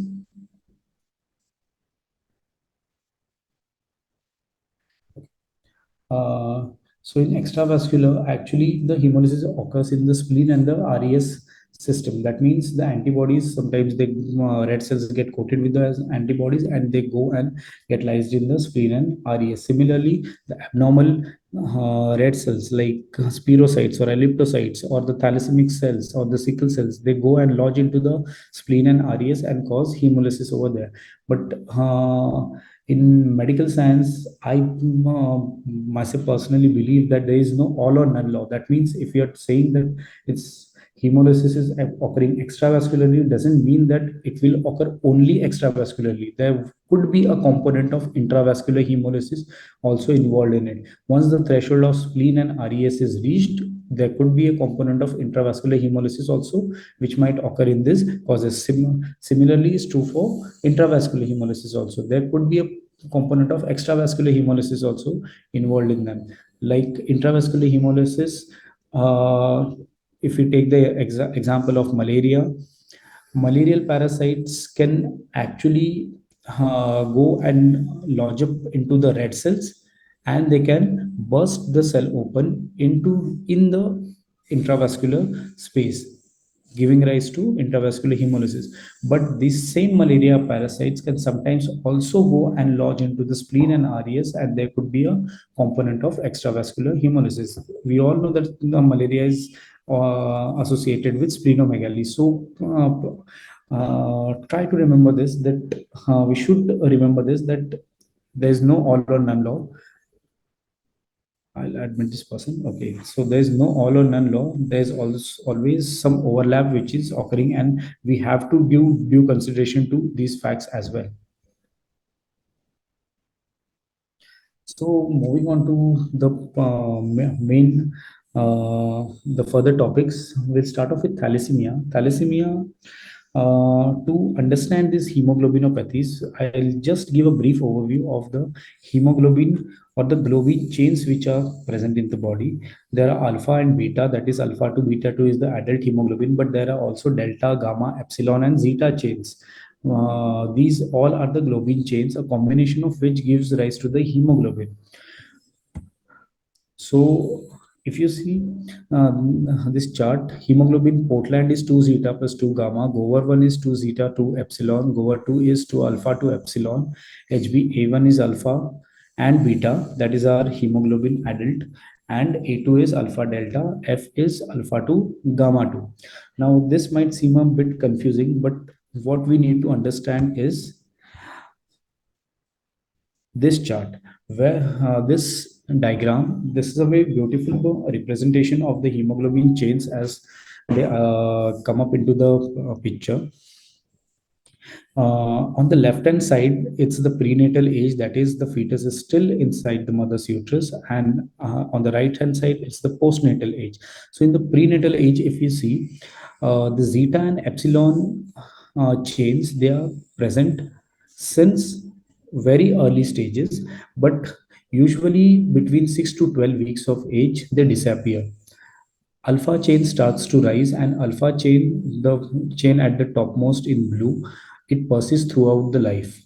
Similarly, gamma chain, it starts rising by 6 weeks, and usually by 6 months of postnatal age it starts decreasing, and the beta chain increases. So there are two or three pointers over here. First pointer is, in the embryonic stage or in the prenatal stage, the main hemoglobin, the predominant hemoglobin is alpha chain and gamma chain. Whereas after birth, till 6 months of age, predominantly it is gamma chain. Alpha chain is there, but the other predominant chain is the gamma chain.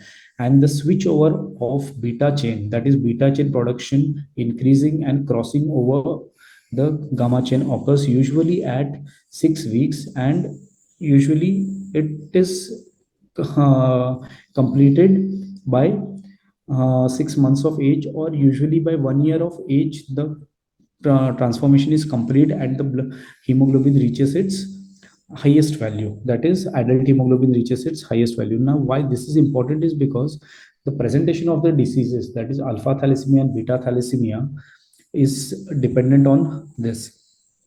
If you could understand over here, if you are talking about beta thalassemia, which is the more commoner of the thalassemias, the defect lies in the beta chain. That means till 6 months of age, beta chain is not present predominantly. So these patients will usually not manifest by 6 months of age. Usual presentation will begin from 6 months of age, and actual presentation of beta thalassemia measure will be usually at the age of 1 year. Also, this is important because if we whenever we are giving a sample for HPLC or capillary zone electrophoresis, wherein we are actually checking the percentages of different hemoglobins, if there is a child of 6 months of age and we are suspecting beta thal in that kid, it is not advisable to give that blood sample for capillary zone electrophoresis or HPLC, because it's as simple as that hemoglobin, adult hemoglobin, has not yet reached its maximum value. So the values that we consider, that is HbA2 levels of more than 3.5 or other values, are of adult ranges, and the adult range is reached usually at the age of 1 year. So usually we should not give this sample for HPLC testing. If we can give this sample for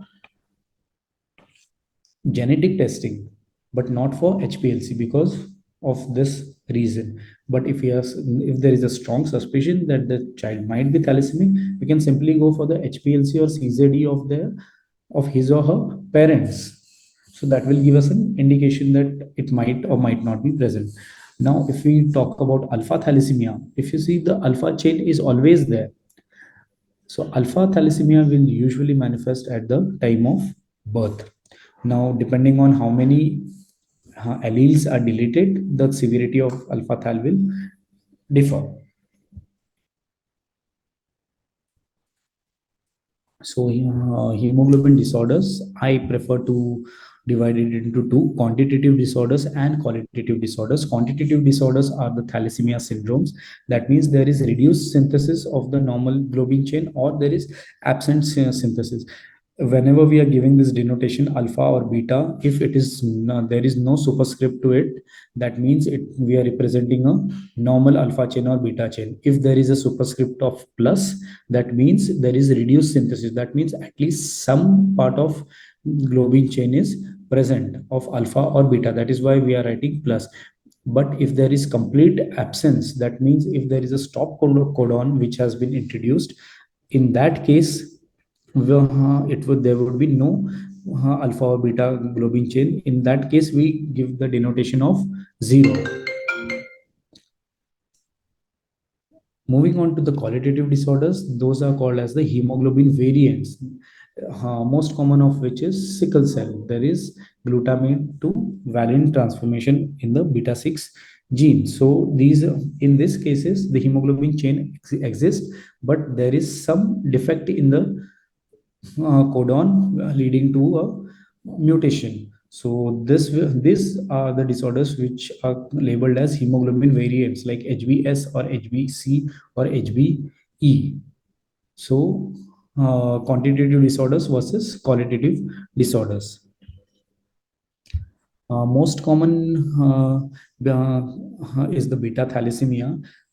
In India, the intervening sequence 1,5 mutation is the most common, and there are three main types, clinical types of beta thalassemia minor, intermediate, and major. Now we have to very categorically be clear and differentiated that the terms in minor, intermediate, and major are clinical terms. For pathologist, if it is beta thalassemia trait or homozygous or heterozygous, those are the terms. Minor, intermediate, and major are mainly clinical terms. In major, there would be a homozygous disorder resulting in severe transfusion dependent hemolytic anemia, whereas minor, it would be heterozygous disorder, that is only one of the beta chain will be affected. Intermediate lies in between them. Usually beta thalassemia major is the homozygous disorder, whereas intermediate and minor, these are the thalassemia traits. But if the person is having a trait, that is person is beta thalassemia minor, is not transfusion dependent. However, the person suffers from some infection like parvovirus B19, and the necessity of hemoglobin increases, he may or may not transfer into beta thalassemia intermediate. So again, I want to be very clear over here that minor, intermediate, and major are clinical pictures, whereas for us it is homozygous or heterozygous, that is beta thalassemia or beta thalassemia trait, beta thalassemia disease or beta thalassemia trait. That is also one way of labeling it.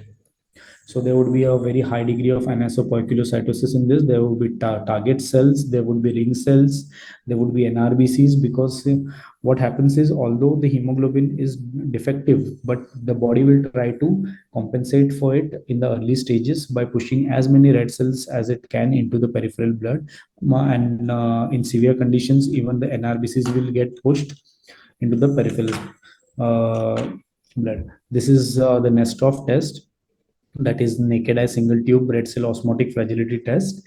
Although it is an obsolete test now, but it is a very beautiful test, because I'll come back to this in hereditary spherocytosis, because it is more relevant over there. Okay. So moving on to the next topic, that is alpha thalassemia. Alpha thalassemia, there would be 4 alleles. Each alpha has, in a normal state, it would be alpha, alpha, and alpha, alpha. Whereas if the person is a silent carrier, only one of the alleles is lost. Alpha thalassemia trait, 2 of them are lost.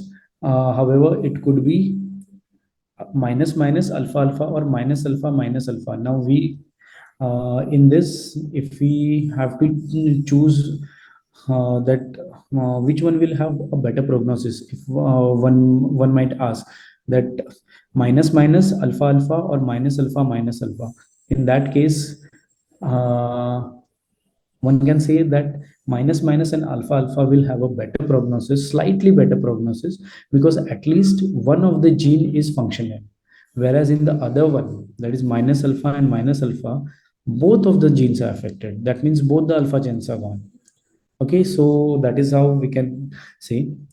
Third one is minus minus and minus alpha, that is HbH disease. That means only a small portion of alpha will be there, and in hydrosphytolis, or both the genes are completely gone. This deletion of 3 out of the 4 genes is called as HbH disease. It classically forms golf body inclusions on the reticulocyte stain. We have to remember it here, that this is the retic stain. This is not the Romanowski normal Romanowski stain. This is the supravital stain that we are referring to over here.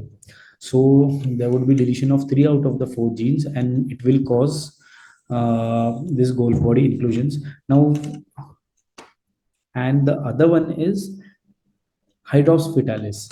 Okay, so this is HB bars in which only gamma chains will be formed. Now, see, I told you in the previous graph that in the initial stages, gamma hemoglobin is more, and alpha thalassemia will usually present at the birth. But if all the 4 genes are gone, there would be tetramers of gamma which will be formed, and there would be hydrops fetalis. That means that the baby will be stillborn, or the baby might die just after the birth. There will be no survival. However, in HBH disease, because there is at least some part of alpha chain which will be formed, the baby will be born and he or she might survive for some time. But again, the prognosis is quite grave in this disease also. So that's all about thalassemia. Just a brief approach to the diagnosis. First pointer will always be the family history and the clinical symptoms. Then in laboratory, CBC, PS, retic count, ferritin, we all know. We can go ahead with it. And then scapillary electrophoresis or HPLC we can do. Initially, or a few years back, capillary zone electrophoresis or HPLC used to be considered as the definitive diagnosis. Even today, they are considered a definitive diagnosis. But I tend to have a slightly different opinion, because HPLC and capillary electrophoresis still give us an idea about the hemoglobin, that is the percentages of different hemoglobins that may or may not be present in the body of the patient. But the actual defect what is occurring in the genes can only be found out through molecular genetics and familial studies. So for me, molecular studies like sequencing or RDT, reverse dot blot, hybridization, such techniques which are actually targeting the genes which are responsible for this are the definitive diagnosis. Again, there are two schools of thought. I'm of this opinion, so you might differ with me. So that's not a problem. Just a different take on the same aspect. So this is a typical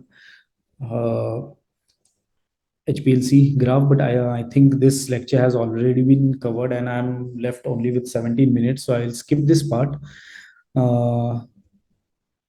So this is beta thalassemia measure in which fetal hemoglobin is 97%, A2 is just 2.1.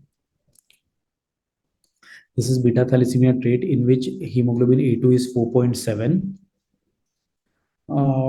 Usually we take a cutoff of 3.5. Less than 3.5 of hemoglobin A2 is considered as normal, whereas more than 3.5, we say that it could be thalassemia trait. But again, if it is more than 9% or 10%, it could be Lepo trait, or 22 to 40%, it could be hemoglobin E trait or D Iran. But as you can see in this graph, in this slide also, we are just getting an indication based on hemoglobin A2 that it could be hemoglobin E trait, or it could be hemoglobin D, or it could be thalassemia trait, or it could be Lepo trait. We can just get a very good indication, but it is still not definitive. For definitive, we will have to go for the molecular studies.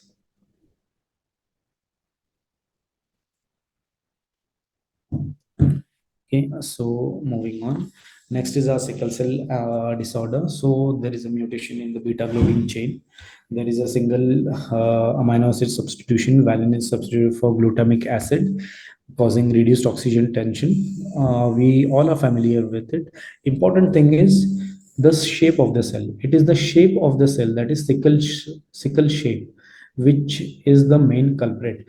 Now we have to be very clear between a sickle cell and a pencil cell. Pencil cell is seen in an iron deficiency anemia, but the main difference between these two cells is the edges. Edge of a pencil cell is rounded, whereas edge of a sickle cell is pointed. A rounded edge will tend to slide down through the vasculature. However, a pointy edge tends to get lodged in the cracks and crevices of the endothelial cells of the vasculature, giving rise to the various clinical picture of sickle cell anemia. Okay, so it could give rise to stroke, it could give rise to retinopathy, blindness, acute chest syndrome, congestive cardiac failure. There could be sickling crisis or hemolytic crisis, aplastic crisis or sequestration crisis. Now, most of these things are associated with the shape of the cell. Once the cell goes and gets lodged or gets stuck into a part, it will create an obstruction over which other cells will also get lodged, and there it would give rise to sort of a red cell thrombus, which will give rise to the vaso-occlusive crisis or acute chest syndrome. If there is stagnation of the blood, there could be sepsis also. So again, the approach to the diagnosis is the same as thalassemia, alpha and beta thalassemia. So this is a typical presentation of a sickle cell on a peripheral smear. The cells with the pointy cells are pointy edges are the sickle cell. The picture at the right bottom is a wet mount in which sickling is seen. There is a very nice test called the sickling test, in which we simply add sodium metabisulfite and augment the sickling. But we have to remember that if there is no sickling seen on addition of sodium metabisulfite, we should not give it as negative straight away. We have to incubate the sample in a wet chamber for at least 24 hours and re-examine the slide or the wet mount, and only after 24 hours, if it is negative, only then we should give it as negative.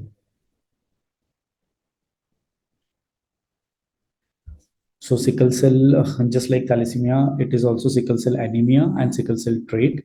So in sickle cell anemia, simply the HbS is more than the adult hemoglobin, whereas in sickle cell trait, HbS is lesser than adult hemoglobin. So that should give us an idea. Usually, these cases are very straightforward. They will come with the classical presentation, and when we see the wet mount, it is a very beautiful picture of sickling. So those were our most important things of thalassemia and sickle cell anemia of hemoglobinopathies. Moving on to the paroxysmal nocturnal hemoglobinuria, PNH. It is a clinical syndrome of hemolytic anemia, thrombosis, and bone marrow failure. It is a very easy to understand disorder. It is a disorder of not the red cells per se, or not the CD55 or 59. We have to remember it is a disorder of the GPI linked protein. These are the proteins which GPI proteins are the ones which hold CD55 and 59 in its place. You can see this person from Bahubali movie. He's having nice two arms. Those two strong arms are nothing but the GPI proteins, and they are holding the CD55 and 59 together.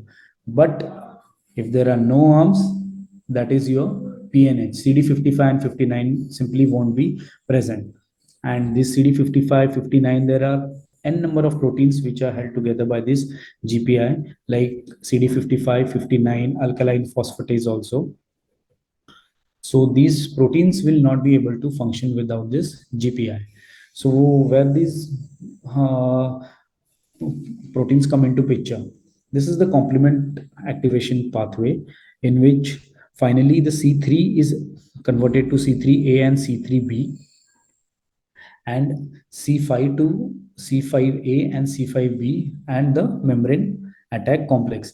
CD55 is a molecule which keeps CDC3 convertase enzyme in check. Without the activity of CD55, C3 convertase activity simply goes on and on. It is not stopped, and hence complement system is activated. Similarly, CD59, that is membrane inhibitor of reactive lysis, it keeps this MAC, membrane activating complex, or C5b to C9 in check. Without CD59, this complex keeps its activity on and on, and the complement system is kept activated. So without these two proteins, the complement system is performs its activity without unchecked and gives rise to the hemolysis.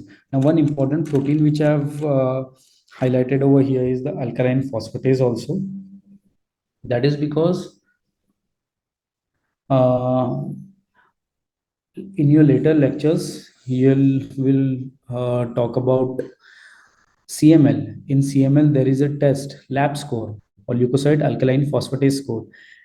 So there are very few conditions in which lab score is low. One of the condition is CML itself. We all know that lab score is low in CML, but the other condition in which lab score is low is PNH. And why is it? It is because of this reason, because the GPI protein is the one which keeps this enzyme activity in its check. Without the GPI, alkaline phosphatase activity is lost, and so the lab score will also be low in this case.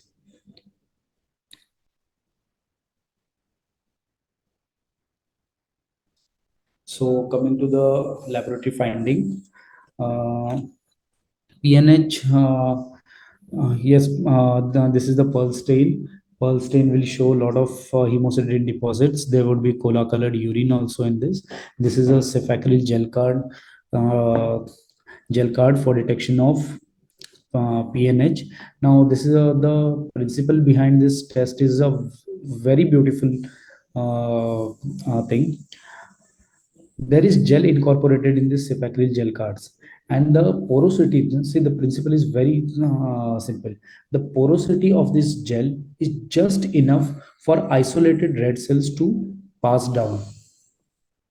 So in the first chamber, if you see, there is MIRL written. So that means there are antibodies against MIRL placed at the top of this gel. So when we put red cells, if the MIRL is present, the red cells will form aggregates with this antibodies. And I said, for the individual red cells to pass down, if there are aggregates, the aggregates won't pass down. They will remain at the top. Similarly with DAF. So there is 4 plus reaction, which is seen in this. Whereas on the right hand side, MIRL and DAF both have come down.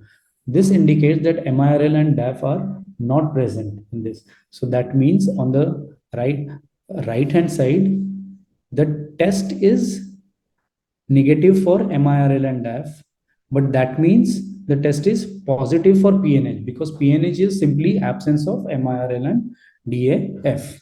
Okay. Another one is we can go ahead with flow cytometry as well. We can use different markers for like phycoerythrin or FITC for CD55 and 59, and based on the uh, uh, based on the plots that we get, we can classify it very easily. Flare antibody can also be used for this. Next one is G6PD deficiency. Please excuse me for a minute. I'll just be back. Please excuse me for a minute.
So sorry about that.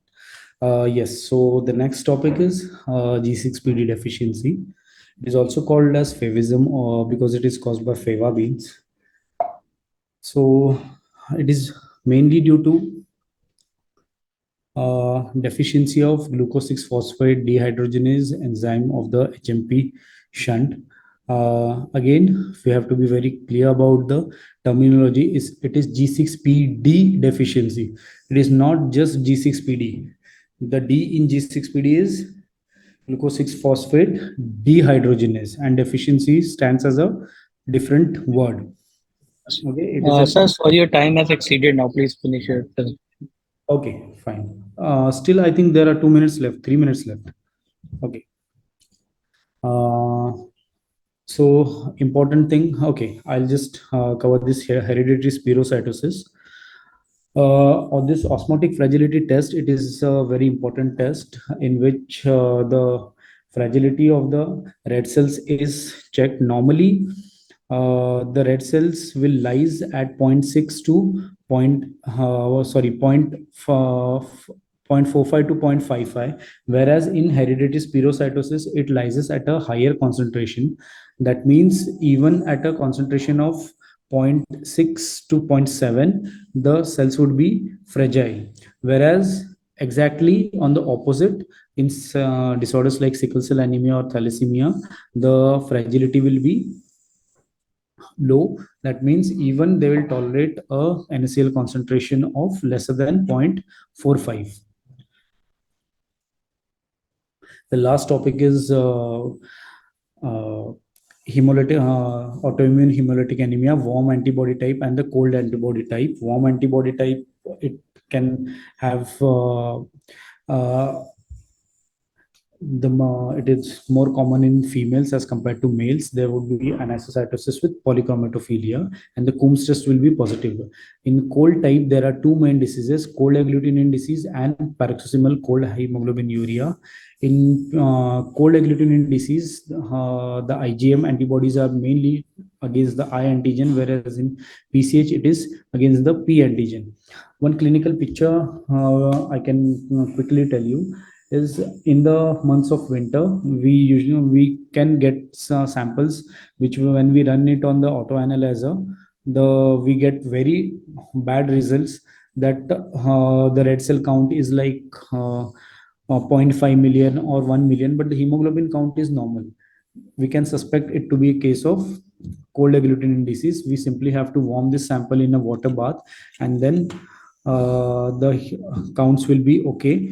See, because a count of 0.5 million will not be going with a hemoglobin of 10. So that can give us an indication of it. The last topic was HUS and TTP, the fragmentation syndromes and microangiopathic hemolytic anemias. So I think it was a very big topic. I've tried to cover as many things as possible in this slides. So thank you so much. Okay. So we have Dr. Dr. Preeti is here, Dr. Preeti Divakar also with us. Both of us are going to judge this oral paper session. Dr. Preeti is from UCMS. She is professor in pathology. I am Dr. Reena Tomar. I'm professor in pathology from MAMC. So shall we start with the first presentation, or Neeraj sir, if you would like to say a few words in the beginning? No, ma'am, you can proceed. Okay, fine. So, sort of, I think the first child can start with the histomorphology of skin adnexal tumors. Right. Preeti ma'am, would you like to say a few words, Dr. Preeti? Dr. Reena. Okay. We shall start then.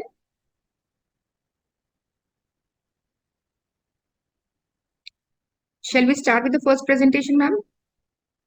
Yes, we can start.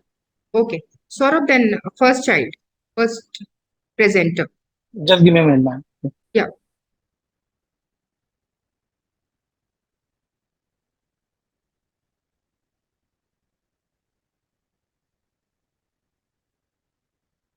I think it is Dr. Dhirender Kumar Patel, right? And Dr. Yes, ma'am. Dhirender.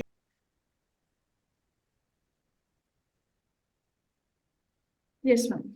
So my topic is hystomorphological spectrum of skin adnexal tumors, a study at Tertiary Care Center.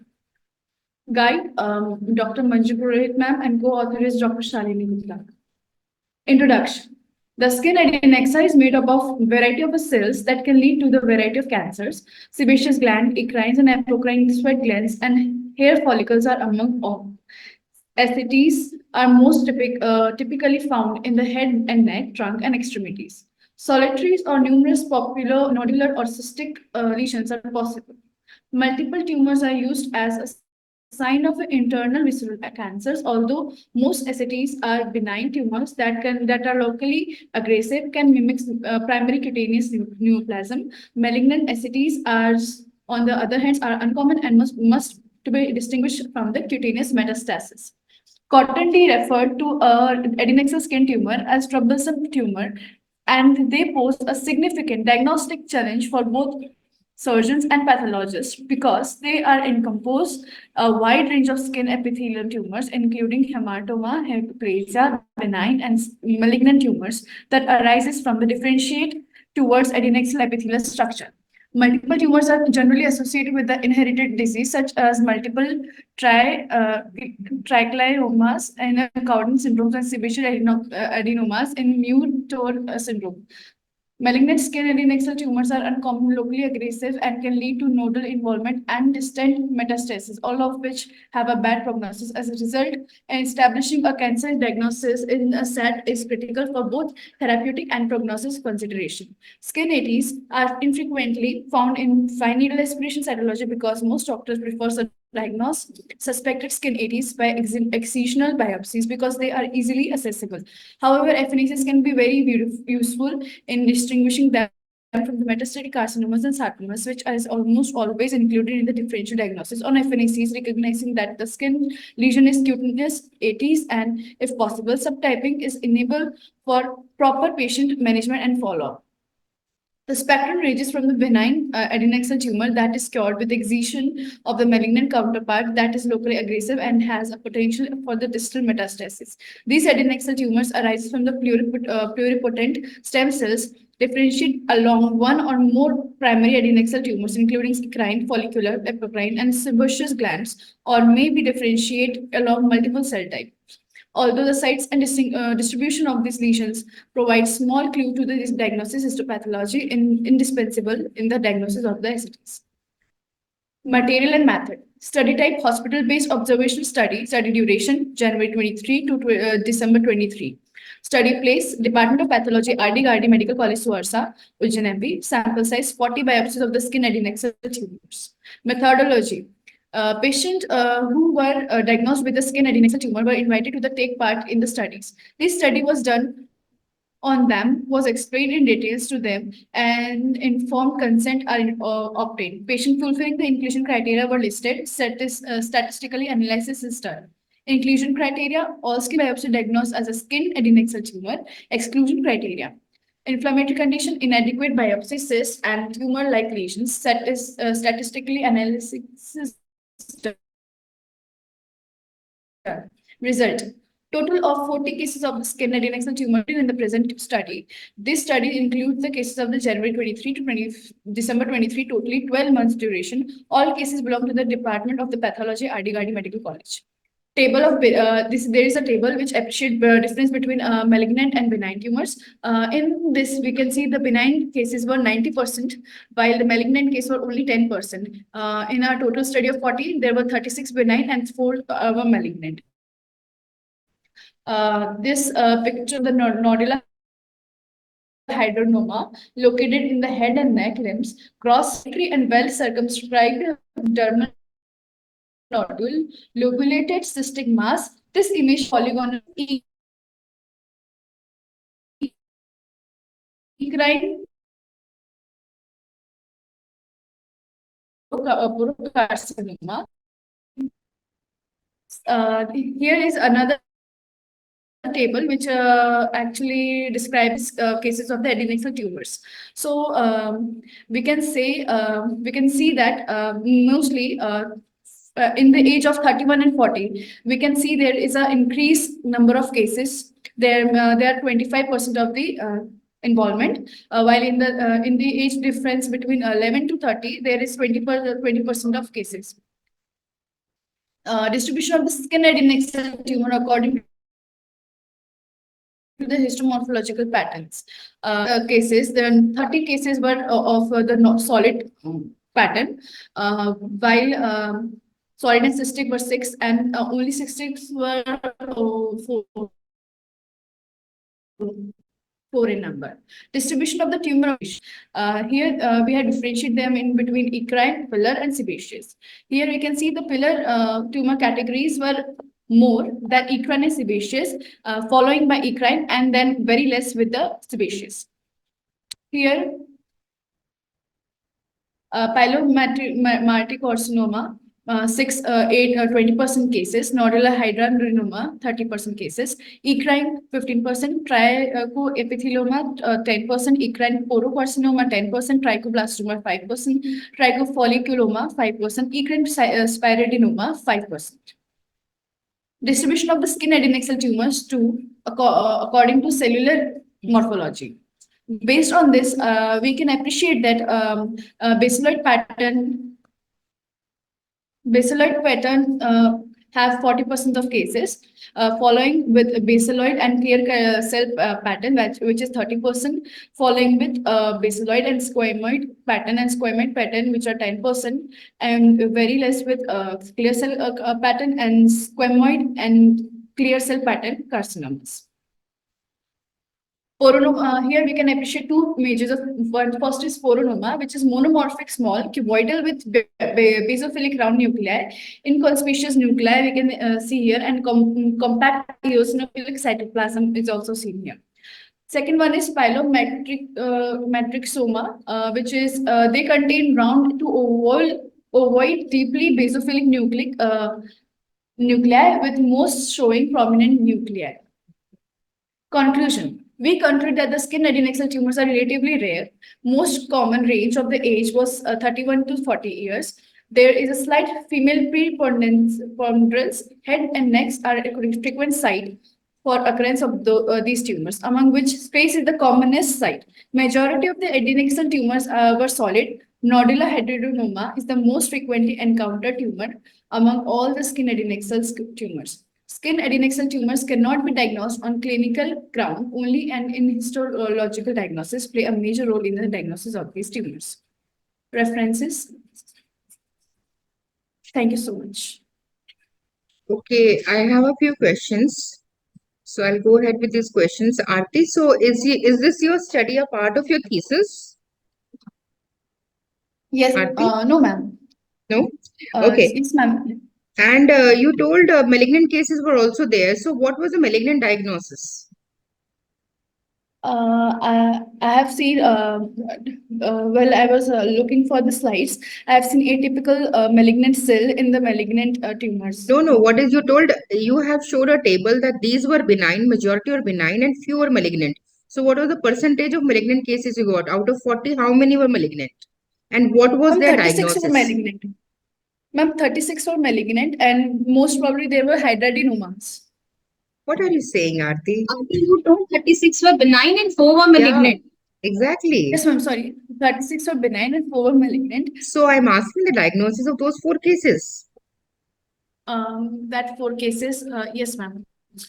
I think you have not enumerated that in your presentation, did you? Ma'am, yes, ma'am, I should tell that. First one was, the 2 were malignant cylindrinomas. One was apocrine carcinomas, and third one was, ma'am, porocarcinoma, fourth one. Okay. And have you put IHC on all these 40 cases, or it is just a morphological study? No, ma'am, it was just a morphological study. And I know you saw the biopsies, but did you go back retrospectively and saw the cyto also of these slides? Any cytohistory correlation you did for these cases? No, ma'am, my study was only prospective. I just didn't go retrospective. So what new message have you taken out from this study?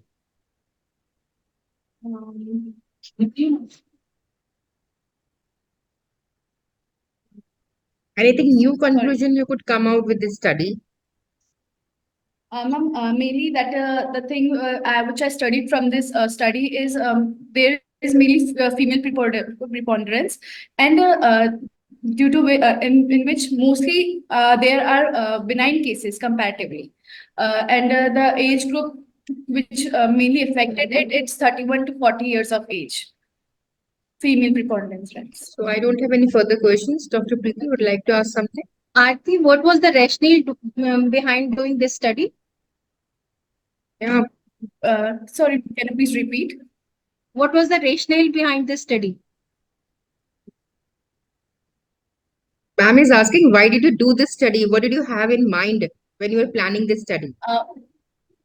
Actually, the thought which made me for start this is because actually today in today time we actually see too much carcinomas, breast carcinomas are coming in our Oh, I'm not talking about breast carcinoma. Why did you chose these skin appendageal tumors only for study? This is only, you have evaluated the spectrum of the lesions, no? Yes, ma'am. Any other, okay, tell me, can you diagnose any of these lesions with certainty on cytology also? Ma'am, cytology. Any one yes, example? Which tumor? Ma'am, mainly sebaceous gland tumors we can appreciate. In Sebaceous cytology. gland tumors. Yes, many a ma'am. times you get sebaceous lobules, normal sebaceous lobules also na on cytology. Yes, ma'am. Any other entity? Ma'am, no, ma'am. No? No. You don't know or we can't diagnose on cytology? Ma'am, I actually don't remember that properly. Okay, okay. Thank you, Dr. Arthi. Thank you so much, ma'am. Fine Next now, slide. please start. Yeah. Okay, cervical cancer is an increasing health problem and a major cause of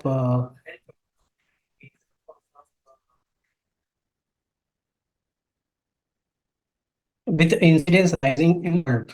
There is huge disparity between the incidence and detection among the developing and developed nation. Routine screening has reduced the incidence in developed nations. There is rising incidence in developing nations. The National Screening Program for Cervical Cancer uses primary screening test with a variable test range of 30 to 65 years of age for early detection of first symptom at PSC level. Government of India includes HPV vaccination program for its prevention. Cervical carcinoma in women is the second most prevalent cancer of the world. It is also considered as second most common carcinoma in reproductive age group. A pap smear test, which is the main screening test for detecting precancerous cervical intraepithelial neoplasia and the early stage of invasive cervical cancer, can detect early cervical epithelial alterations. Cervical cancer mortality has significantly decreased in developed nations as a result of comprehensive screening program. Cervical cancer is a preventable disease due to long pre-invasive stage. If thorough screening is used, early detection and proper treatment are achievable. A cervical cytology by pap smear is a easy, safe test to identify pre-malignant and malignant cervix lesion at an early stage, assisting doctors in the early and more successful care of patients. The aim of study is detection and screening of cervical pap smear for pre-malignant lesion and malignancy. And objective is screening of cervical pap smears, evaluation of the pre-malignant lesions, study of spectrum of changes seen in cervical pap smears with ages. Material and method, source of data in hospital OPD and inpatient-based cervical pap smear sent for routine screening. Study design, prospective observational-based study. Study population, patient visiting, RDKD Medical College, sample size 353, inclusion criteria, age above 18 years, adequate smear for evaluation, case smear study for from September 2022 to September 2023. Descriptive study based on smear available in department.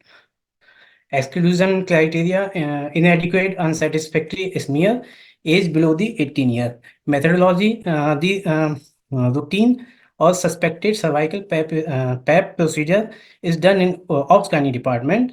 Doctors by iris spatula and smear is being sent to pathology department for evaluation. The relevant clinical history is being taken and been sent to us.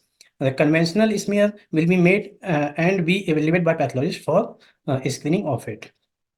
Results. The results interpretation is based on as per Bethesda system of reporting cervical cytology. In this study, a total of 357 smears were studied with more common age group of the screening done, and patient came were between 41 to 50 years old. 139 cases, that is 38%, followed by 93 cases, that is 26%, were the age of 31 to 40 years, and 68 cases, that is 19%, are of 51 to 60 years of age category. Here, under 18 years, screening was not done due to premature growth of cervical canal and will be obliterated. Table 1 shows age category with number of cases in each age group.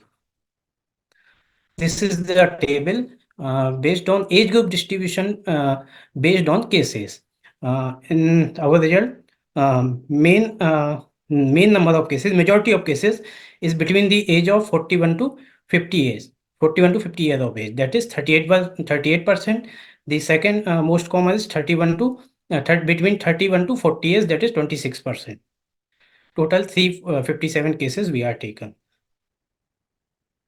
This is age-wise distribution of cervical clinical presentation. Age-wise cervical clinical presentation, we presented here different clinical symptoms on the basis. The main category of patient clinical symptoms is asymptomatic, that is 33%, that is 119 cases. And the second highest number of clinical presentation is 27%.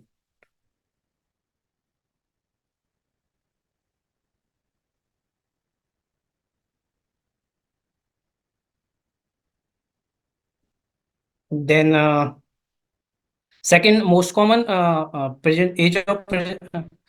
second measure of clinical presentation is white discharge per vagina.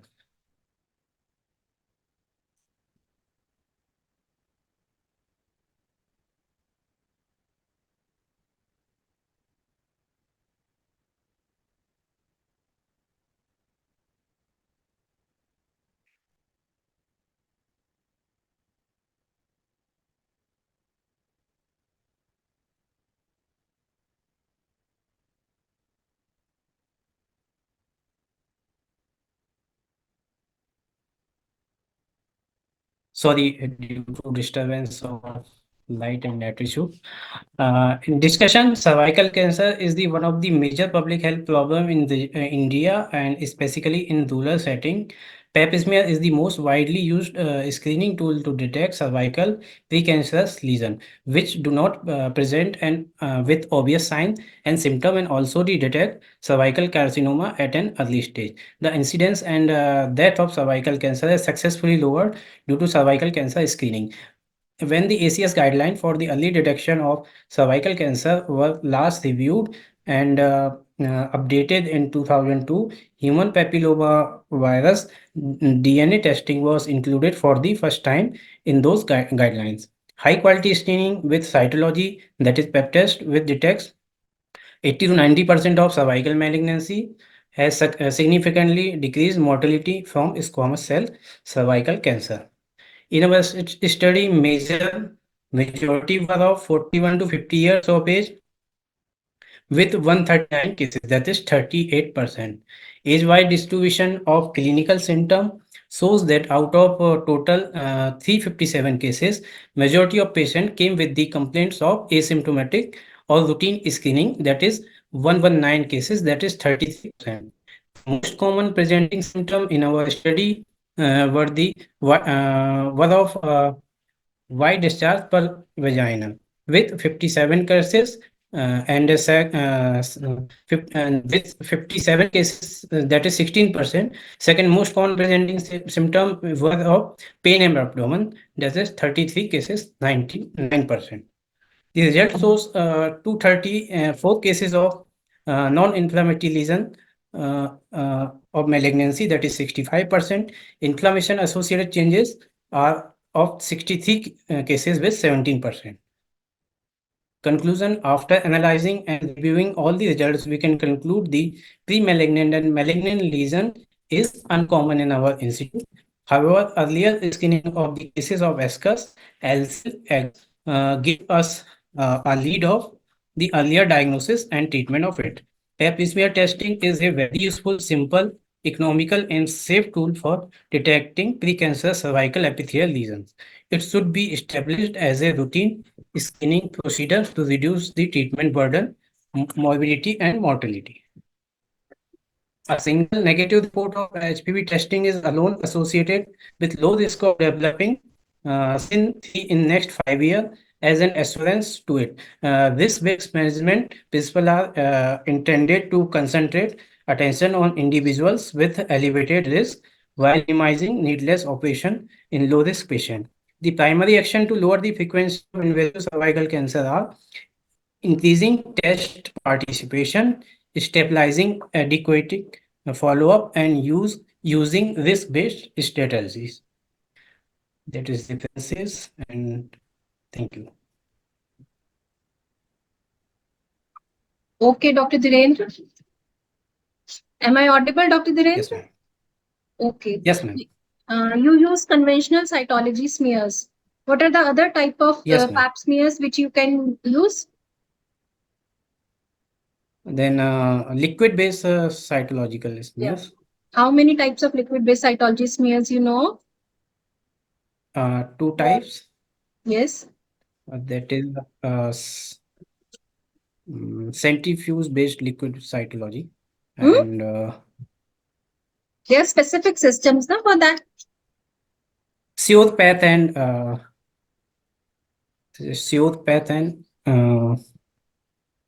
one is Sioth path and second one is, this is two types. One is Sioth path exfoliative, then second is Exfoliative.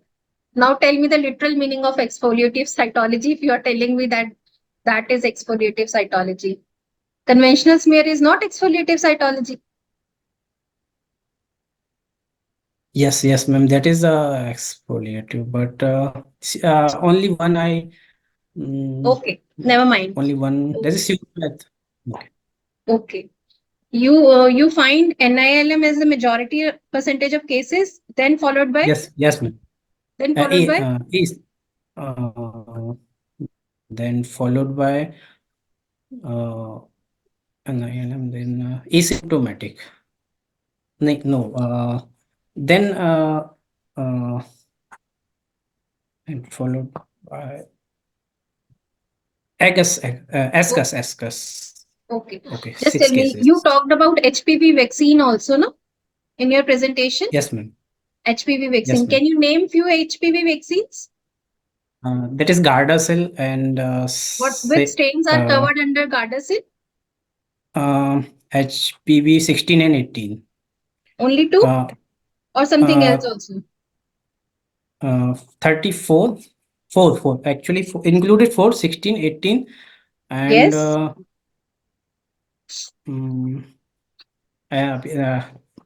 Only two. Okay, Now suppose you diagnose LCL on cytology, either conventional or LBC.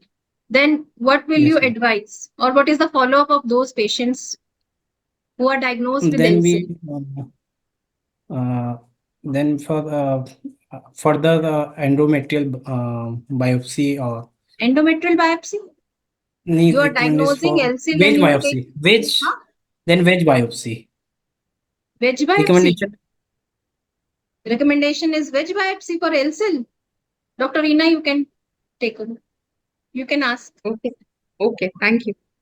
Dr. Dhirendra, I'll continue with the HPV correlation. What exactly did you do in your study to find out the HPV correlation? Did you do something to find out the HPV correlation in your study? No, ma'am. Study में No. तो no, ma'am. Okay. Now the next question is what we can do. What could be done to find out the HPV correlation? Or the tests Ma'am, available to find out the correlation in cytology, of course. then ma'am, Is there any ICC marker, immunocytochemistry, or anything else? What are the tests you know which can lead us to the correlation of HPV? When you mentioned in your PPT also. That's what I'm asking you. yes, ma'am. That is high screening test.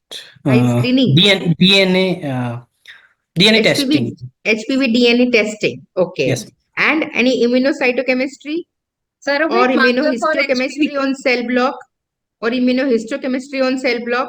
Anything could be done? We routinely do that. No, ma'am. No. And one last thing I want to know, you did study on cytology, that I know.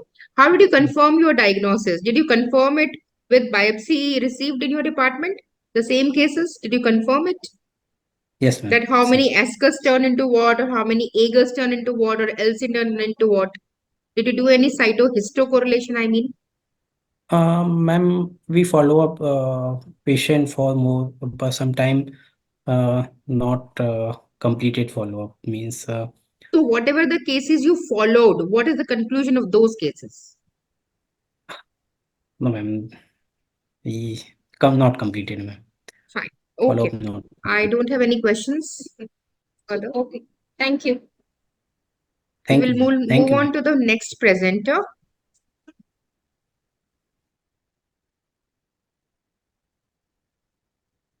Next presenter is Dr. Harshita Sharma. Are you there? Harshita.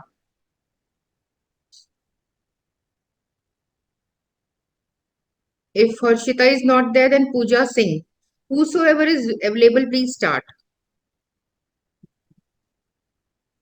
Harshita Sharma और opinion आ रहा है, नोमेट आ रहा है, start आ रहा है. No ma'am, मैं कह रहा हूँ जब आप स्केप कीजिएगा तो आपके सामने ये पीपीटी जो है ना स्मॉल हो जाएगी, स्लाइड शो में नहीं रहेगी. हाँ, अब हो स्लाइड शो. अब आप नेक्स्ट कीजिए. हाँ. Introduction. C-reactive protein is a pentameric acute phase reactant protein majorly synthesized in liver upon receiving a signal via interleukin 6. Its physiological role is to bind lipophosphatidylcholine expressed on the surface of dead or dying cells and some type of bacteria in order to activate the complement system via C1q. These are the numerous causes of elevated C-reactive protein. These include the acute or chronic phase condition, and this can be infectious or non-infectious in etiology. Similarly, while D-dimer is a hyposynthesized to have a strong correlation with infectious etiology. A D-dimer is a fibrin degradation product when the blood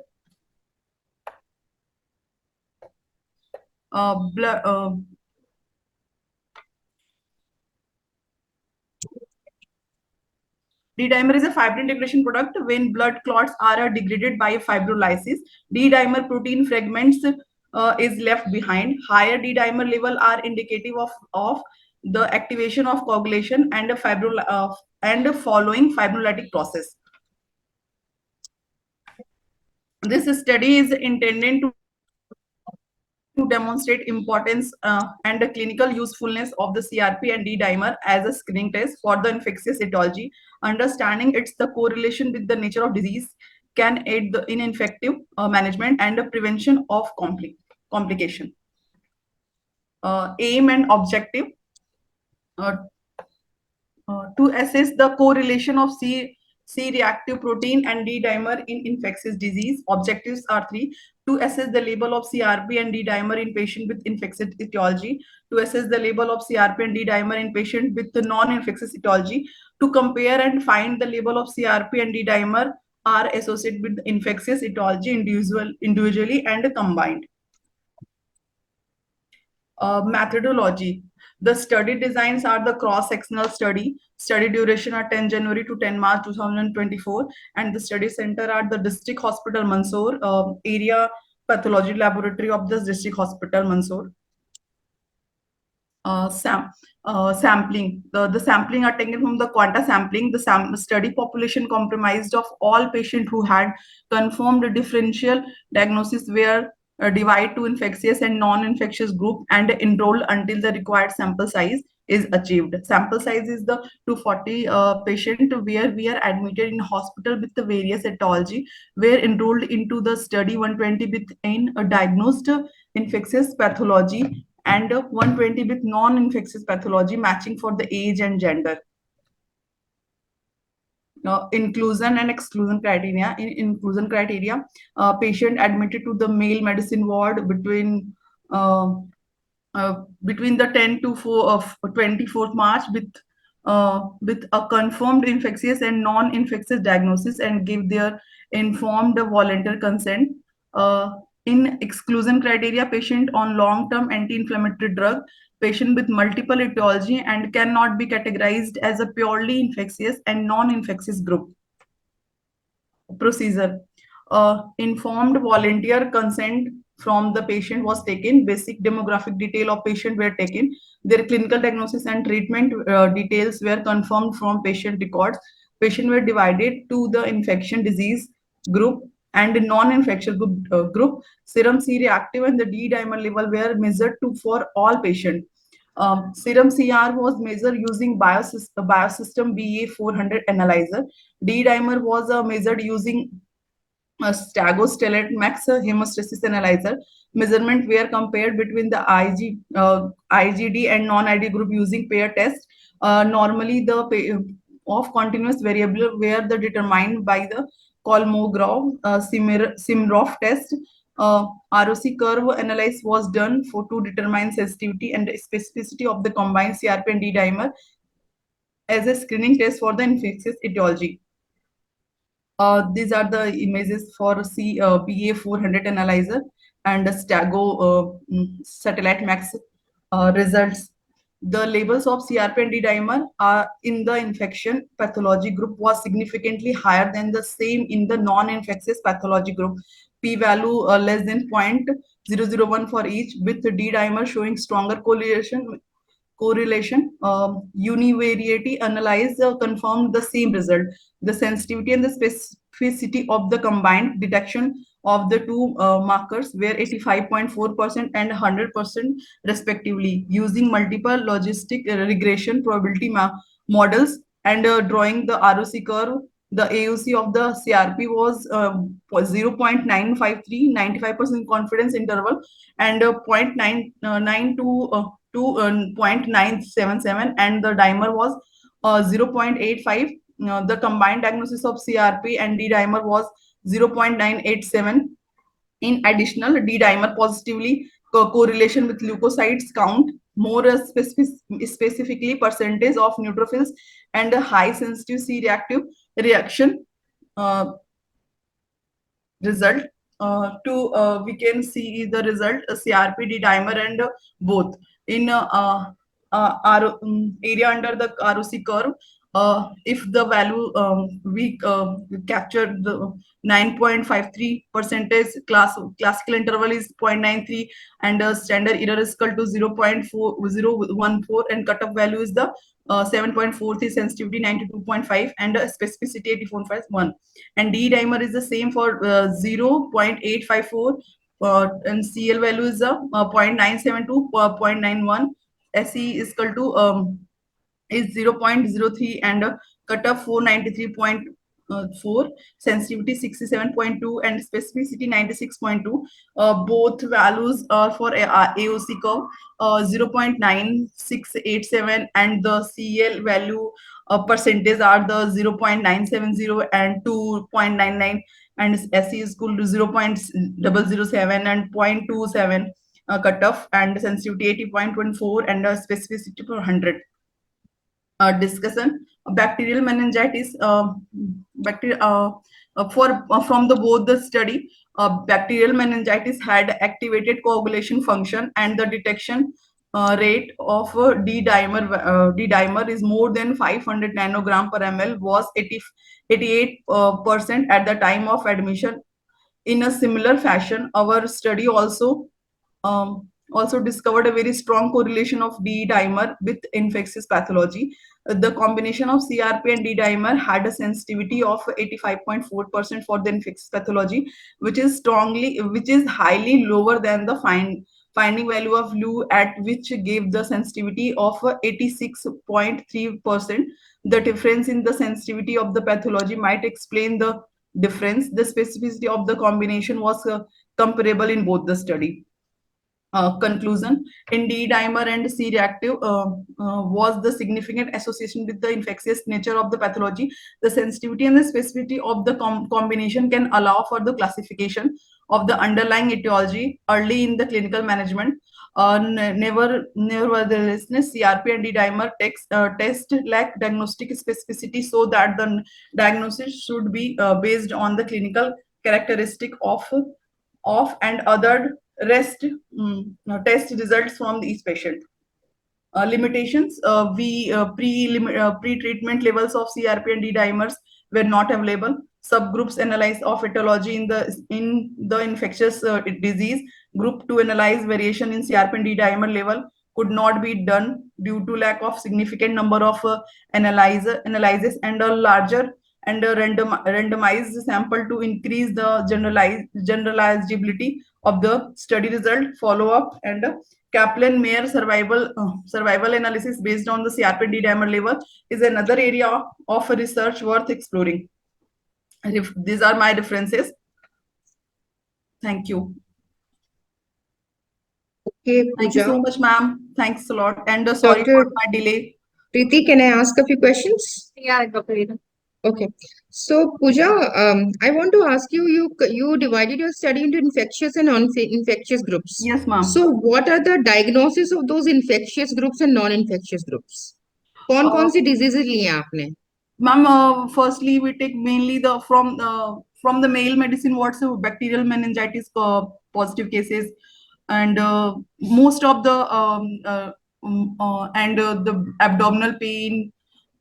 Abdominal pain? Ma'am, in a female. It's a symptom. I'm asking the diagnosis. Ma'am, bacterial meningitis mainly. Then? And in non-infectious? Ma'am, non-infectious. बच्चे जब तक आपको diagnosis नहीं पता होगे तब तक आप कंपेयर कैसे करोगे? डायग्नोसिस तो पता होने चाहिए ना? में कोई ब्लड क्लॉटिंग डिजीज हो सकती है? हो सकती है की बात नहीं. You must be knowing now what are the diagnoses. Yes, ma'am. Then only you can go ahead with the disease, the study. You have done the study yourself, Pooja? First tell us that. Yes, ma'am. Huh? Yes, ma'am. Okay. Then you must be knowing. Yes, ma'am. Bacterial meningitis. You are stuck on bacterial meningitis. Non-infectious कौन से लिए थे? Comparable तो होना चाहिए ना? Ma'am, non-infectious में and that you should write it in your presentation. You did not enumerate that in your presentation. You should. Otherwise, without that, there is no meaning of the study. That what are we comparing with what? And Pooja, why did you eliminated female patients from this study? You have taken only patients admitted in male medicine ward. Huh? Yes, ma'am. What was the reason behind that? Ma'am, mainly the Mansoor, mainly we collect from that department only. That's why. That Mansoor District department? Hospital. नहीं, वहाँ पे female medicine ward नहीं है? Ma'am है, but वो वहाँ पे इतना मेन सैंपल कलेक्शन वहीं से था मैम, उसी वार्ड से.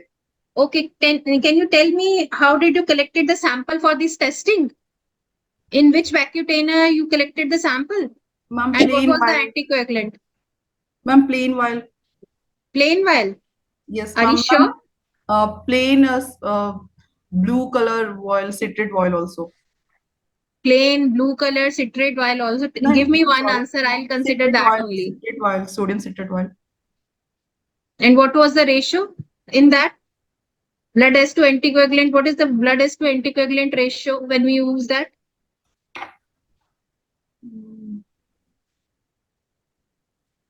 Ma'am, 1:9. I'm sorry. Okay. And just last question, how did you calculated the sample size for this study? You have taken 240 cases, na? Yes, ma'am. How did you calculated that? Ma'am, from the cross-sectional study. From the cross-sectional study? What is the formula used, बच्चे? कैसे calculate किया sample size? Sample collection का पूजा एक formula होता है ना, तो कैसे किया आपने, मैं ये पूछना चाह रही हूँ। मैम उसमें मीन और वो करके स्टैंडर्ड वैल्यू, स्टैंडर्ड एरर और ये पहले सबसे फर्स्टली तो एयू कर्व के अंडर लिया वैल्यूज जितने भी आए उसको स्टैंडर्ड एरर के अंदर। I'm not asking about your results. I'm asking how did you calculate the sample size be 240? Why not 300 or why not 200 or 100? Okay, Dr. Reena, you want to ask something else? Not much, but Pooja, ये बताओ इस study से what is the new message you are giving to people? Ma'am, study give the new message. Everyone knows CRP will increase in infectious we disease. can watch or see the value of CRP on D dimer.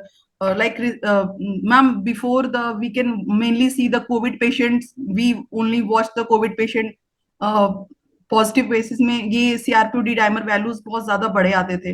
अभी कभी हम correlation कर रहे हैं कि ये अभी non infectious और इन्फेक्शियस में भी एक ग्रुप बना रहे हैं, तो उसमें भी आते हैं क्या, आ सकते हैं क्या वैल्यूज? बट आपने तो बताया है कि इन्फेक्शियस में they are significantly higher, they are statistically, and that's a known fact. Yes, ma'am. So that's a known fact. That's why I'm asking what is the new message you are giving to the community? Ma'am, new message.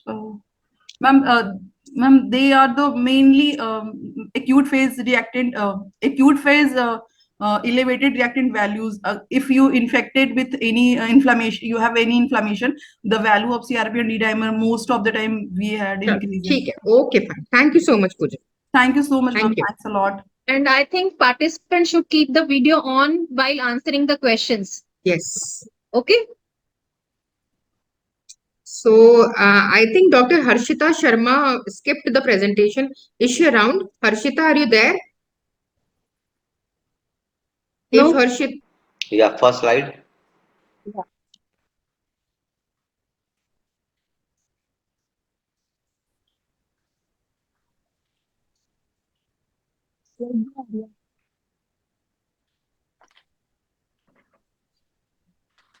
First slide. Hello. Yes, ma'am, we start. I'm starting with the introduction.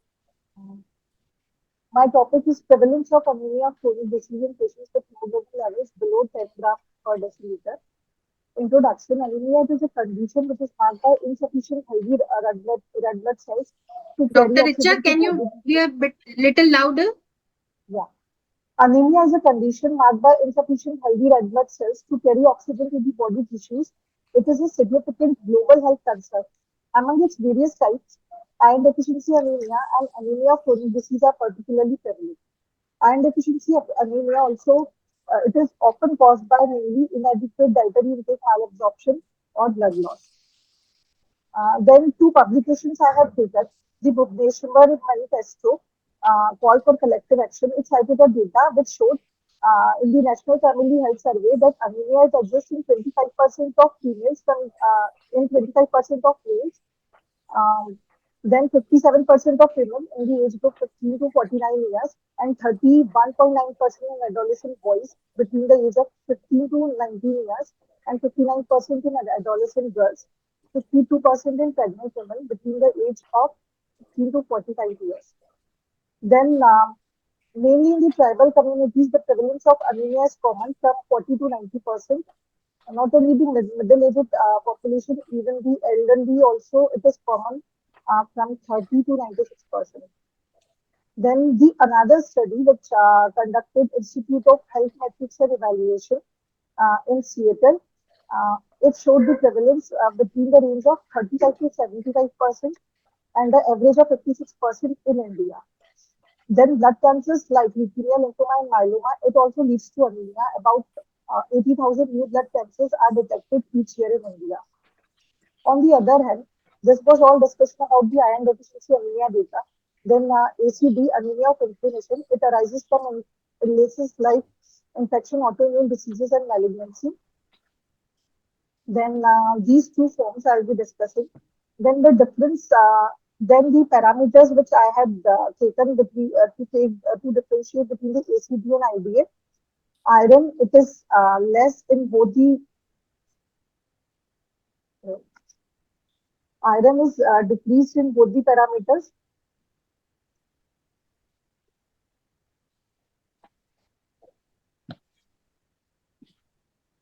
And transferrin, it is decreased or normal in anemia of chronic disease. Hello. Then transferrin saturation, it is decreased in both. Ferritin, it is normal or increased in ACD and decreased in IDA. Serum transferrin receptor, it is normal in ACD, increased in IDA. Then the ratio between the soluble receptor of transferrin and log ferritin, it is less than 1 in ACD and more than 2 in IDA. And cytokine level, it is increased in ACD and normal in IDA.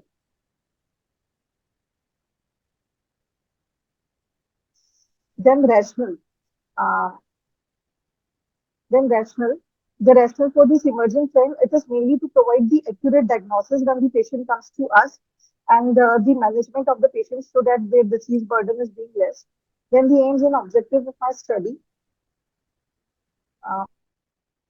The aim is to investigate the prevalence and distribution characteristic of iron deficiency and anemia of chronic disease and to delineate the clinical and lab profile of IDA and ACD in the population and facilitating their deeper understanding and their pathophysiology.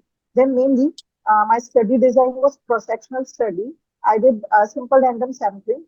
Mainly, I had taken 100 patients below hemoglobin 10 gram per deciliter. Then what all tests are included were serum ferritin, liver enzymes, SGOT, SGPT, renal function test, urea, creat, CRP, RA factor, and TSH. TSH I did for suspected hypothyroidism. Then the samples were taken from Ardigadi to Mansoor. Then the study technique, interview by suggested questionnaire method was done. Detailed history and clinical examination was done of the patient. Then study area was Department of Pathology, Ardigadi. Then inclusion criteria, mainly patients admitted with a medical condition or diagnosis, patients with hemoglobin less than 10 gram, and patients who had given consent. Exclusion criteria was mainly the patients who had not given the consent. Then the results. The study included 100 patients and a diverse range of ages, gender, and underlying health conditions were taken. Majority had pre-existing chronic infections like autoimmune diseases, chronic infection, and malignancies. All patients presented with hemoglobin level below 10 gram per deciliter. Then majority of patients, 58% were diagnosed with anemia of chronic disease. Female then the distributions and 42% were diagnosed with iron deficiency anemia. 58 were ACD and 42 were IDA. Distribution suggested higher prevalence of ACD in patients with hemoglobin less than 10 gram per deciliter. Female predominance was observed mainly with females accounting for 80% of patients and male 20%. Female to male ratio was 8:3. Majority of patients, around 87%, belong to the age group of 30 to 45 years. Then a few graphs I had taken, the distribution of patients in percentage. Like 87%, then in this graph, 87% belong to the age group of 30 to 45 years. Mainly means anemia, it was common between the age of 30 to 45 years. Then gender percent, male patient I have got 20%, while female were 80%.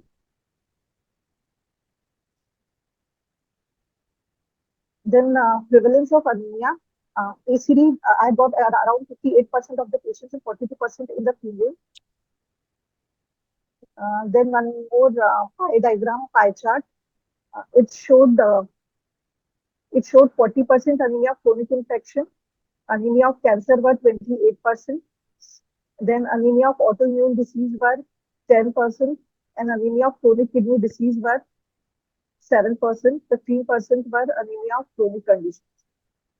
In conclusion, in our study, prevalence of anemia of chronic disease in patients with hemoglobin less than 10 gram, it will provide a comprehensive examination between the two critical health issues, offering valuable insight for improving. Mainly, we can improve anemia by this, and management we can take as this is the global health problem. Thank you, ma'am.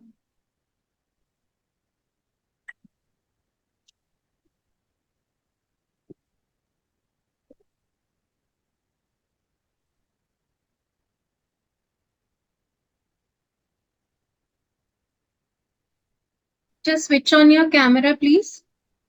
Yes, ma'am. Camera.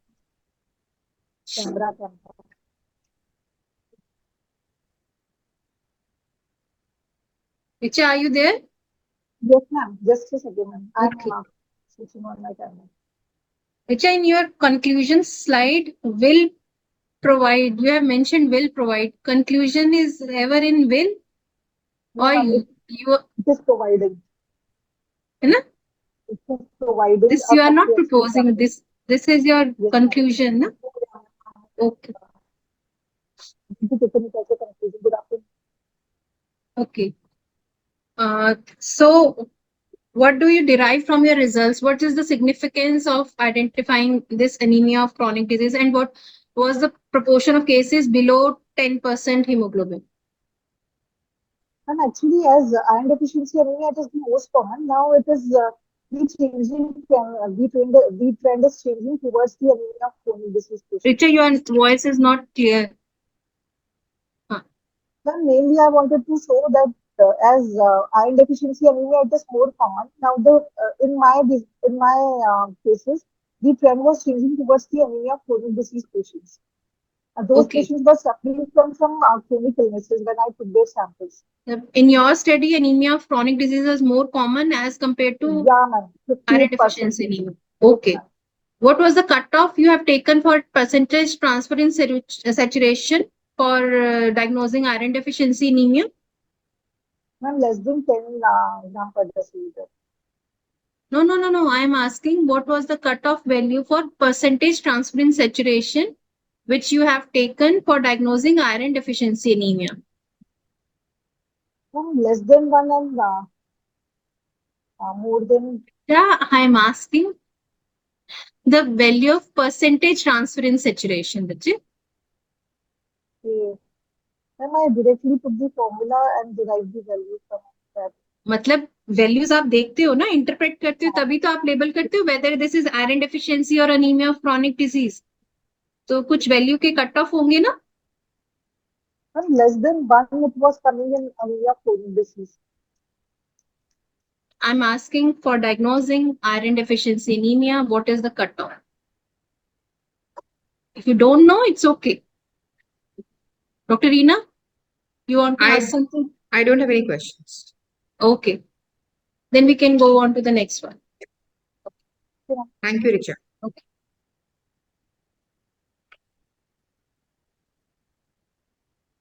So who is the next speaker available? Next presenter? Just Yes, two ma'am. are left. Who is available? Title is Utility of FNAC in Evaluation of Lymphadenopathy. Introduction: Lymphadenopathy is the most common clinical presentation in outpatient department and inpatient department, which consists of various Sonakshi, pathological you factors can skip ranging the from intro inflammatory to and go to the malignant. methodology if possible. Just skip. Just show us the slides of intro. Yeah. Yes. Go on to the next slide. Yeah. Yes, ma'am. My aim is to analyze the utility and No, importance just show of the aim FNAC वाली as a slide को show diagnostic tool करो in पहले. etiology. आगे की slide show करो पहले. M वाली slide दिख नहीं रही है. Which slide you can see on your screen? Materials and methods. Yeah. Start. Yes, right. The prospective study was carried out in Pathology Department, Adigadi Medical College, Ujjain, over a period of 8 months, January 2023 to August 23. Sample size 101 patient, all age group underwent FNAC of enlarged lymph node during this study period. Inclusion criteria: all patients presenting with lymph node enlargement were included in this study. Exclusion criteria: those patients with aspirated material were either inadequate or smear were unsatisfactory, or non-palpable were excluded. Sample collection and method: in every case, a quick medical history, physical examination, and if available, an assessment of pertinent investigation were done. FNAC was performed after taking consent and explaining the procedure to the patient. FNAC was done using 5 to 10 ml disposable syringe with 22 gauge needle. Immediately after aspirating, the substance was smeared onto slide. Only a few slides were submerged in 95% ethanol, and with the rest being air dried. Gimsa and pep stain were used to stain the air dried smear and alcohol fixed smear. When necessary, special stain like stain were carried out for AFB stain. All the stain smear were evaluated. Diagnosis was based on cytological feature and clinico-cytological correlation. Result: out of 100 patients, most common age of 1 to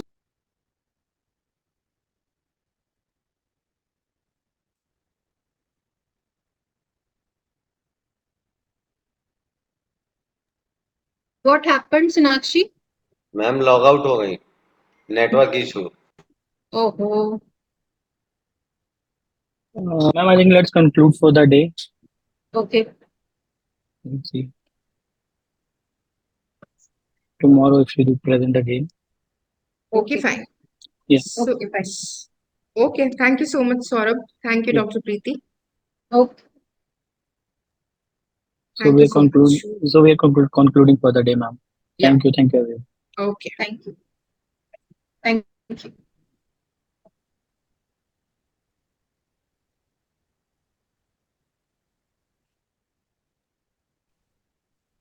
Aman, close the session, please.